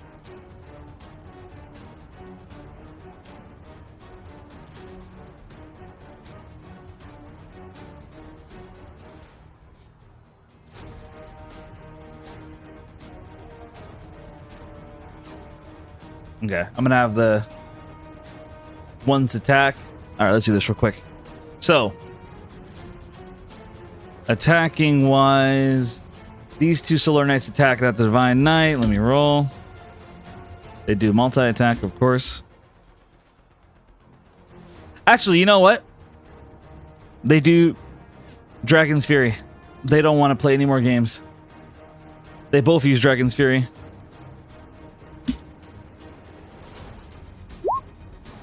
One, two, three. 3 hit. I'm rolling for the other one as well.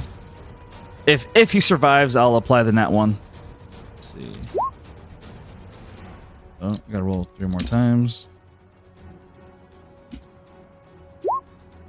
1. So in total, 4 hit. 4 hit and a nat 1. I'll give him the nat 1 attack. So he attacks.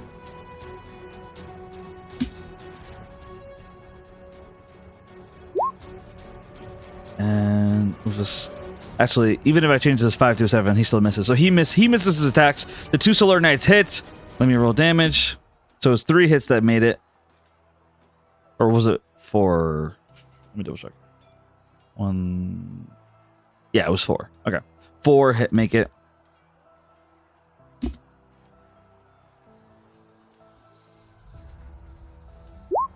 $43 damage, and I'm gonna apply Gwen's thing. 2d4. 4. So 39 damage. This guy is barely alive because of Gwen right now. I'm gonna tell you. Isn't it each attack it's reduced? So if they attacked 4 times, wouldn't it be? Yeah, 8d4? technically. Per attack, yeah. Okay. I know. Let me We're playtesting. We're playtesting. Yeah, I might I might change that in the future, but I'll honor it for now. But I might change that in the future.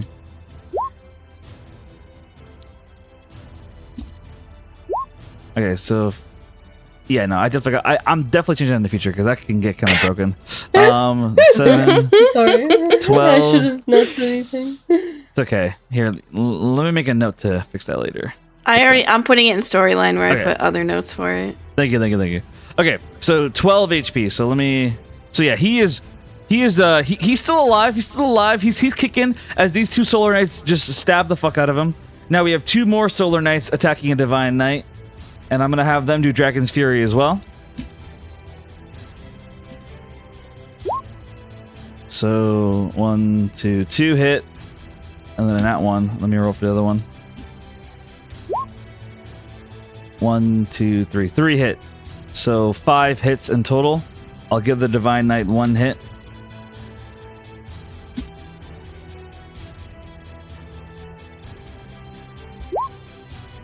So both hit.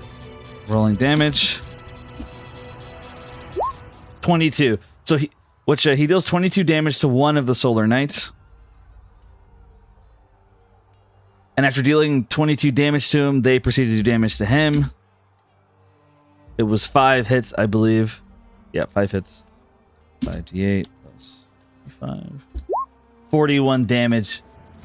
So they kill him right there. Unfortunately, he is obliterated right there as they cut him down. Another Divine Knight dead. Another man who doesn't get to, man or woman who doesn't get to see his family or her family. Let's see. Sheesh. All right, 2 more Solar Knights attack. Which they attack each of the burning men on the ground right now. They don't use Dragon's Fury. They just use normal attack.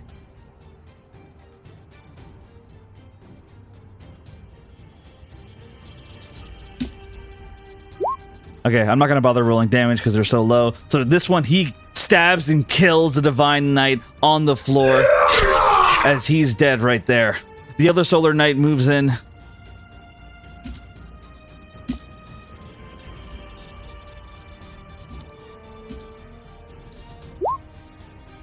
Another one is dead. Another Divine Knight finished off right there, dead. And now we focus on 2 Solar Knights going after Lyra.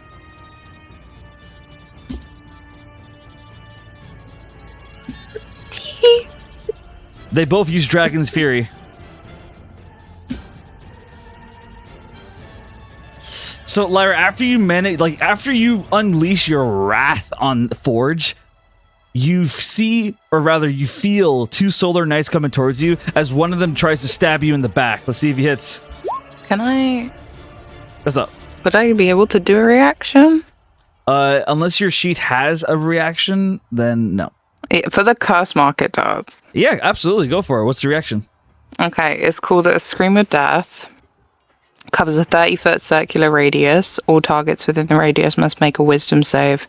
DC is 16. Absolutely. If they fail, they will take an action on their turn to flee. All right, absolutely. Okay, go for it, 100%. I'm not actually gonna scream. I know. Crazy, but I think maybe she just hears them walking up, and she just like turns her head and she's like glaring at them, and her eyes are twitching. She does look absolutely insane. Yeah, and then she's just gonna let out this like screech at them. So it's a good attempt. However, unfortunately, they've rolled a 19. The Solar Knights, they remain firm, standing there. For a moment, they consider running away because of your scream, but they stand firm as they look at you and they say, "We have a dragon. You're as good as dead," as their blades are out and they move to attack. That's fine. Just so you know, it's halved, whatever damage they do. Yep. Yeah. Tee.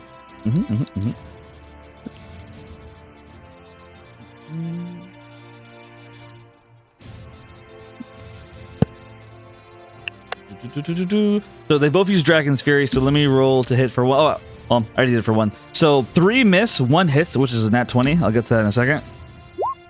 And then for the other... critical hits don't work on me either. Okay, go. Good to know. So 7, 2...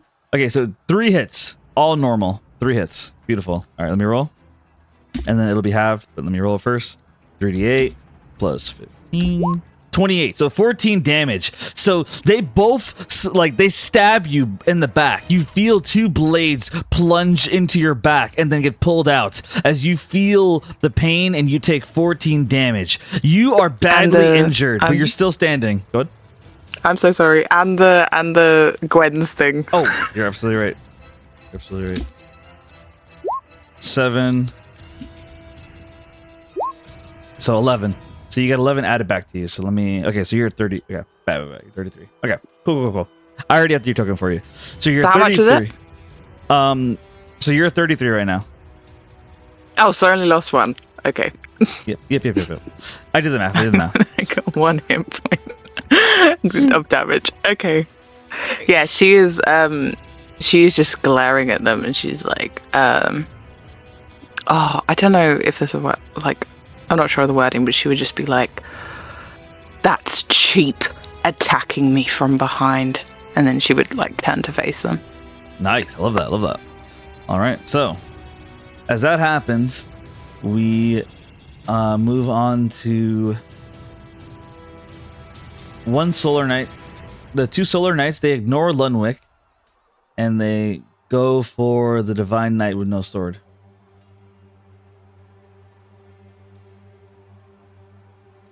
And they both attack.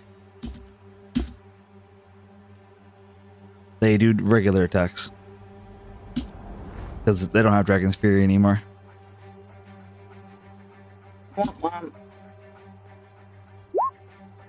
So 2 hits, one's a nat 20. And then the other one...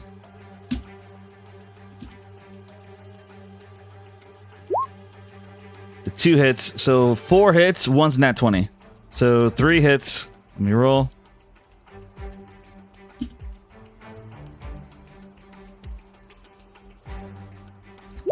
$17, and then for the nat 20,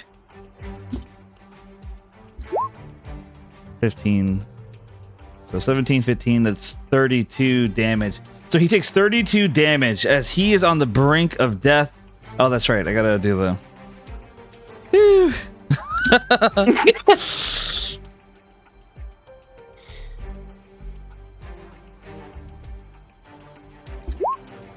Poor cat. What the 23. Okay, he's a 23. All right, beautiful. Okay, so after that, we now jump to the two solar knights that fighting at the bottom. I'm gonna have them do Dragon's Fury. They're doing one-on-ones. So 2 hit. Rolling it.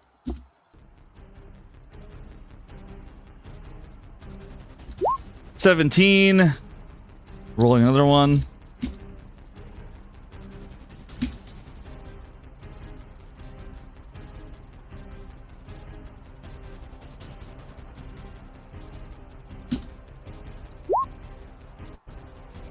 One, two hit. 16. So 17, 16. So one takes 17 damage. 35. And then the other takes 16. So one is like on his knees, like he is in bad shape, not doing well. And that is the end of the Solar Knight's turn. Woo! All right, we're on the Divine Knights now. So for the Divine Knights, tell me, guys, is there anything you want to do specifically, or you want me to take the control? Wait, this isn't up. We can ask them? Oh shit. Okay. Yeah. What do you guys think? Just have them just attack or retreat? Can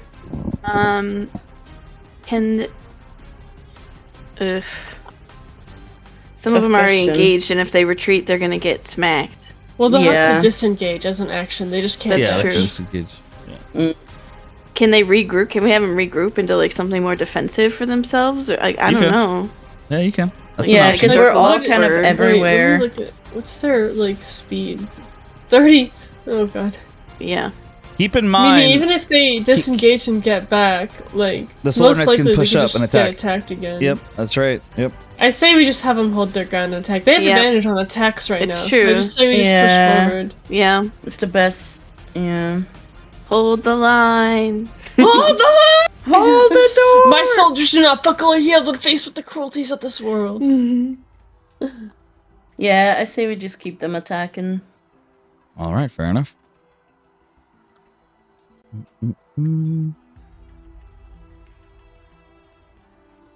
moment.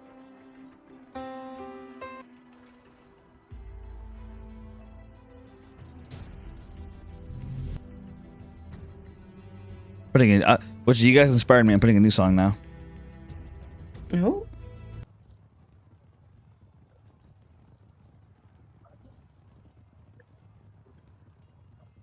No! Hold on. Let me see if this will play it.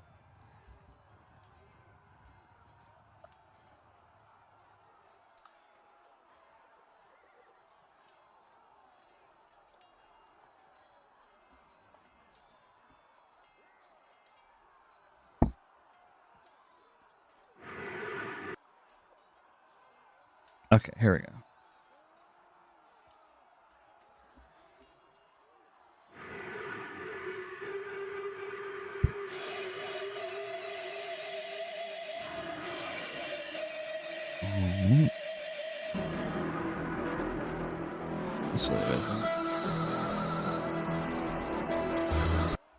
Okay, here we go. Here's the right one.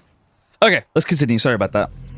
Okay, so the battle continues on. The Divine Knights, they continue pushing forward. They have an advantage because of the words of inspiration by Gwen along with everyone else as they push forward. Multiple Divine Knights lay on the ground dead. A dragon eating them alive, burning them alive. Solar Knights cutting people down left and right. But the battle continues on. Lyra is covered in stab wounds while a curse mark's going through her body. Gwen is hovering in the air with a phoenix wings. Alice maintains her ground, fighting alongside her commander.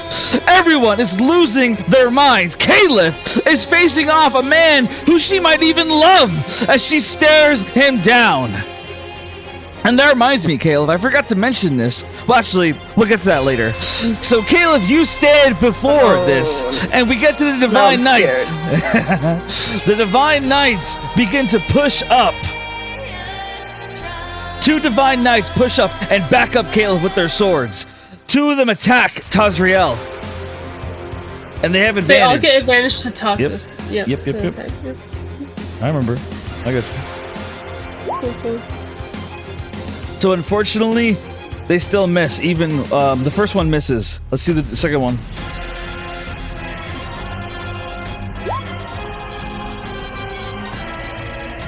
Three of the, or I'm trying three.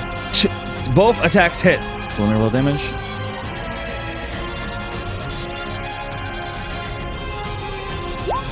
So he deals 19 damage as the Divine Knight deals 19 damage to Tazriel. He stabs him in the left shoulder as Tazriel yells out in pain. Oh! Tazriel casts Hellish Rebuke. I gotta roll a save for him. Just remember that I cannot be cheering for Tazriel right now. I know. The Divine Knight He fails. is my enemy. Tazriel is fierce as he deals 40 damage. The Divine Knight screams in pain as he falls onto his back. Ah! Tazriel yells, "That's right! Burn! All of you, burn!" As Tazriel yells in anger. That's not my man. As Tazriel yells in anger, the two Divine Knights fail. Meanwhile, the one Divine Knight with a dagger, he moves up on Tazriel and tries taking him out. He attacks from behind. I'm rolling.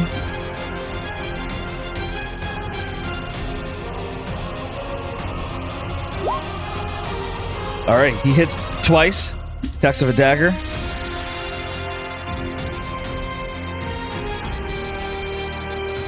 He deals 8 damage with a dagger as Tazriel yells, taking more damage to his back.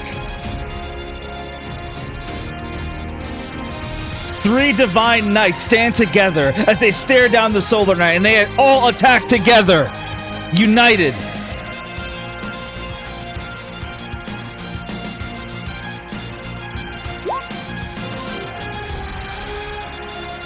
So for the first one hits. 1, 2, 3, 4. All 4 hit with a nat 20. So 5 hits. One's a nat 20. And then last one. 1, 2, 7 hits. One's a nat 20. So let's do the 6 hits first.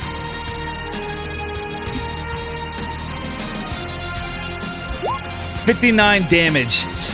So I don't even have to apply the nat 20. With 59 damage, the 3 Divine Knights, they stand together as they fight for their home. They cut down the Solar Knight. They kill him right there. However, the Divine Knights, they're different. They're not cutting down their enemies and mocking them. They cut them down and they simply say that this is for Heartwish Town. This is for the Rockwood family. This is for what's right. As they fight back and cut down the Solar Knight right there, dead. 2 more Divine Knights push up, inspired, as they attack another Solar Knight.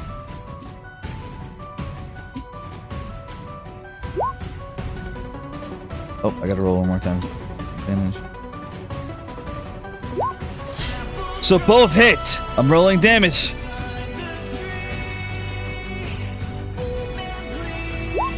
$21 damage! They deal 21 damage as the Solar Knight screams in pain. Where is this courage coming from? Why are they suddenly pushing back? As the Divine Knight, the second one, moves in. Because we're stronger together. As they keep pushing forward, not giving up. 3 of them hit. Or sorry, 2. Let me roll damage. 15 more damage as the Solar Knight is pushed back. He's barely alive as he's breathing. Another Divine Knight who's on his knees. He still pushes forward, crawling as he swings with his sword, refusing to give up.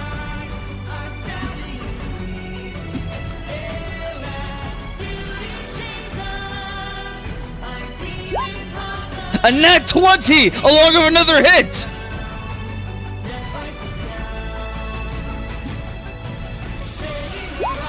$10 damage, and then we get the nat 20. 30 damage! The Divine Knight on his knees swings the sword as hard as he can, fighting for his family. As he swings and cuts off the Dragonborn's head, the Solar Knight falls to the ground dead. A moment ago he was mocking him, but now he's mocking death as he falls to the ground. The Divine Knight yells, cheers, and happiness. The Divine Knights roar, not wanting to go gently into that good night. They continue standing together. 2 more Divine Knights move up to back up Blackstar against the Solar Knights. 1 Divine Knight fights alongside Lyra. Let me roll for him.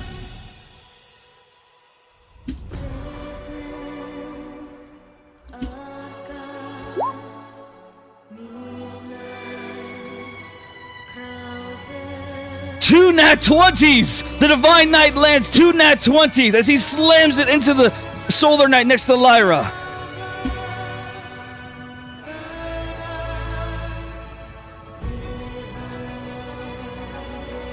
He deals 35 damage as he stabs the Solar Knight right through the head next to Lyra, killing him right there. He stands beside Lyra and her curse mark, scared of her, but fighting alongside her anyway, as he fights for his home. The other Divine Knight can't do any attacks right now, but he stands beside Blackstar. The other one attacks the Kobold. With a nat 20, I'll just say right off the bat that he kills the Kobold right there, dead.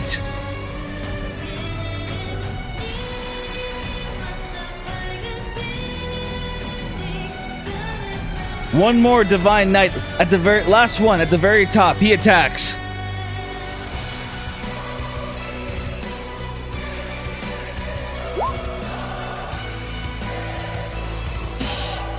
He moves fast, his legs moving left and right, faking out the enemy as he swings his sword. He makes both hits, swinging left and right, his sword clashing with the Solar Knight's sword back and forth. And suddenly he stabs him right in the chest,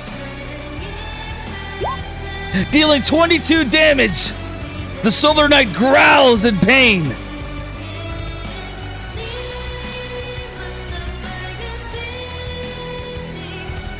And that is the end of the Divine Knight's turn. We now get to the Vampire Warlocks. They all move in unison. We must have her. We must. They try to move towards Gwen. One takes a dash. Ooh. It's dashing for me. The other two are in range as they put their hands out. The first one casts Call the Blood as he targets you. Gwen would counterspell that one. All right, so you cast counter spell. So you cancel out the first one. The second one does the same. Call of the Blood. And as Got he nothing looks for at that. you, roll a con save. Yep. I'm gonna use my inspiration.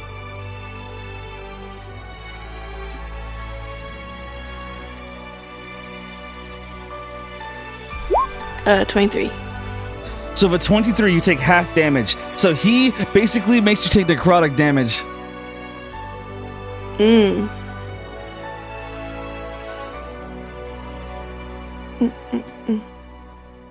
I am resistant All right, so in that case, currently. 12, you take 6. You take 6 damage.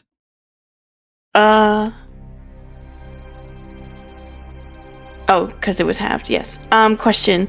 Is this does it automatically take from the Light Phoenix hit points, or am I, like, The Light Phoenix. able to, like, choose? Okay, it goes Light Phoenix, straight, yeah. no Yep, matter Light what. Phoenix. Okay. Yep. Light Phoenix, yep. Mm-hmm. So you Gotcha. take that damage to the Light Phoenix as they all are like kind of like just antsy for you.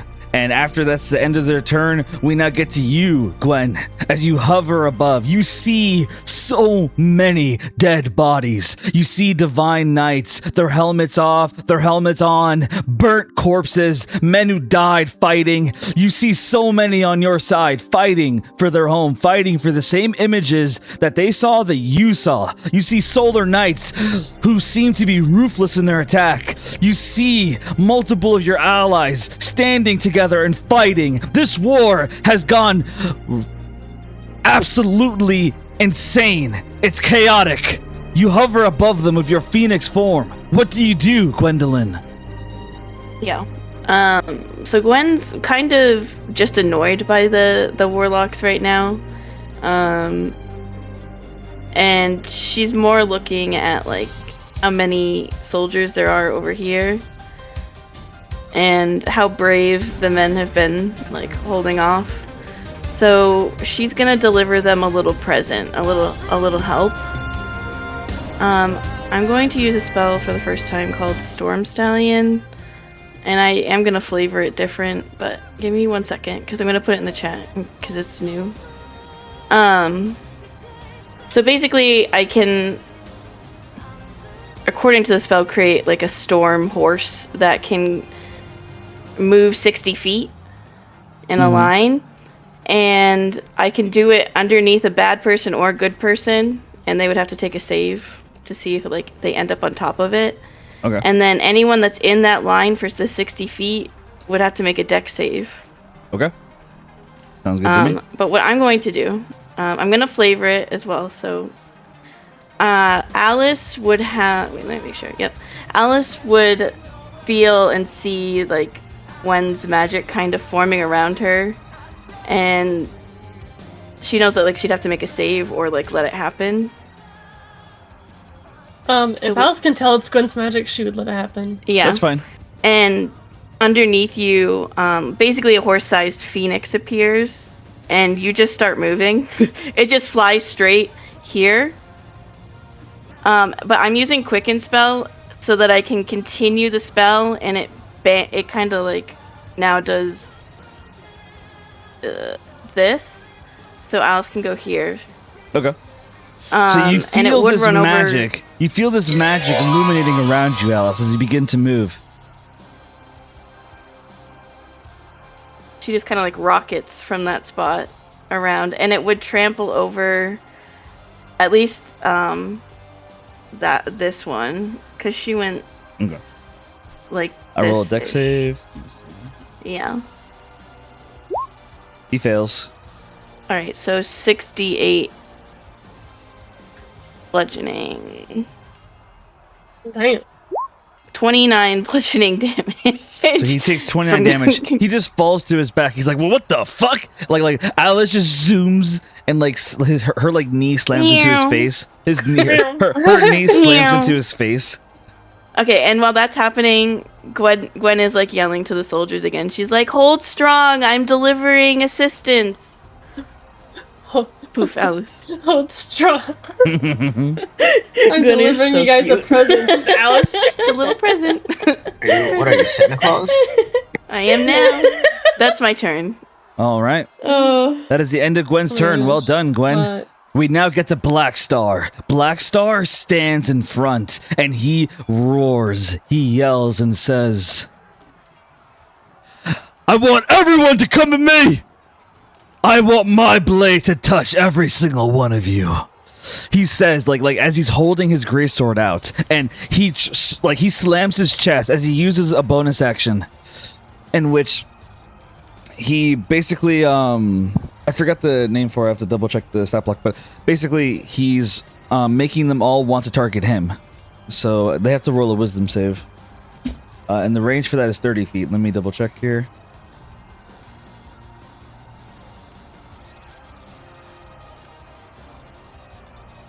So yeah, basically, yeah. So all these guys, I'm gonna roll a wisdom save. With 3, they fail, and so all these solar knights, I'm gonna mark them red. All of them only have the desire to attack Black Star. Black Star, he'll never admit it, but secretly, he doesn't want any of his allies to get hurt. And so he demands for them to all attack him.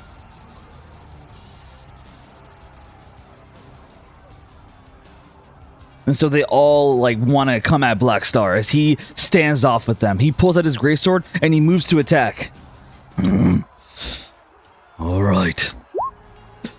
Swing! He doesn't actually say that, that's just me.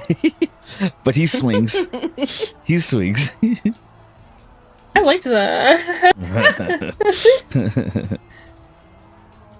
I mean, I could do that if you guys like it. I don't know if it's too cartoonish. No, it feels very like this character, like from Yeah, what okay. I've seen from him so far. All right, bet. He says, "Swing!" As he swings the sword, dealing 24 damage. The Solar Knight takes it as he just screams in pain. Ugh! The sword begins to glow as he says, "Divine Smite." Let's see here. I'm gonna roll a save.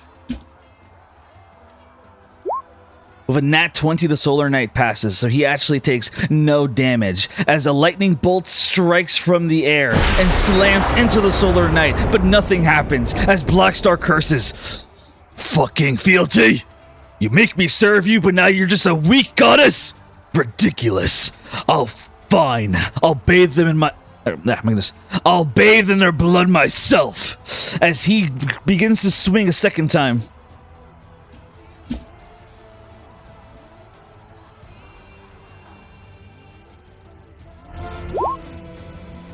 With a 20, he hits. I'm rolling damage.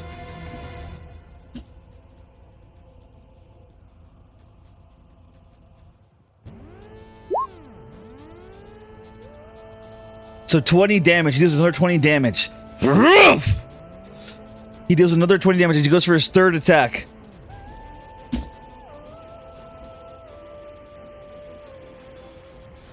Black Star's the kind of guy you want to have on your side.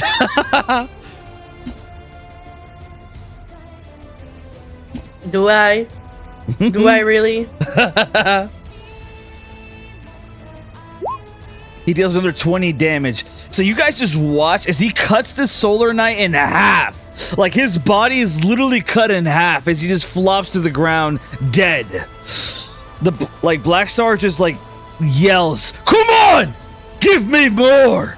I want more blood. I want more lizard scales on my armor. I want your heads filling my room. Come at me! All of you!"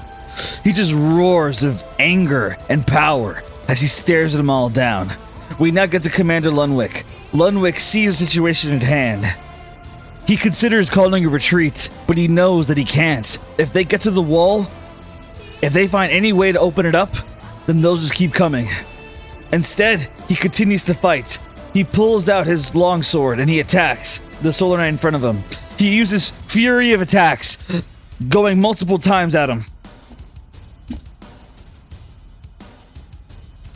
Doing 5 attacks. 1. Only 2 hit, and he gets a nat 1, sadly. Let me roll the damage for 2 of them.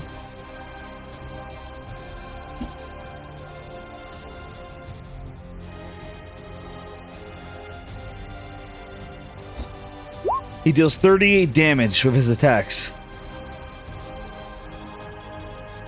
He deals 38 damage. However, the Solar Knight gets an attack back.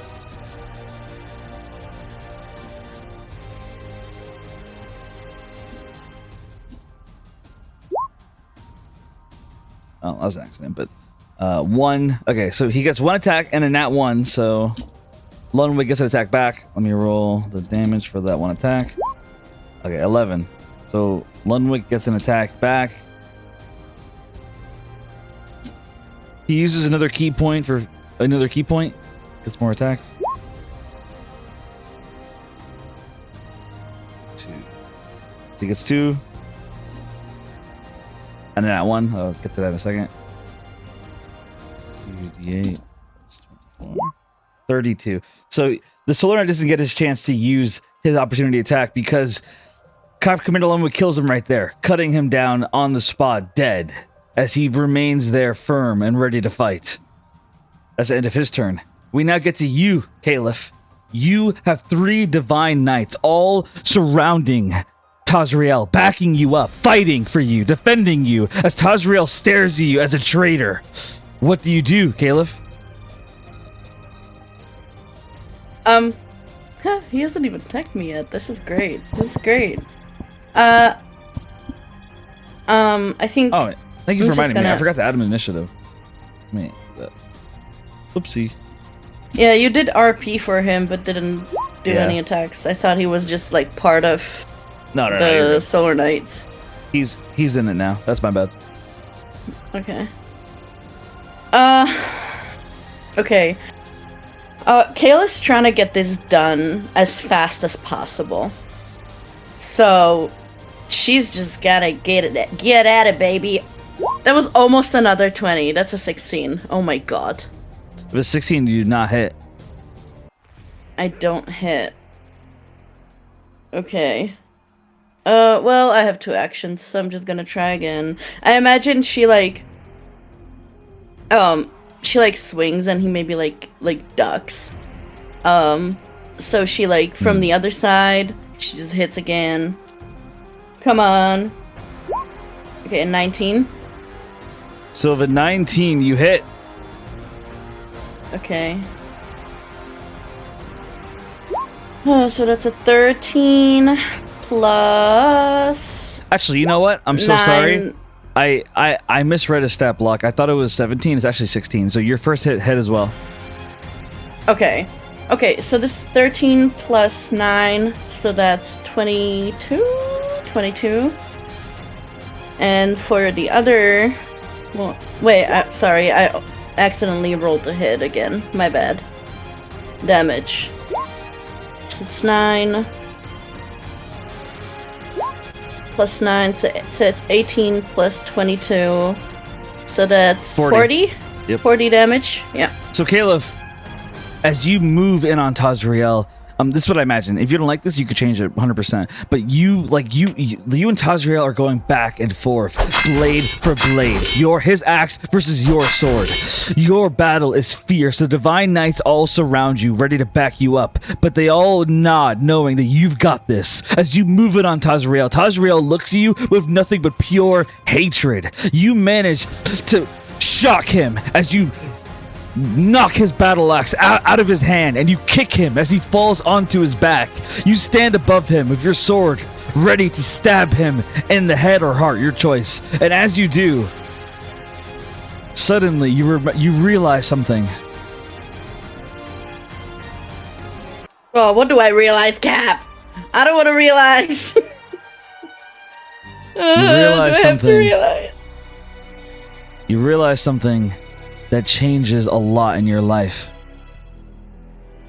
You realize that you're not influenced by draw in this room. These rooms are immune to the influence of the clones of the Judicator. And because of that, draw's spell on you isn't working right now. In this moment, you realize that you don't see Tazriel as just a friend. In this moment, you realize that you love Tazriel. You love him. You feel feelings you never felt before because you weren't allowed to feel them. In this moment, all of your memories of Tazriel come back to you. All the memories of your life with him, everything comes back to you. And in those moments, your feelings, they change. You no longer look at them as memories of friendship. You look at them as memories of love. Now, the scale of the love is up to you to decide, but you feel love in them as you remember all of them. And these memories... Big. That's right. And these memories, they come to you as your sword slams into Tazriel's heart. You know that he's not real here, but in your world, in the real world, you love Tazriel. Whether alive or dead, you love him. And you see his face on this fake one for just a moment as he dies before you. He looks at you and he says, "You fought well, traitor."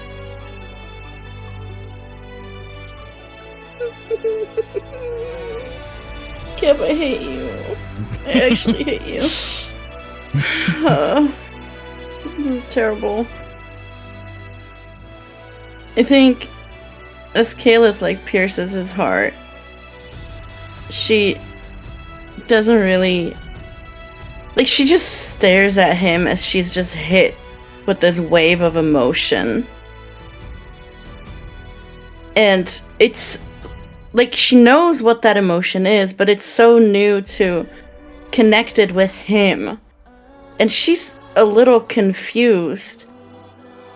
Because in her head, that's how she feels when she looks at Vantari, not Tazriel.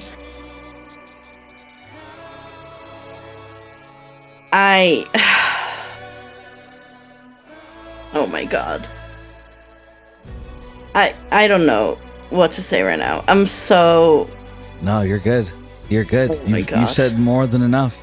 All these emotions flood through you. These revelations come before you. And as Draw's spell is broken, it is gone forever. Things are not going to go back to the way they were, Caliph. Tazriel's eye closes as he dies beneath you. His body, it turns to dust. But for a moment, you hear a voice in your head. A voice that you have heard before.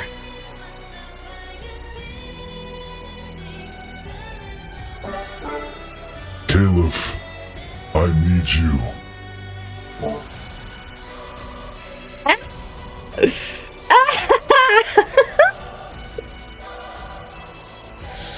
And as That's you all hear, he says? That's all you hear in your head. And as that voice disappears, that is the end of your turn. Cap, Yes. do you want to fight? I feel like you genuinely want me to fight you. And we now jump to Prometheus, the powerful wizard, the immortal man with a golden mask. He stands atop of the wall. The divine soldiers running around, grabbing reports and getting ready for whatever he has planned in the future. But now he stands before this epic battle, gazing at what's happening. What do you do, Prometheus? Remind me again, are those people that are in the triangle dead, or what's going on? So the only people that are dead are people that are in the X. However, I would advise you not to interfere with people in the triangle.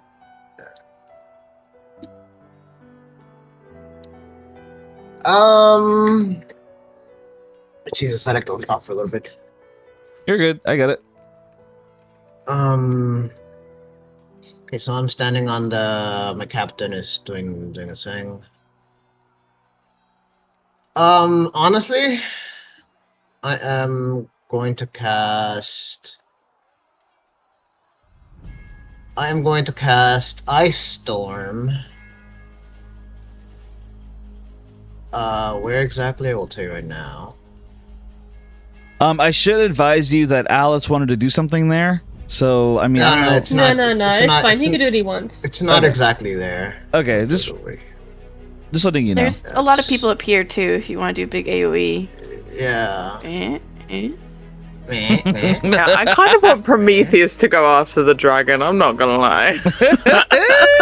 Yeah, you. on I this want to one. cause some shit. And I'm pretty comfy up here, man. I don't know. Look at you.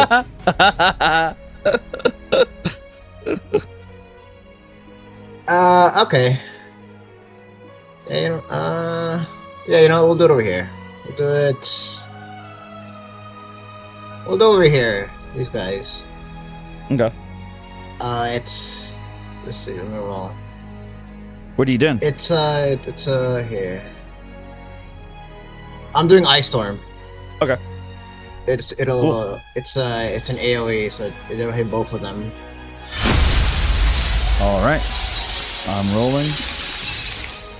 They fail.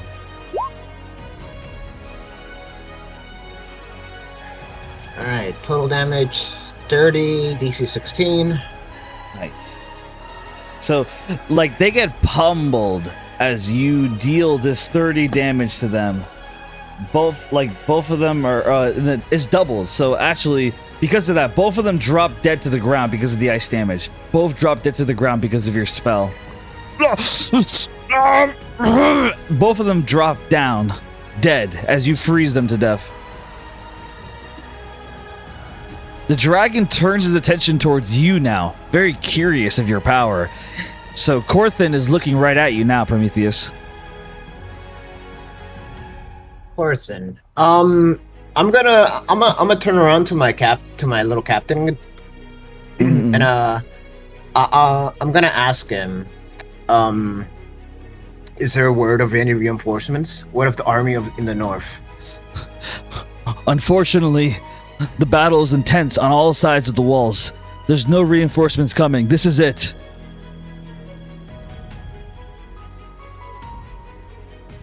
This is it? Not even a sliver of any reinforcements? What of the goddess? What does she say? Does she bear any news? Unfortunately, the goddess of faith is predisposed. She's recharging her powers as we speak.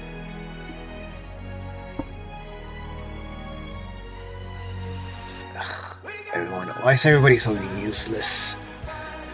Okay. Well then.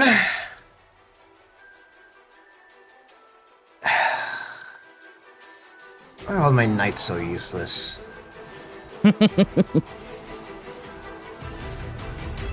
I will. I'm not moving. I'm standing here by the wall. I will look back at Dragon Man Corthin. Yep. And I'm just gonna. I know he can exactly see me through the mask, but I'm gonna give him like a glare, like just a death glare, just like I'm gonna stare at him. I'm not even gonna blink. I'm just gonna stare at him. And I'm gonna study him, see what he's gonna do. Roll intimidation. Intimidation. So if it's 16, which because of the fact that you're on the wall and you just did that spell and your mask and like your whole aura thing going on right now, I'm gonna say that Corthin, like, he just looks at you and he kind of shakes his head as he internally decides he's not going to mess with you. He's gonna keep killing the divine soldiers. That is my turn. All right.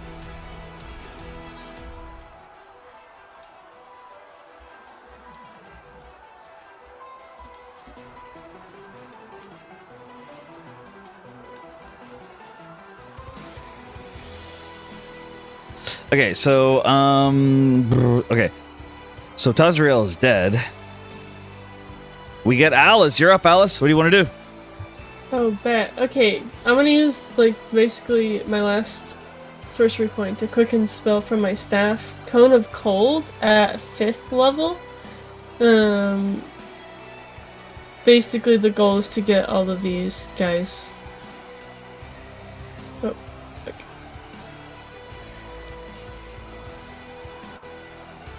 So they have to make a con save. Alright, let me roll.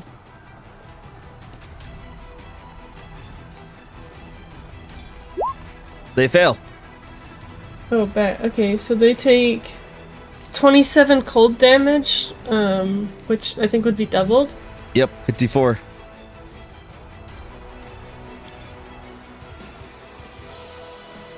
Are any of them still standing after that? Let me double check. So remind me, which ones are getting hit? Oh, fuck. Oh, good. All of these and this one. I could do the cone again. Let me go back to So it. yeah, right here. Yeah, so they're all still standing, but they're all very. You said 54 damage? It's 27 doubled. Yeah, so 54. So yeah. 54. So yeah, they're all still alive, but they're on their like last legs. Like they're all very weak right now. Tragic. Okay. Actually, you know what? I forgot to apply damage to them earlier. I remember. Okay, yeah, no. So they all drop dead. So as you cast that spell, you watch 5 of them drop dead on the ground from the ice. I imagine how it looks is like Alice came charging in. This is like the same round as when Gwen did that spell. So she's like riding this like storm phoenix, I believe is how Gwen described it.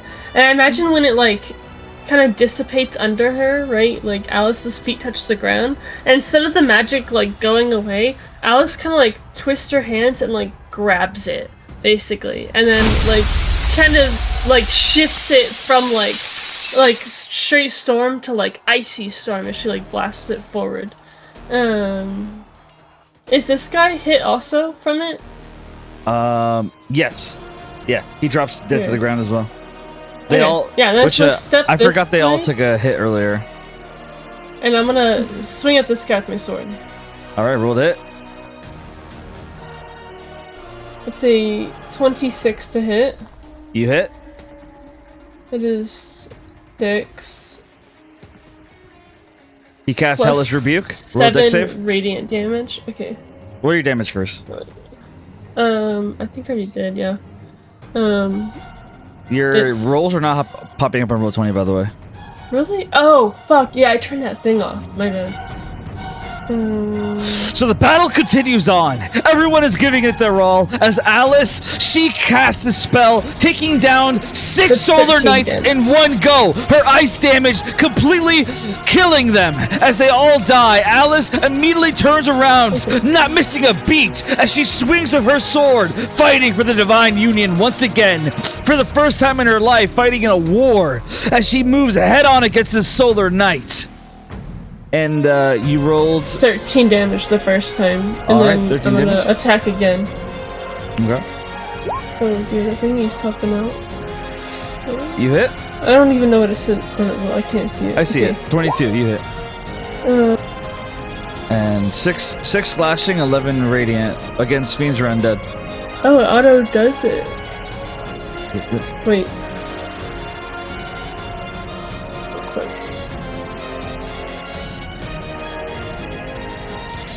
Okay.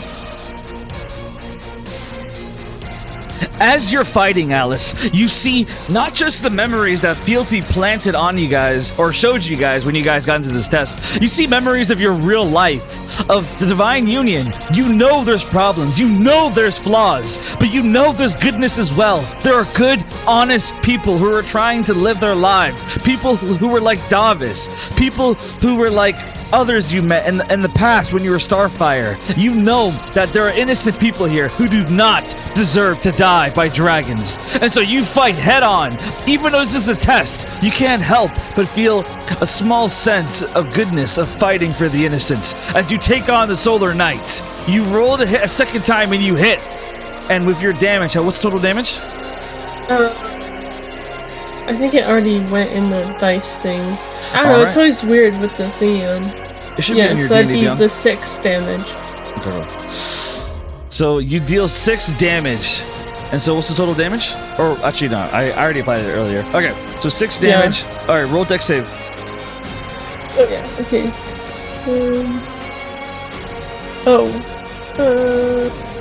I got an error on my roll 20, or DD Beyond I meant. Not roll 20. I'm reloading the page. No. Okay, dex save. Oh, there it's rolling. 12. That's a 13 total. Alright, with a 13 you fail. As I'm going to Actually, roll damage. Yeah. 12. Actually, 15 total. My bad. 15 total. Yeah, you still fail. 23 damage. Right. You take 23 fire damage. Okay. I gotta subtract that because of Gwen's thing, so let me 7, so total 17 damage. Fire damage. I'm fine, guys. So you take 17 fire damage. There are multiple divine knights on the field right now, multiple wounded, injured, and they were fighting strong because of Gwen flying in the air, giving words of inspiration. But when they see their captain, Alice, get lit up with flames and still stand there fighting, when they see her turning men to ice right before her eyes, when they see Alice not giving words of inspiration, but actions of inspiration, they all are infinitely inspired, ready to keep fighting until death as they stare upon their captain fighting for them. And with that being said, I'm going to give another round of inspiration to the Divine Knights. More advantage to them for the next round. Also, this guy, the one that I hit, because of my mastery with a longsword, his next attack on anybody has disadvantage. All right. On this guy. All right. And so is that end of your turn? Yes. All right. That is the end of Alice's turn. And with that happening, Ignivar stares at what's going on right now.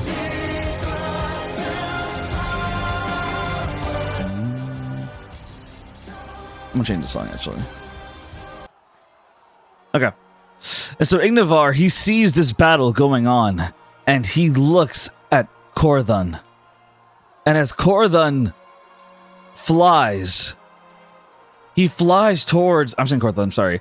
Ignivar, he flies towards Korthon. And as he flies towards them, it looks like for a moment he's going to shoot a fire breath at a Divine Knight. But then he turns his head at Korthon, and suddenly you watch as Ignivar tackles Korthon to the ground. Hey, Dad, what are you doing? I told you not to get involved. Don't you see these people? They're not going to surrender. They're fighting for their lives, and you disrespect that by attacking them when they're not even trying to attack you. Ignivar yells at Korthon. I'm going to roll a strength contest between the two of them. Korthon gets a 15. And the father, Ignivar, gets a 28 as he pins Korthon to the ground. He pins him and keeps him grappled down to the ground, pinned. Korthon can't do anything on his turn as he's still pinned to the ground, stuck. And now we get to the beginning of the next round. Where are we shooting the catapult, guys? You have 1 minute to decide. Oh, shit. Okay. Oh shit. You guys think we just... Oh, this area? Yeah, where Gwen's Yeah. This is what I was gonna point to. 2. Oh, wait, what is the... It's 30, right? 30, Do you think we go more 30. this way or more this way? Well, it depends if we get an odd number, doesn't it? Maybe we 1, 2, could... 3, 4. Well, I mean, it's either 4 way, either like- way. Yeah. Yeah. Just as, like... Or, I don't think it matters. if you do want to, maybe we go for these, the vampires. That's true. But, Well, we can only like get this one up here, it takes a lot of them. Yeah. Yeah. It's okay. I think we should take a bunch of them out. Yeah, I I could agree. do like something like this and get these 3. All right, so No, it I sounds- think the bunch of them think- is better. Yeah, I agree. Yeah, I think it's just... I think Yeah. everyone's saying 2, except All maybe right. Prometheus. All right, so it sounds like 2 is the decision. So 2 is the decision, and it sounds like the majority of you want that spot right there at the top. So, all right, Yeah. I'm going to roll. And yeah. I'm rolling. D100. Come on, dice gods. Odd! You guys get to choose. Yes. Fuck yeah. You already know. All right. Haha. The catapult fires another boulder with explosives taped to it as it slams down into the ground. This battle seemed hopeless for a moment. You were outnumbered, outgunned. You literally had divine knights dropping like flies, but you guys managed to turn it around. And now you have another explosion going off. It's complete chaos out here, but you turned the war around as people are standing together. The catapult slams down, an explosion goes off. I'm rolling damage.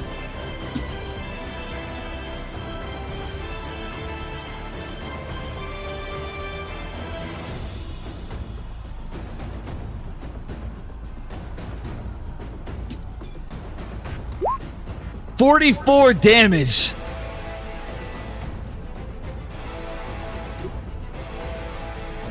So a 44 damage. The kobold dies right on the spot, right there.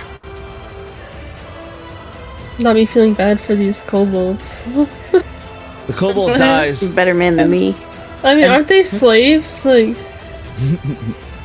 The Solar Knights, they don't die, but they take heavy damage. 44 damage as they all stand deeply injured.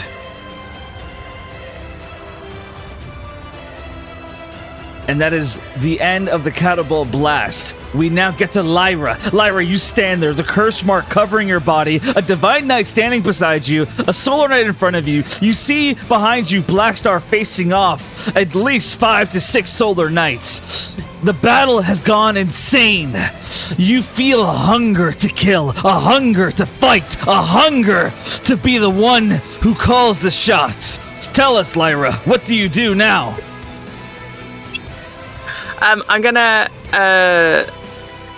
attack the one in front of me with my sword twice. All right. What is that? 22 to hit. And a 28, which I imagine both of them do. That's yep, both hit, and one's a nat 20. No, it was the 19. Oh yeah, because these are when I get a 19 or a 20, it's basically a crit. Yep. That's your feet. Yep. So what am I doing? Is it another D6? Sorry. I think it automatically applies it. Oh, I think it did it. Okay. Yeah.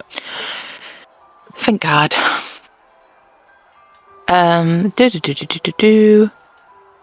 So 10 piercing. Is that one already injured? Did I injure him? No, I don't think I did. Let me double check. Yes, he's injured. Yep. Okay, right, then Colossal applies as well. So that's 16 on the first one. And 14 and then 2 cold damage. And then oh my god, math, 31. But 4 of that is cold damage. All right. Very nice. Very nice. I have one question. How do you want to kill him? Oh, I'm slicing his head off. Ugh. So his head just falls off his neck like nothing more than a ball that you cut off. She eats like butter. She cuts through his neck like goddamn butter. Yeah. Purr. All right. And then, yeah, because of my curse mark, I'm gonna do the give me an extra action. Oh, before anything, we have to. Can I do that? Which at the beginning of your turn, you got to make a con save. I almost Oh. forgot. The feeding. Fuck. Ah. Okay. What is it? Is it a con save? Wait, sorry, let me get it up. Yep. I literally just had it. Yeah, con. And you made it so high. Oh. That is so close, Cap. What? Wait, what is it? It's 18. 17. Oh, that was so close. All right, That apply was so T- close. But apply like, do you just TD10. want to give it to me anyway? well. Okay, so which I forget. No, it's fine. I'm just Yeah, no, joking. you're good. You're good. Honestly, actually, you know what? Here, I'm gonna cut you some slack. So luckily for you, I forgot to do this, but last turn you got hit with enough damage to take you out of curse mark anyway. Your curse mark ran out, so you don't have to do the feeding. Oh! Actually, your curse mark is gone though, but you don't have to do the feeding. You're good. Yay! Okay, fine. Then I don't get that. Okay, so then for my. Okay, perfect. I'm happy with that. Anyway. Okay. Okay, so instead for my bonus action, I'm just going to second wind and just heal up a bit. So what's that? That is 14, I think. Yeah, so I'm just going to get 14 health back. And then I'm so debating whether to go after these vampires. Like, move towards them or move to help Blackstar. Blackstar's fine. I'm gonna go after these vampires. All right. Okay, I'm just gonna move. So you move and you see What's that like the here? vampire warlocks like staring at you.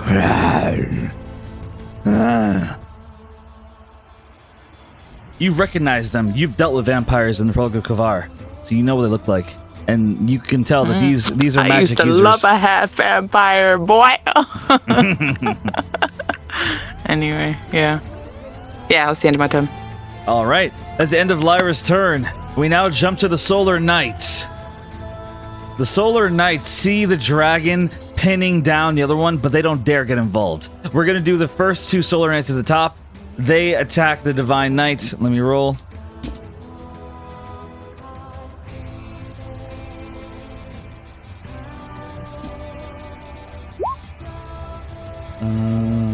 So one hit. 12 damage. I gotta subtract it.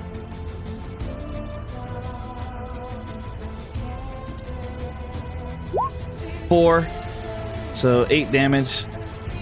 So he has 5. And I'm rolling the next one.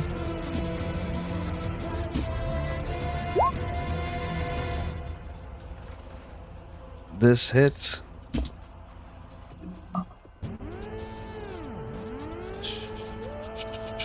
So 1 hits.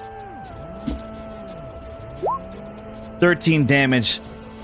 And let me subtract. One thing. Yep. I don't think it'll help though. 8, 5. So yeah, 8 damage. So unfortunately, the Divine Knight, despite Gwen's best efforts, he drops to the ground dead. Sadly, unable to be saved by this ability. The Solar Knights cut him down dead. The other Solar Knights begin moving on ahead. They ignore the dragon, moving back up with the others. The others move up towards. They all want to attack Blackstar. They all move up on Blackstar. All of them. So six of them will be attacking Blackstar.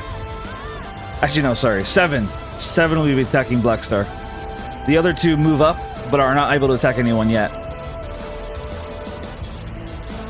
1 moves towards.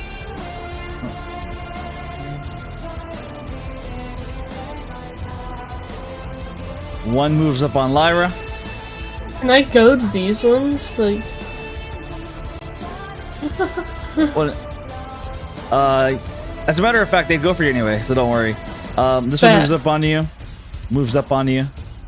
Moves up on you. This one would see how Caleb stabbed Tazriel in the heart, and yeah, no, he'd go after Caleb because of that. Try me, bitch. This one. Let's see. come at me. Let me see. This one moves up on the Divine Knights.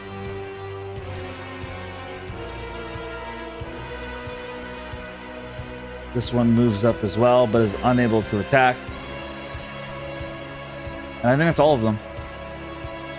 Oh wait, there's one right here. This one would move up with this one. This one would move. This one would move. And that's it.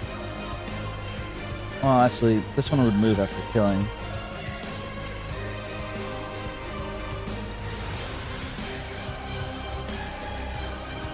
All right.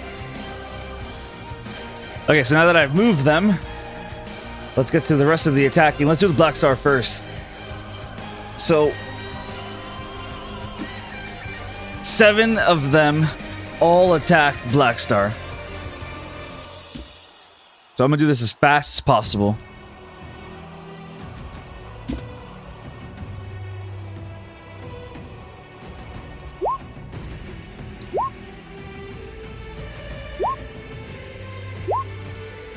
Okay, so let's see. Okay, so for Black Star,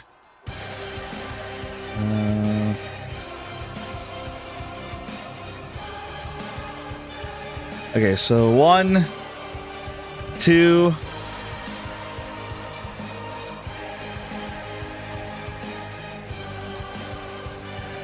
3,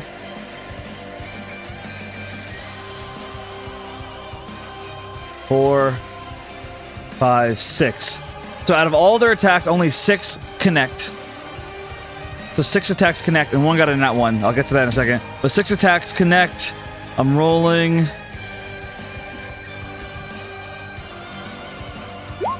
They deal 56 damage to Black Star.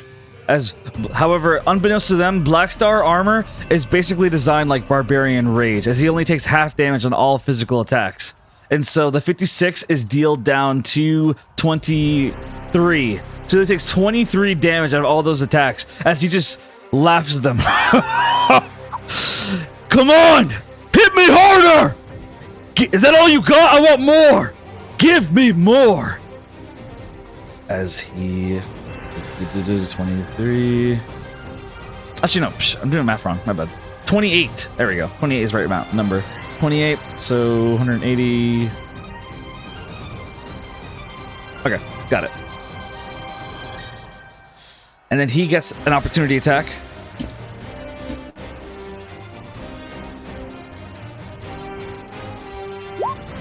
He gets 3 attacks. Only one of them hits.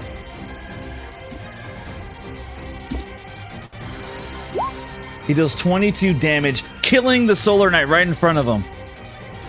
So he kills one right there, cutting him in half, as he just stares at all the other ones, daring them to attack. And then after that attack phase is over with them, we now jump to Lyra. No.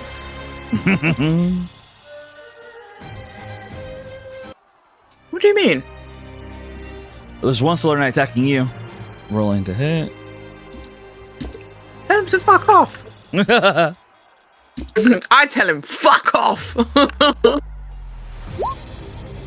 I think even Lyra would be like, get out my way. So you take 1 hit.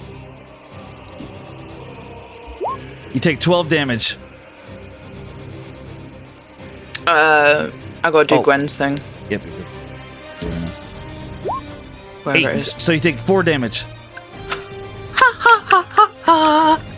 Thank you, Gwen. We love you, Gwen. So you take... I'm sorry, Cap. No, it's okay. Listen, I respect it, It was bro. a good play test for it. We would Let's put it probably that way. all be dead if it weren't for that. Yeah, I respect it. No. Listen, well, I don't I know would about have been that, dead a but- long time ago. I don't think I so. I That's still what- haven't taken damage. I took damage once. I only That's took it. AoE damage. Oh yeah, from the dragon. Yeah. All right, I'm so that, chilling, you guys. that was with Lyra, and now we have 2 Solar Knights that are moving up. They can't attack anyone. All right, we have 1 attacking Caliph. Oh well, I spoke too soon. Whoops.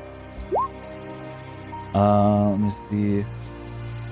1, 2. So 2 hit you. Mm-hmm.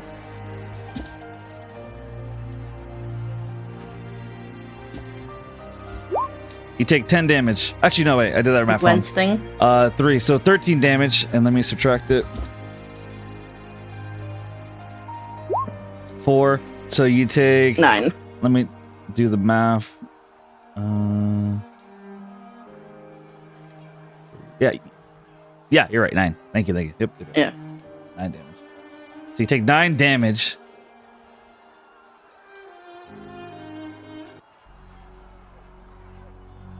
All right, here we go. And so with that happening, we now cut to the Solar Knights surrounding Alice. 3 of them coming at her. Rolling to hit. They all get disadvantage until they hit me, and this one gets the disadvantage on top of that from when I hit him. All right, I'm going to do 1 at a time. So this one is disadvantage. That's probably the best way to do it. So... All right, so all 3 miss. And there's a nat 1. So you get an opportunity attack on him. Go ahead. You get an opportunity attack on him. Which one is it? Sorry, ping it again. This one. Okay.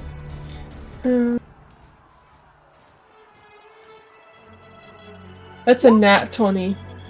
You got a nat 20. Alice, she not only manages to deflect, swing by swing, she pushes the shield off. The Solar Knight is shitting his pants as his shield flies off into the air, and Alice just breaks the distance, moving right in front of him with her 20 sword. Damage. So if it's not 20, it'd be double, so that's 40 damage. How do you want to kill him?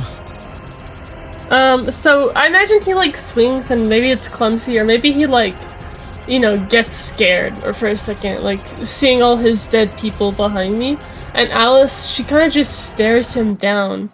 And she says, I will not die today. As when he like swings for her, she kind of like sidesteps and like returns the swing, like again, probably the same as before, which getting right between his helmet and his chest plate and just like slitting his throat with her sword.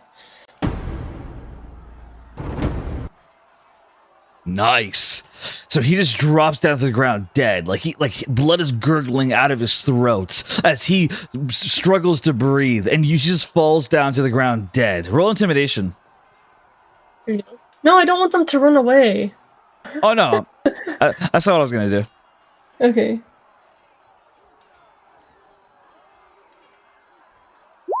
$14. Okay, so it's not high enough anyway. All right, we get to the next one. Okay, so they still have disadvantage, but I don't know. I don't think that stacks because this guy would also have disadvantage from when I hit him. Fair enough. But I don't think it doubles like that. So it's just regular disadvantage, I think. All right.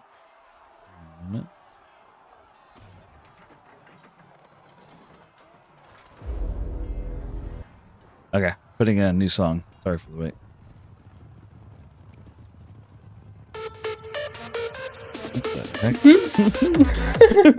Hell yeah! Bring it back! Can we start like crab raving right now? Crab rave. I'll do it too. I'll do it. I'll turn my camera. Guys, this we're way. in a mosh pit right now. To be fair, sometimes raves Hey, are Cap. like battlefields. How long are we going for? We'll be ending soon, probably. Okay, so Alice, you find yourself to be battling back to back between the divine or the Solar Knights. The second one moves into attack. I'm rolling. Yeah, he gets disadvantage. Technically double disadvantage, but I don't think that counts. Okay. So I don't think that's a thing. I'll roll again. So out of their lowest ones, 21. No, they all miss. So the second one, all attacks against you miss. Why do they all have disadvantage again? Oh, your sword. Is that what it is? Okay, so from me hitting this one, he'd get disadvantage, but the reason why all attacks against me have disadvantage until I take damage that turn is because of my cloak. I see. So until I take damage, then I don't have then they don't have disadvantage until my next turn, and then it comes back again. But until I take damage between now and then, all attacks against me have disadvantage. What cloak? Displacement? Is that it? Cloak of Displacement, yeah. Okay. All right. So the third one attacks, and all his attacks miss. So all all their attacks miss on you. And then we jump down to the Solar Knights at the bottom. Let me roll for them real quick. 2 hit. 2d10 plus 10. 20. So this one takes 20 damage, 15. And then the second one attacks the same guy.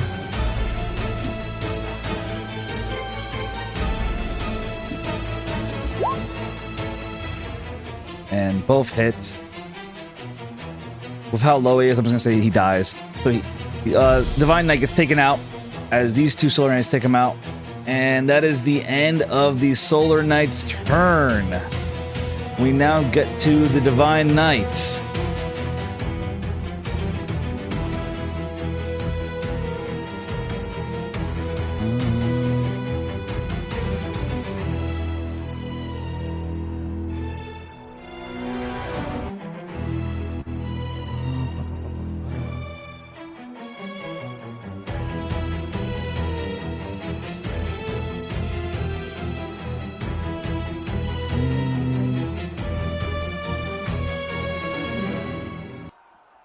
And they still get advantage, right? The Divine Knights? Yes.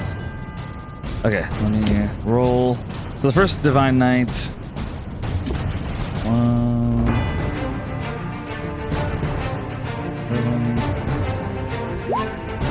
7. So 2 hit. Roll damage, 2d8 plus 10. 16 damage. So the first Divine Knight, he deals 16 damage, killing the Solar Knight right there, cutting him in half. Kills him right there. The second Divine Knight, who's on his knees, he crawls, like while carrying a sword, crawls and takes a swing.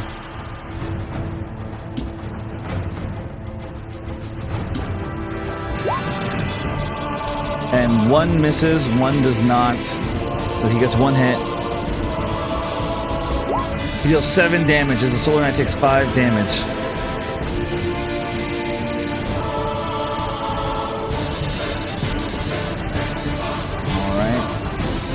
The next Divine Knight, he moves up ahead and he attacks. These other Divine Knights, they move and back up Caliph. So 3 Divine Knights on that one guy. This one Divine Knight, let me roll real quick.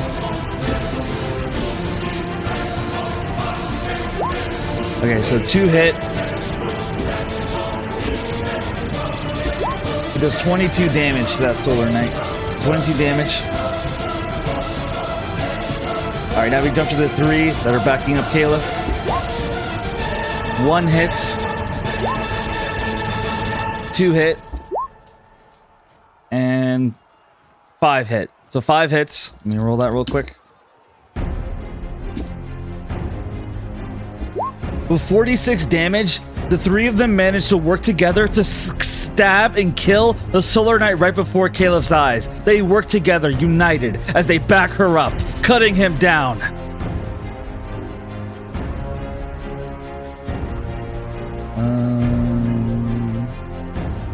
The other Divine Knights move up. The one with a dagger moves up and backs up the other one as well. So 1 is 2 hits, so that's 2d8 plus 7. 21, 21, 21, 21. Okay. Okay, cool. And then the other one, dagger. 1d8. Beautiful, beautiful. Okay, it's 22. Blah, blah, blah. Okay. And then is there any more Divine Knights left? There is one. There's one Divine Knight that is near Lyra. 2 Divine Knight, okay. So this one moves up and he backs up. This one, yeah, okay. So, 2 hits, 2d8 plus 7, 16. So deals 16 damage to the one in front. The other one, 2 hits. 24 damage. So 24 damage to that one in front. And then on the other side, the Divine Knight attacks the one that Black Star already hurt. That's 2 hits. Deals 23 damage, killing the Solar Knight right there. Solar Knight drops to the ground dead. And as the end of the Divine Knight's turns. And now as we get to the Solar Knights see what's gone down. They've seen the dragons, that like they've seen Ignivar pinning down Corvin. And the Solar Knights decide they are not going to win. If they don't have the dragons and the Phoenix along with Captain Alice and the Barbarian Lyra and the traitor Caliph, there's no way they're going to win this battle, especially with Prometheus standing on the wall like that, using his magic. So they decide it's time to retreat. They begin to blow the horn. And so, just like that, the Solar Knights, they begin to run. Now, if you guys want to trigger your opportunity attacks, I'm more than okay with that. But you know that the horn signifies they're retreating. And so the Solar Knights, like, the Divine Knights know what the horn means, and they do not want to antagonize them further. And so they allow, the Divine Knights allow them to retreat. If you guys don't want to, you don't have to. The Divine Knights are letting them retreat, though. So the Solar Knights are running, they're dipping right now. Alice, do you let them retreat, or are you gonna attack them in their back? Surprisingly, no. She's gonna let them go, but she would probably like shout out to them. She'll say like remember this if you want to try to like touch our homeland again. They they don't respond as you're just running, like they're scared. And so the Solar Knights are running, like they are retreating. The vampires are pissed off about it as they gaze at Gwen, but they know they can't take her alone. And so the vampires leave as well.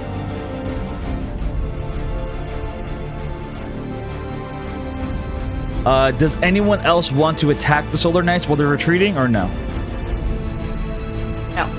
No, I'm good. All right. So the Solar Knights, they begin to retreat. And as they're retreating, something new happens. Oh, great. Oh, we'll get to that in a moment. Let me move all these Solar Knights, active Solar Knights off the field, and then we'll get to what's next real quick.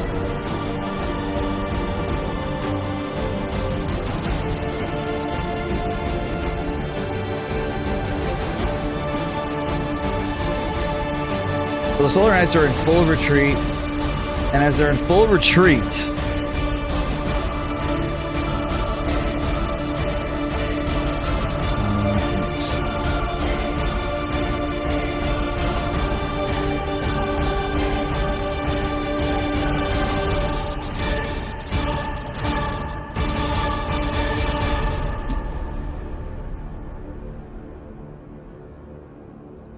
okay, here we go.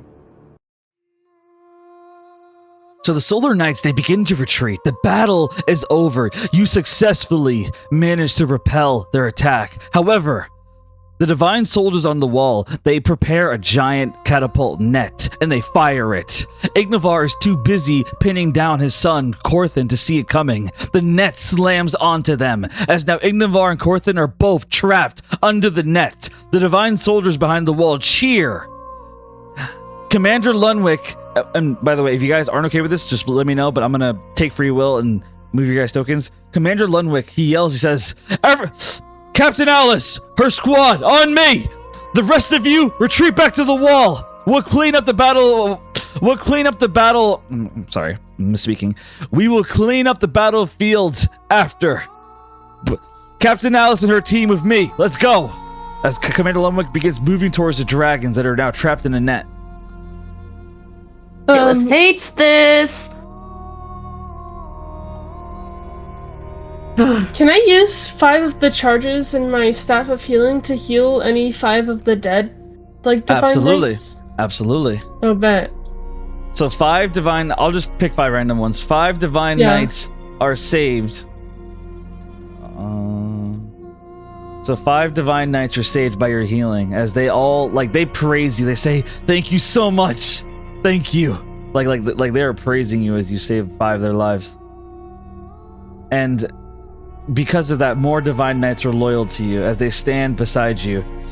However, they do obey Commander Lunwick as they all go back to the wall. The ones that are still alive, that is.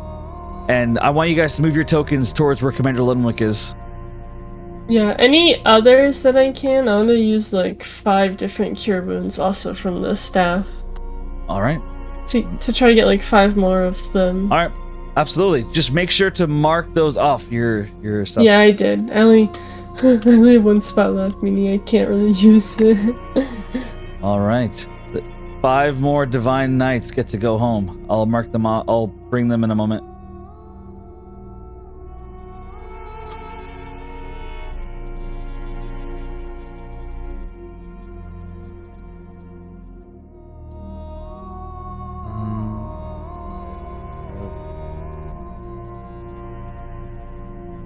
Him, her, him. Okay, so five more are saved. The X's. Okay, so you guys gather around, and I'll remove the X's from them in a moment. But you gather around as there's a net on top of both of them, and as the net appears, Fealty gives a command. She says, all of you hear it through your mind. She says, "I'm preoccupied right now. I don't have the strength to be there myself. But take your blades and kill both the dragons. I want them both dead, now." As Fealty's voice disappears, Commander Lunwick, he looks down as Ignavar speaks in common. "Please, my son was goaded into attacking, but I promise you I will get him out of here. I will keep him out of violence. We don't want to fight you. Just cut the net and we'll leave. We don't want to fight. Please, just let us go. Please." Ignavar begs as Corthan for the first time. Before, Corthan was cocky and arrogant, but now he looks terrified. Corthan is shaking under the net. His eyes are wide, like he's scared. As you guys surround him, Blackstar walks up behind you as well as he crosses his arms. After he hears Fealty's words, he pulls out his sword. "Well, you heard the goddess." Commander Lunwick says, "You will not move 1 step towards him, Blackstar. If anyone swings the blade, it'll be me. If you try anything, I'll kill you myself." "Very well. You're the commander after all," Blackstar says as he stays behind. Lunwick looks at you, Alice, and he says, "This is wrong. That dragon could have attacked us if he wanted to, but he didn't. I don't want to kill them. If I kill them when they're already captured, then when will this ever end? When will this cycle of hatred and violence ever end? I don't know what I should do. Alice, you're my most trusted friend, someone that I've relied on over the years. Your morals and your judgment have always helped me walk the right path. What should I do? Should I free them? Or should I give the order to kill them?" I have a crazy idea. She's gonna stare at the dragons and then look over at Lunwick and hold her hand out kind of expectantly, since he has a blade, I think slightly specific to kill or free them, right? And she would say, "Let me make the choice for you." Lunwick nods as he says, "The choice is all yours." She would get out her sword, or his blade if he hands it to her, or her own sword, and she would kind of hold it up, almost as if she's about to kill the dragons, but she'll look at Corthan specifically, and she'll ask in common, right? I'm assuming she knows that they speak common at this point because they talked about it in front of her. She asks, "What did you learn today?" I learned that I don't want to die. I don't want to die, and if this is how you people felt before I killed you, then I'm sorry. Because this feeling of impending death, it's terrifying. I don't want to die. I'm sorry for what I did. Please, if you let me leave, I will never come back. I swear to you, I will never return. I'll never kill anyone again. Please, I beg of you.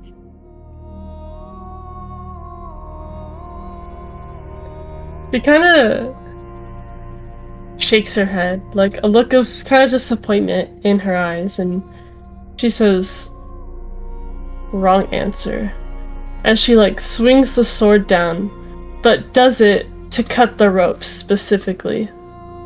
The moment that you do, the net gets loose and the dragons fly into the sky. Both of them. As they fly, Corthan says, "Thank you. I meant what I said.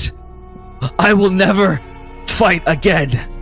As Corthan flies away, and you see big dragon tears flow through the air as he flies away. Ignavar flying with him. Go ahead. I can rewind. I forgot what I was gonna say. It's my okay. bad. Sorry, my bad. Sorry about that. It's okay. I'll give you a minute if you want. I don't mind. I'll wait. No, I forgot. It's okay. Aw, sorry about that. And so as they fly away, the two dragons, they fly away through the sky after you freed them. Commander Lundwick nods as he looks at you and he says, "You did the right thing." Prometheus, you witness all of this. You see that they directly disobeyed the orders of fealty. And you know, Prometheus, you have been instructed that after